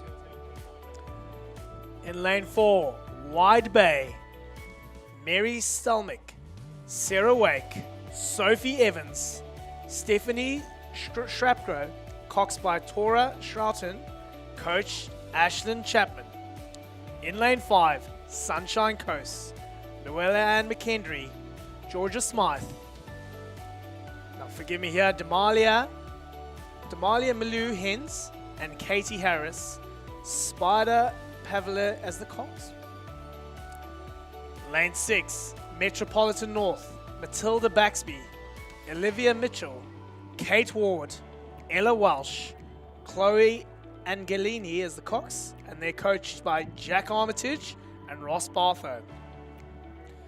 In lane 7, Capricornia, Ella Bug, Jasmine Burry, Chloe McAllister, Chloe Rabbits Hick, cox Evan Pref, coach Rob Fay. In lane 8, Metropolitan East, Emerson Martin, Saskia Josipovic, Elodie Lee, Kiana Becker, and coxed by Madeline Howard. In lane 9, South Coast, Maddie McLaughlin, Nikita Rogers, Lily Fruin, Emily Dobbin, coxed by Chloe Fielding and coached by Lillian Goldie. And in lane 10, Metropolitan West, Sophie Freyer, Mia Murphy, Lily Rance, Stephanie Pettigrew, coxed by Margaret Betts and coached by John Pettigrew. In fact, I've got young Margaret Betts' older brother Charlie sitting here in the commentary box, trying to get a sneaky look over the screen. He's a bit shy to say a few words. So, Muzz, I hear you're a betting man, mate. Oof. Where are we going for this region? Oh, holy dooly. Yeah, Met North are always hard to beat in this one, but you always get some smokies from those northern crews when they pull on this Sudi as well. So they've been pretty dominant in this over the years, those northern boats, so you can never write them off. They love nothing more than coming down here and bashing up these southern Queenslanders, that's for sure. Well, I think there's plenty of rivalries. We've obviously got the regions trying to take on the Metropolitan, and then you've got the internal rivalry of the various Metropolitan crews. Yeah, if we've got any PE teachers in the crowd there or directors of sports at school, Rowing Queensland for many years has been trying to get this event auspiced by School Sport, Queensland School Sport, and just constantly runs into barriers. Andrew Service nearly got it through 2 years or so ago, and it fell over at the last hurdle. So we did a trial probably 10 years ago. We were allowed to run it as a trial event, ticked all the boxes, and then when it came to the actual accreditation, we got knocked back again. So if there's any, we run it in that format because it's a format that's well known around Queensland, those regions, and I think it gives us a little for those.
For the open girls to come down first, allowing the under-17s that had those little bit races towards the end there. So they'll be swapping Zooties, although we did see some of them in a single already there in a regional Zooties. They'll be jumping in the quads and heading down there as well.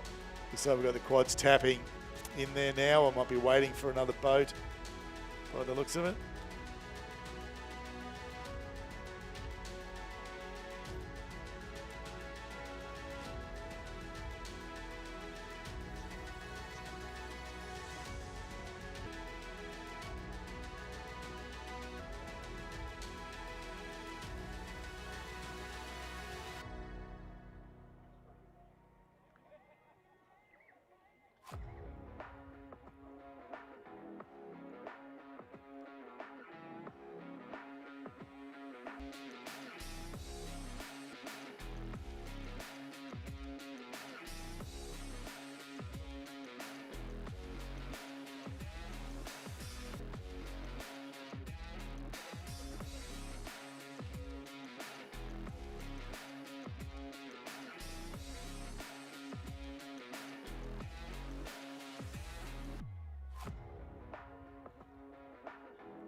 We've got a full field of this inter-regional quad. We've done the roll call already. Maybe I jumped the gun there and got excited. I don't know what they were waiting for. They all seem to be up there. I know. We just got to check this line, though. It does look like Yeah, one that's crew ridiculous. there is a little bit putting themselves at a disadvantage. They're clearly quite confident. I think that's the Sunshine Coast crew.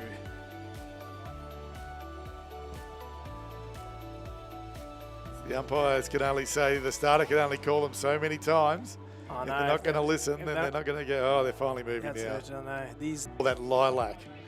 That is a that lilac. That is a very unique Lewis Hill colour. That one. A very unique Lewis Hill colour. That one. You'd be buying it at an extra tin of paint off. What a start we have. This is exciting here. A bit of representative rowing. That northern crew in lane 3 are the closest to the camera at this stage, jumping the start there. So what's the trick to row a quad, Chris? What's different? So what's the trick to row a quad, Chris? What's different from a quad, say, to an 8, other than, 2 oars and 1? Well, I mean, again, we're looking at the Cox quad here, so I mean, generally these Cox boats are a little bit going to get up to speed immediately in those first 1 or 2 strokes, and the Cox quad here, so I mean, generally these Cox boats are a little bit going to get up to speed immediately in those first 1 or 2 strokes, and as you were saying with some of those starters earlier on, a lot of work can go into the front end of the race, but if you're not transitioning that into good rhythm, it's a lot of energy wasted. You got to think about it as a continual build of speed. Technique-wise, anything different from a scull boat? Technique-wise, anything different from a scull boat to a sweep boat? Look, I don't Like wanna- in your movements and things like that? Oh, look, there's definitely a difference. That's right. That's So, right. Yeah, still got to do a bit of a coaching job here, but Exactly. I do find there's definitely a few His card tricks. is available if you do want to come. Yeah, and the find- barbell. That some very bright colours there, but that crew there from Metropolitan West, South Coast, and Metropolitan East, then jumping a lane over to that Metropolitan North crew. I'd say jumping a lane over to that Metropolitan North crew. I'd say you got 4 crews there. Barbell. I would in front. They've probably got a canvas lead at this stage, and they're trying to shift that to half a length.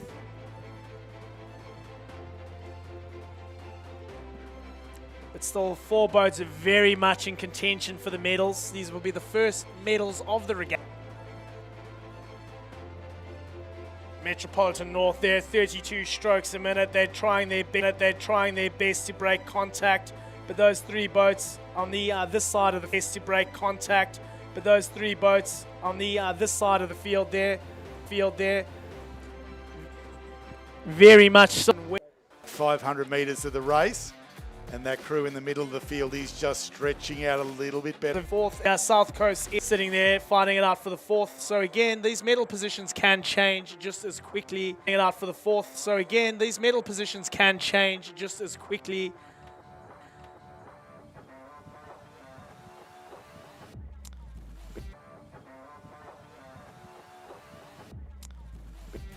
Duties in the valley well as a crew there. That synchronisation of the oars, very nice. It'd be interesting to see, I mean, how many of these crew each other. We're moving into that final 500 meters. They have managed to, but we still got 4 crews battling it out for those medals. Metropolitan West now putting their bow in line with that Metropolitan East. South Coast taking a quarter of a canvas up, holding on to that cup gold. Metropolitan North really holding good rhythm. Cup gold. Metropolitan North really holding good rhythm. But it's South Coast there in shot at the moment. They're trying to break away there from that Metropolitan East crew. Well, having conditions just turned perfect now for the afternoon.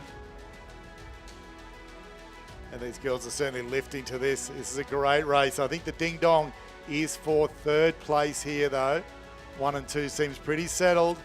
Yeah, that South Coast crew looks like they're doing their best to break away, but It does look at this stage coming into the final 250 meters that potentially our medals might have been secured. I don't know, red boys do weird things to rowers, mate. Yeah, when you see red, you go. But that Met North crew looking fantastic as they come into the last 100 meters. You can see that intensity lifting up. South Coast trying to hold off that challenge from Met East. Met West not letting it go. South Coast doing their best to put that challenge on to the young ladies there from Met North, but just a class crew here as they drive towards the line. South Coast, though, managing to break off the North, taking gold. South Coast taking silver. And Met East holding a final challenge from Met West to take bronze. The young ladies from Met East will have to settle from fourth. Then across the course, our young ladies from Northern taking fifth. And then I believe it must be Wide Bay, 6th. Capricornia in 7th. And Sunshine Coast in 8th place.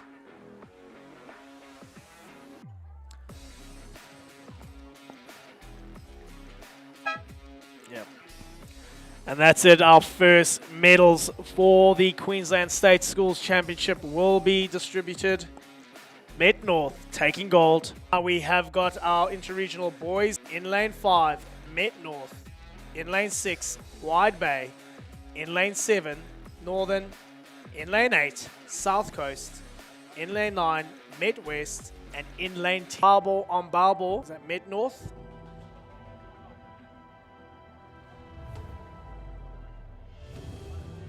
Does look like we're missing one crew from it, the roster there.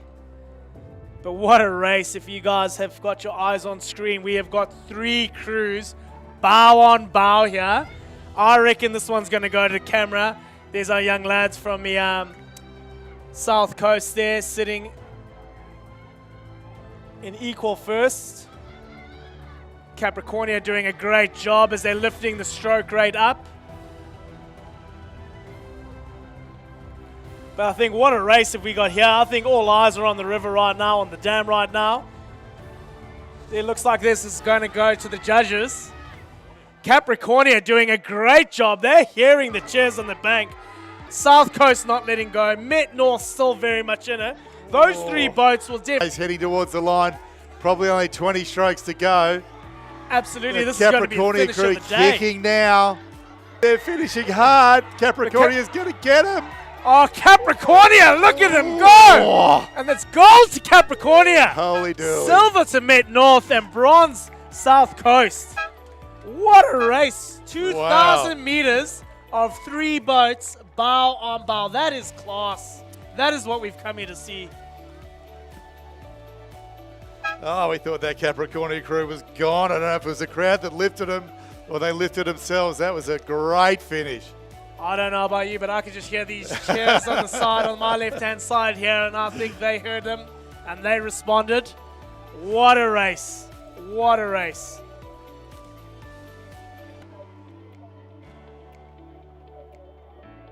So that Capricornia crew represented by Giles, Ryan Henry, Nicholas Thompson, Harry Brandt, coxed by Layla Struthers, and coached by Kim Bryan. What a race. Burn.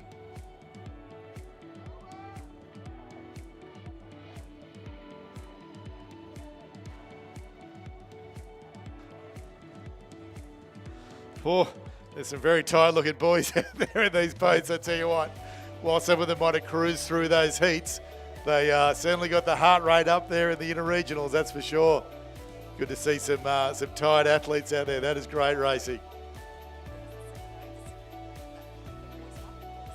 And look, sometimes it's a tough pill to swallow. But you've been a part of something great there. I mean, you don't see many races like that. I mean, those crews did not separate the whole way down the course.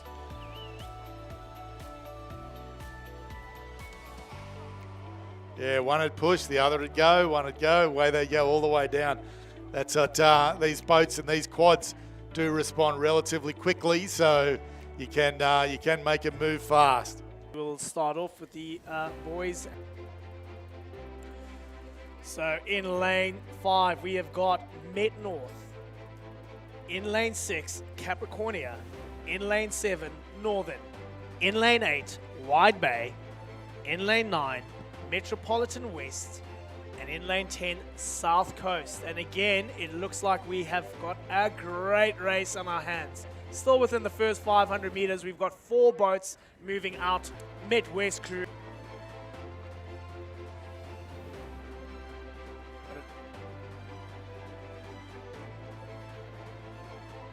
Followed by the South Coast crew. Those 2 boats slightly ahead of the next 2 of the Northern and Met North crews. 4 boats moving ahead of Capricornia and Wide Bay. It's still early stages of this race.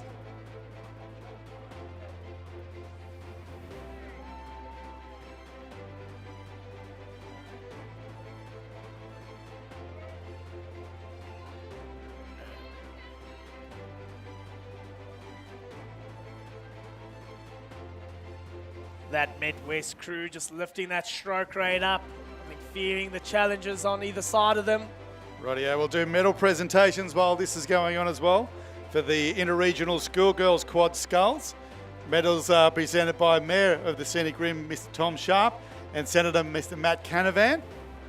In 3rd place, and the bronze medal is the crew from Metropolitan East, Emerson Martin, Saskia Jesovic, Elodie Lee.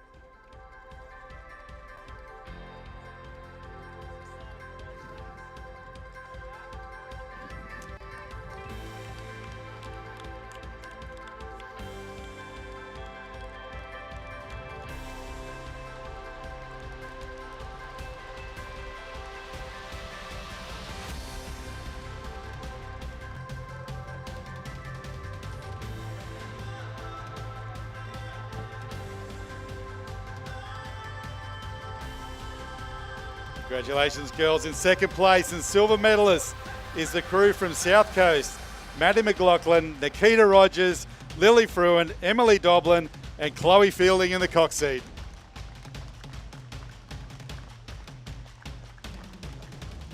We'll just hold these medal presentations for the finish of this race. Yeah, so if we turn our heads back to the course, we got another exciting finish with the boys under 17 quad scull. Does look to be that 3 crews have moved away from the rest of the field. That being the crews from South Coast, Met West, and I believe Met North. But what another exciting finish here.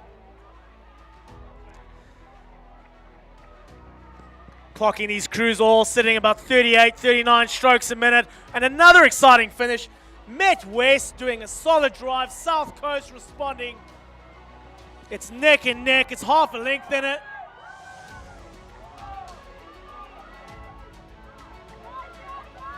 Not to write off that crew from Northern, but it will be our crews from Met West taking gold. South Coast silver. Met North 3rd. Northern 4th.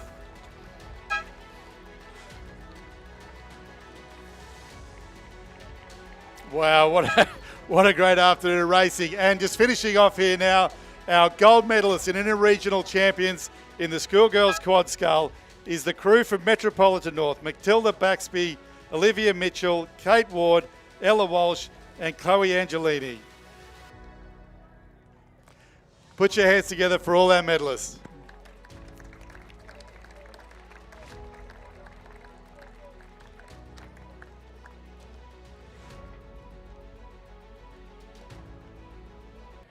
And our final inter-regional race is underway. The under-17 girls quad scull. In lane 4, Met North. In lane 5, Met East. In lane 6, Capricornia. In lane 7, Sunshine Coast. In lane 8, Met West. In lane 9, South Coast. And in lane 10, Northern. And yet again, we've seen a couple of crews get off the blocks very quickly. That crew from Northern there of Josie Broad, Zoe Webster, Georgia Creswell, Holly Wilkie, and Elise Abadar as the cocks, taking that early lead.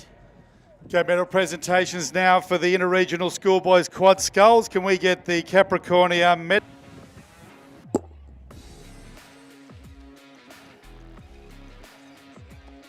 And we can see a great race on the course.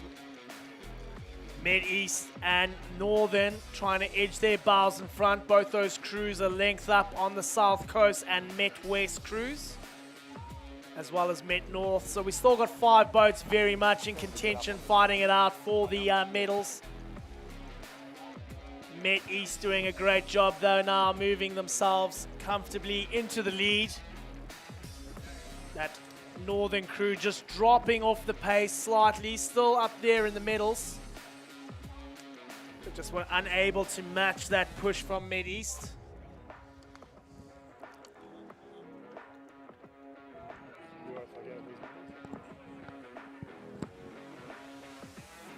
Okay, medal presentation now for the Interregional Schoolboy Quad Sculls. Medals presented by Scenic Rim Mayor Tom Sharp and Senator Matt Canavan.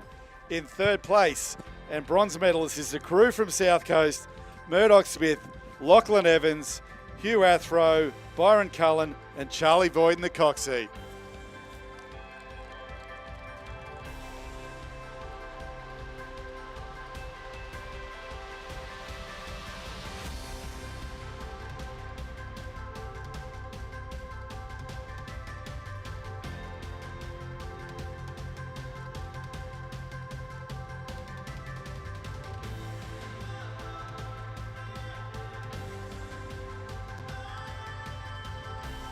Metropolitan North, Hayden Nielsen, Jack Wells, Ben Sands, Stefan Vandermeer and Phoenix Keith in the cock seat.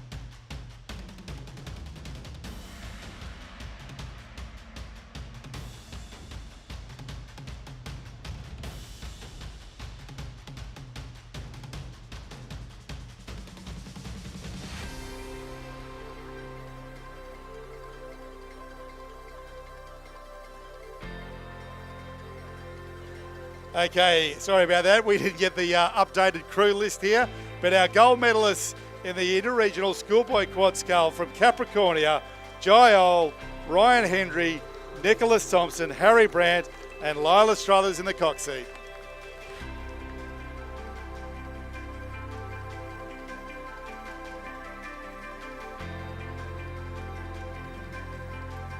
And turning our heads back to the course, we're in the latter stages of this interregional under-17 girls quad scull. And it's still that crew from Met East holding the lead, in fact taking a significant lead.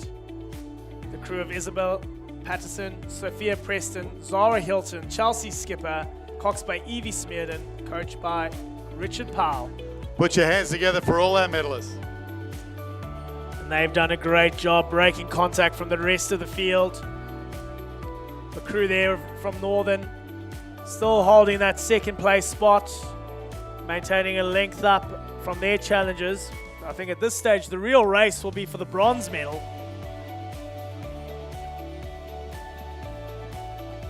Can the Interregional Quad girls jump in their boats and take them back to the headland? We need the parking bays here.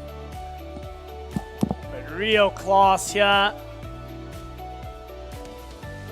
Met East dominating this one. Very calm, collected. Northern holding on to the silver medal spot, but being challenged there by the Met North crew. And the South Coast crew, they're fighting it out for the bronze medal. I think Northern have secured themselves the silver quite comfortably. So the real race here for the bronze medal, Met North and South Coast. But I will say the Met North crew will take out bronze. South Coast having to settle for fourth. Met West will come in fifth.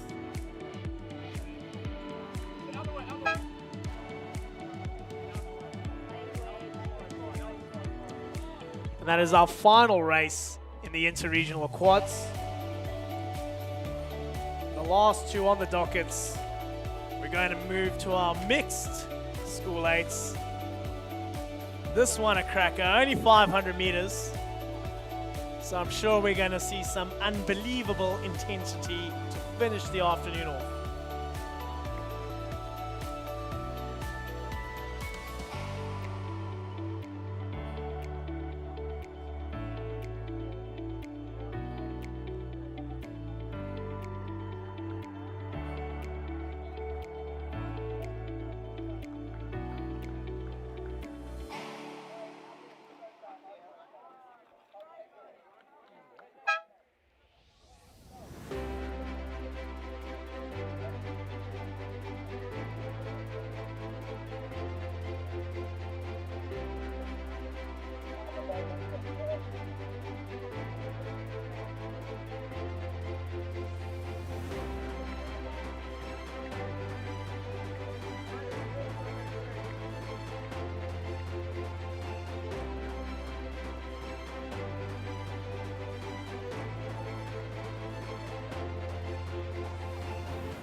Okay.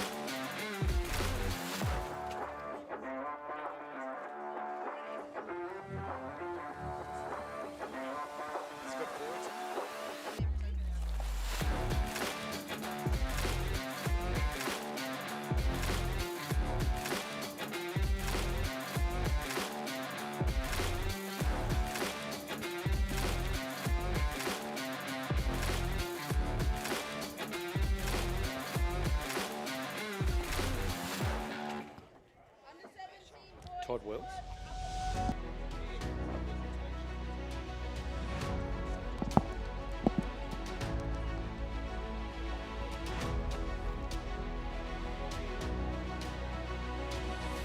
Okay, medal presentation now for the schoolboy interregional under-17 quad sculls. Medals presented by Mayor Tom Sharp, Senator Matt Canavan, and Rowing Queensland board member Todd Hacking. In the bronze medal and third place position is the crew from Metropolitan North, Lockie Kerr, James Gordon, Benjamin Purcell, Oliver Kent, and William Angelucci.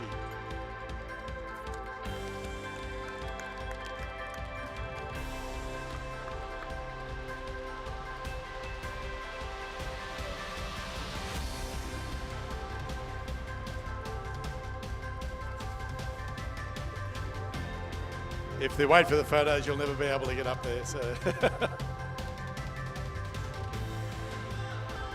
second place, silver medalist is the crew from South Coast, Cruz Sten, Ethan Hugh, Marcus Fox, Kai Lees, and Elijah Hadazabaku in the cox seat.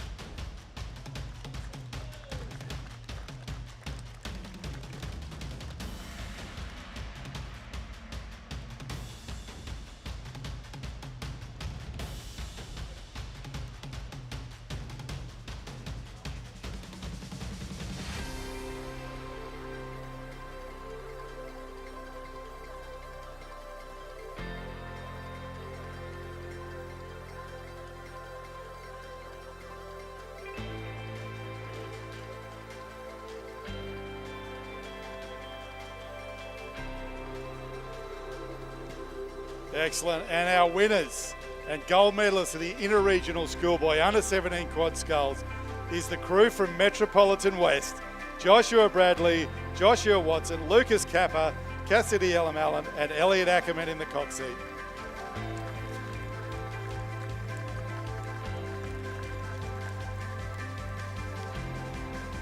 Okay, put your hands together for all our medalists.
Tom Sharp and Todd Hacking, Rowing Queensland board member.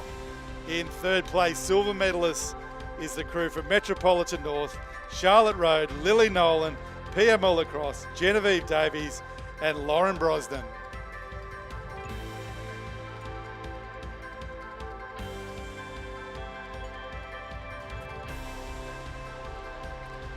You're right, Todd, you'll be there all day if you have to wait for the photos.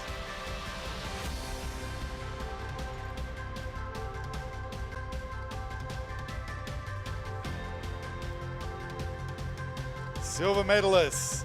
And second place goes to the Northern crew of Josie Broad, Zoe Webster, Georgie Craswell, Holly Wilkie, and Elise Aberhauer.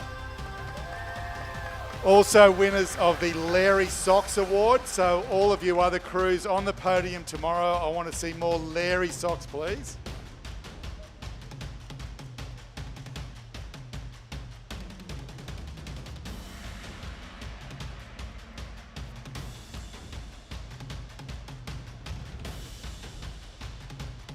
Okay, our gold medalists and winners of the Inter-Regional Schoolgirl Quad Scull from Metropolitan East, Isabel Patterson, Sophia Preston, Zara Hilton, Chelsea Skipper, and Eve Smearden.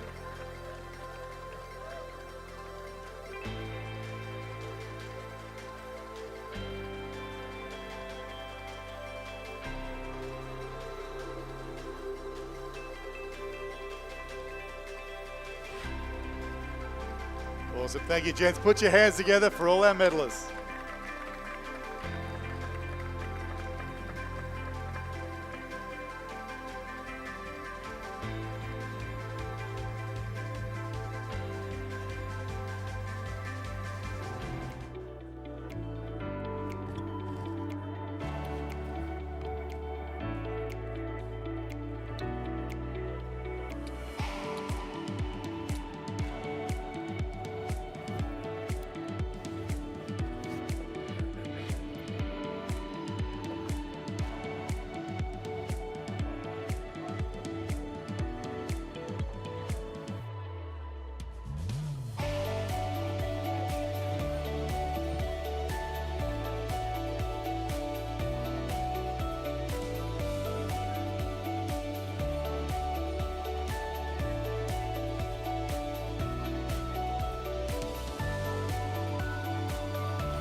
Right, well, there was some exciting racing there, so we move to our next two finals. The mixed School 8. Mixed racing, also now a world rowing event. We'll see this year they have a mixed 8 and a mixed double scull for the first time.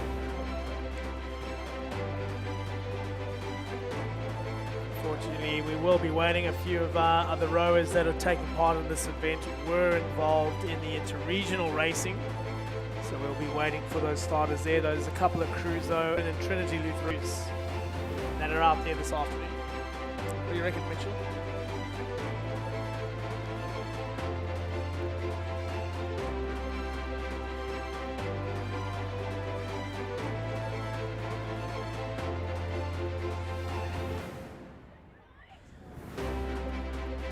So they Division 2 and Division 1. These will just be Division 500 meter racing. So going to be exciting, I reckon. I don't think we're going to see much in it. In that first event, we have got a Brisbane Lachlan Kerr, Benjamin Purcell, Nicholas Calso of Brisbane Boys Grammar, with Lily Nolan, Emma Bond, Olivia Mitchell, and Willa Dunbar of Brisbane Girls Grammar, with Lauren Bronson coxing that one. In lane 6, we'll see St. Peter's Lutheran College, Flynn Grizzard, Ted Allard, Luca Kendall, Samuel Matthews, Lily Rance, Mia Murphy, Papa Yarsky, Stephanie Pettigrew, and Tess Curtis. In lane 7, Trinity Lutheran College, Lily Fruin, Elena Doherty, Charlie Newman, Zara Keats, Christian Rashal, Jed Rice, Jaeger Witten, Teal Heron, Chloe Fielding Coxing.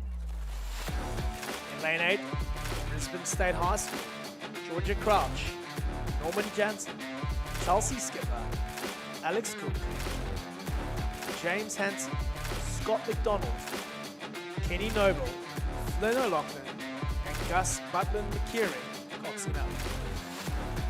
Then we have a Churchy or Hallows composite of Ruby McCall, Molly George, Joshka Holt, Ben Field, Mac Chandler of Churchy, coxed there by Juliet Arthur. And then a St. Hilda's TSS composite with Leonardo Hughes, Hugh Attal, William Barnes, Lachlan Evans of TSS, Nikita Rogers, Isabel Carathansa-Polos, Evie Scott, and Pedro Smith, coxed by Sydney Prendergrass Bertinesha, all from St. Hilda's. So again, a few of these crews may still be taking some time getting to the line, but really exciting 500-meter racing to end the day off. We're going to see some sprinting. Oh, yeah. It's always interesting to see how the coaches go about seating these boats. Whether they want a bit of rear-wheel drive with all the boys in the stern, or back looking for that rhythm and finesse with the ladies up front. Yeah, you often see the girls in the stern and the bow, don't you, of these ones, and the boys in the engine room. So we'll see how they've seated it this time. I think often enough it might also be which boat they're using, whether they're using one of the girls' eights or the boys' eights. But I still want to see whether these co-ed schools have a bit of an advantage over the composites. Yeah, I can't imagine a whole lot of training going on between the composite boats, that's for sure. Maybe the 500-metre paddle to the start. I think this is where most training is going to. This 500-metre race. This is the big one. Dictates the bragging rights for the rest of the season. Head of the river comes second. Exactly. This to is the it. next stage. Yep. Now, a bit of a rule after the medal presentations. So call in, grab your medals, and generally the coxswain jumps in the stroke seat and the stroke seat jumps in the cox seat, okay? So for future reference, that's always a bit of a laugh. So make sure when you do get your medals over the regatta that we have that stroke and that cox seat swap around. Now, we're not going to do medals for these mixed eights tonight. We're running out of light, so the crews will head straight back and we'll organise medals and things like that for them tomorrow.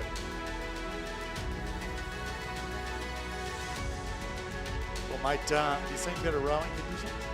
It's about as good as it gets. Well, this is actually why we delayed the regatta. Yeah, for this peak event, that's right. We're making sure that these 500-metre races have got class. These high-performance events. Look, I reckon just with the amount of eights here, we should have just done one race.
Yeah, now it really is a spectacular part of the world, and nothing better than seeing a whole heap of big boats out on this amazing course.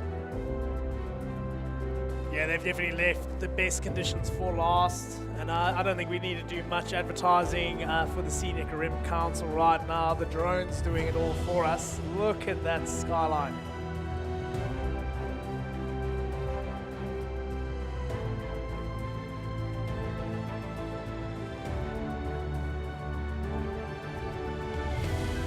So what do you reckon the chatter is in the boat here? It'd be 100% rowing, wouldn't it? there'll be no socialising going on at all in these mixed boats. No, they won't be asking what's going on tonight. That's for sure. Well, they're all backing into school holidays now, but I think, there's definitely some quite comprehensive race plans going on. Oh, definitely. Yeah. We're looking flat out 500 metres. That's all. Those conditions have changed. I'm sure a lot of coaches made sure the gearing was quite right for that headwind, only to see the wind drop away.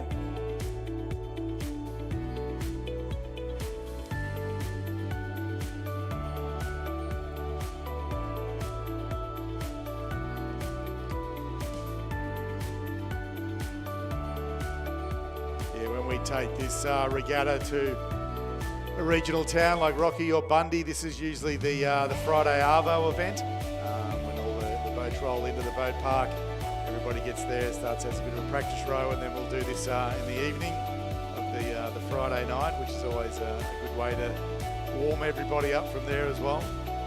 Plus, as we've identified, a bit of bragging rights to settle for the regatta.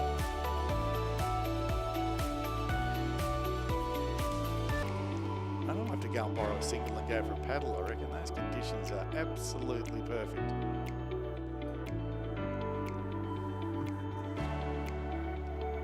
I think I'll be heading to the pub after this. Good but point, you actually. You enjoy your Okay, I'll scalp. do that. I'll do that.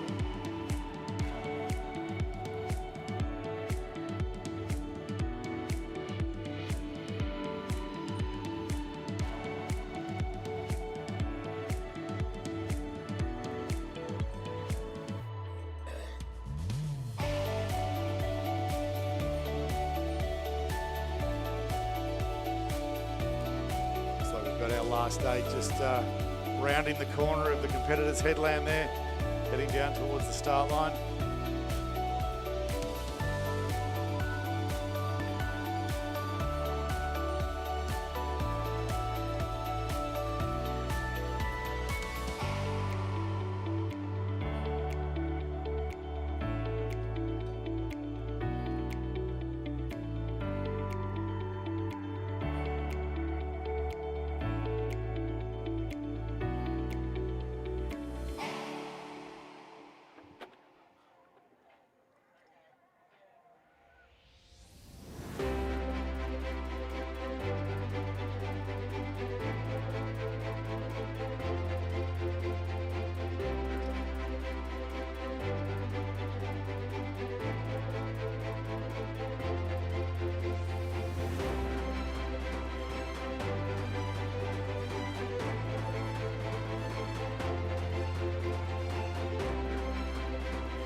All the parents that are here at the moment, make sure you get grandma, grandpa, all the relations to sign into the live streaming over the next couple of days.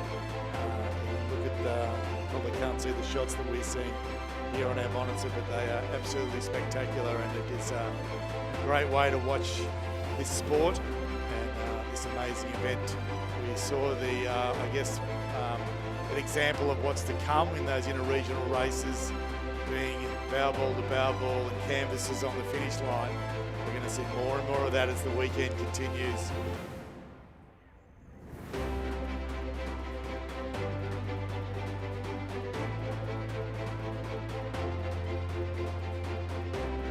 Rightio, looks like we're starting to get a bit of a line up there now.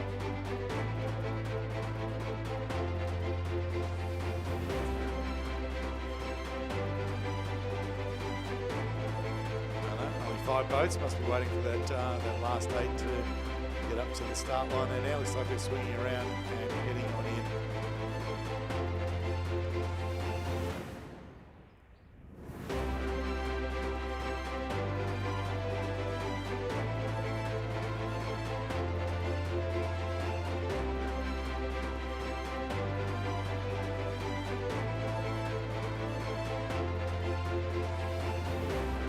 This sun's going to make it a little bit tricky to call the finish line. Look straight to it. So we'll be relying on those umpires, I think, to give us if it's close.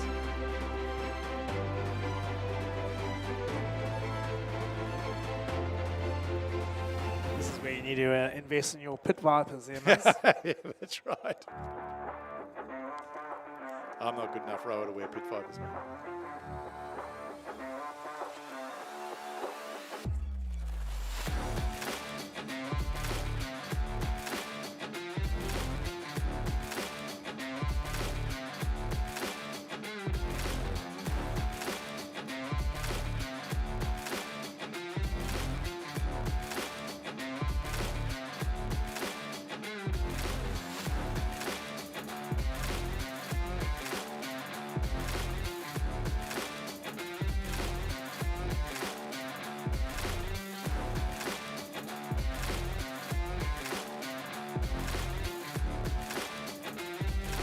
Rightio. Tap it in now. Anticipation on that start line now. Mixed 8, Yeah, the 500 meters. Head of the river. Quite possibly. Whoa up. There we go. Okay, in the starter's hand.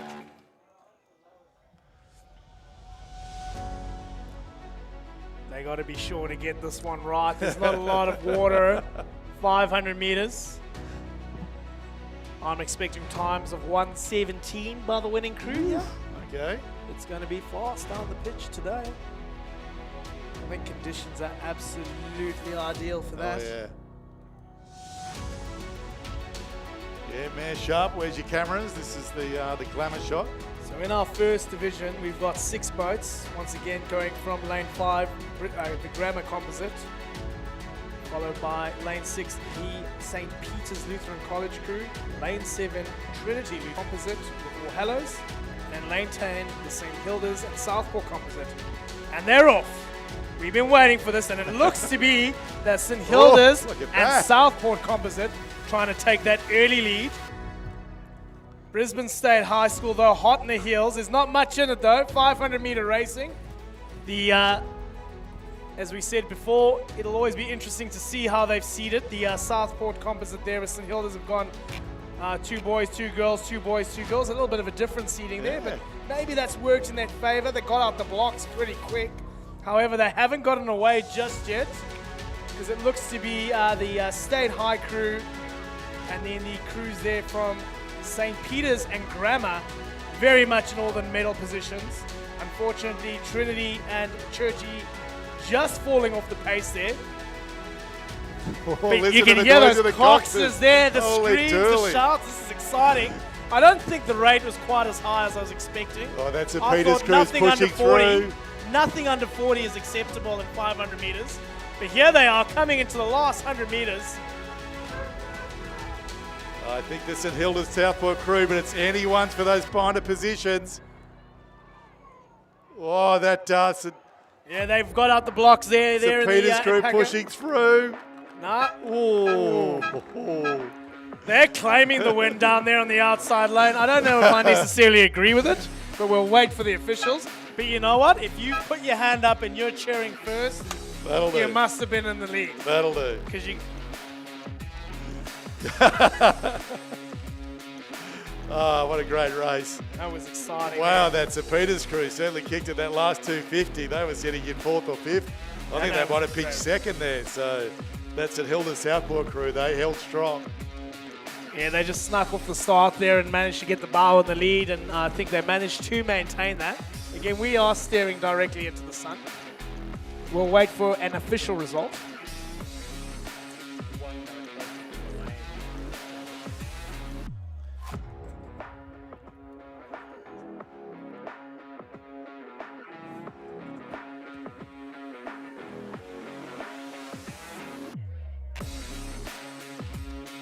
Right, and we're here at our final race of today. We'll wait official confirmation there for the first division there of the mixed eights. But here we've got another couple of composites. So in lane 5, another St. Hilda's TSS composite. Charlie L, Jermaine Palmer Peacock, Rory Greenup, and Josh Cameron of TSS with Lani Nolan, Larkin Cooper, Isla Hawkins, and Gia Ferraro of St. Hilda's, coxed by Lachlan Hewitt.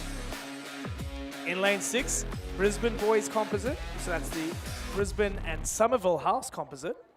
So Sally Bromwell of Somerville, Molly McIntyre, Natalie Bramwell, and Emma Leonard of Somerville House, with Ryder McFarlane, Hamish Wright, Reese Piddock, Dermot Morrow, and Campbell Cox by Campbell Bard of Brisbane Boys College. Callum Hainwood and Samara Quinlan, the coaches there. We've got another Brisbane Boys composite with Somerville House, Phoebe Hurst, Elizabeth Hooper, Mia Rogers, and Emma Woolley of Somerville House with Will Dixon, Charles Ayes, Harrison White, and Magnus Steamson, Cox by Isabella Kidston. Trinity Lutheran College, Kai Lees, Byron Cullen, Johannes Ijo, William Horsley, Emily Dobbin, Sophie Clifford, Isabella Roberts, and Isabella McMahon, Cox by Charlie Vaught. Then Brisbane State High School, Sarah Britton and Johannes Victor, Cox there by Madeline Howard. St. Peter's Lutheran in lane 10, Joshua Watson, Lucas Caper, Dominic Pride, Sam Bird, Sadie Hall, Scarlett Hall, Alexandra Wood, and Maya Markovich, Cox there by Ethan Watts. Righto, mate. Results are gone official on the previous one. It was the St Hilda's Southport composite that got across, and that fast fuel 8, so 10. Yeah, have a look at that gap between third and fourth. Nothing we expect. Exactly. So looking forward to this next one. Just tapping into the start line there now. What a picture.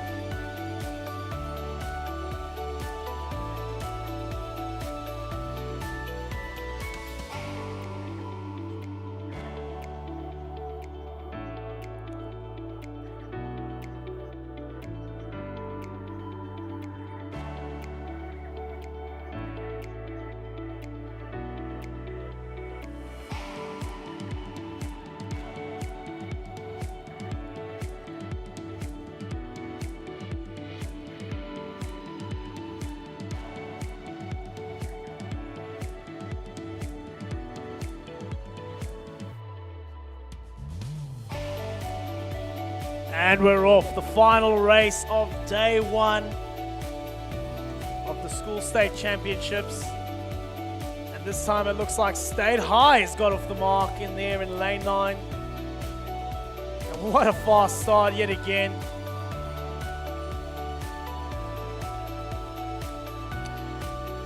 You're a little bit confused on the old Zooties. A number of athletes haven't had time to get changed out of their inter-regional Zooties ahead of this race. But State High have really surged ahead of this one. They've got a clear canvas up on the rest of the field. Great rhythm as they're driving it through, moving into the final 250 meters of this race. And I will say it's State High, and then it must be the St. Hilda's TSS composite there on the outside, who are challenging for the gold medal position, followed then by the Brisbane Boys composite in lane 6. But as we've seen it before, this race can be anyone's. There's no time to settle. It's an all-out sprint. State High and the St. Hilda's TSS composite fighting it out for the gold medal. 38 strokes a minute. State High moving it up to 43 to match that challenge there on the outside. What a race we've got here. Too hard to call. It's bubble on bubble. Oh. We'll wait official results there.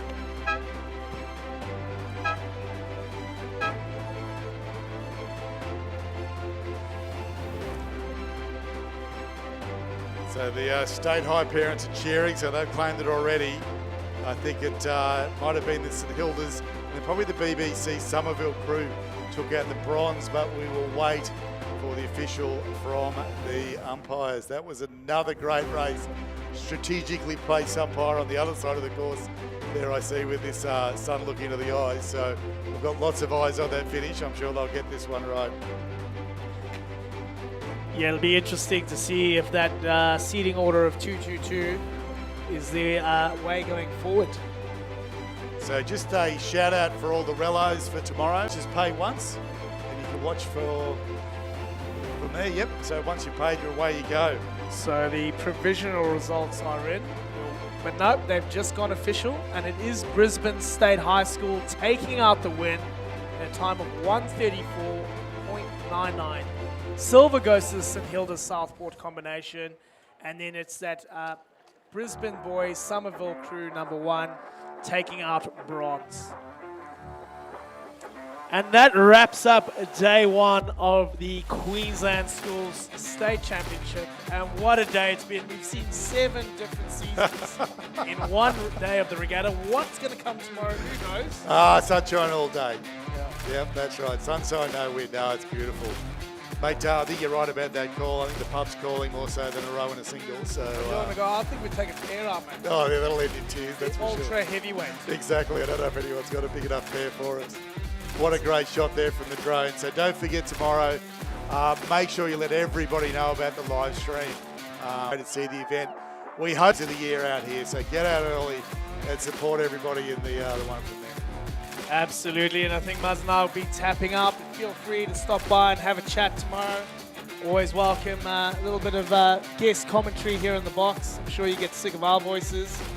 But we'll wrap up for today, and we look forward to seeing you all tomorrow for day 2.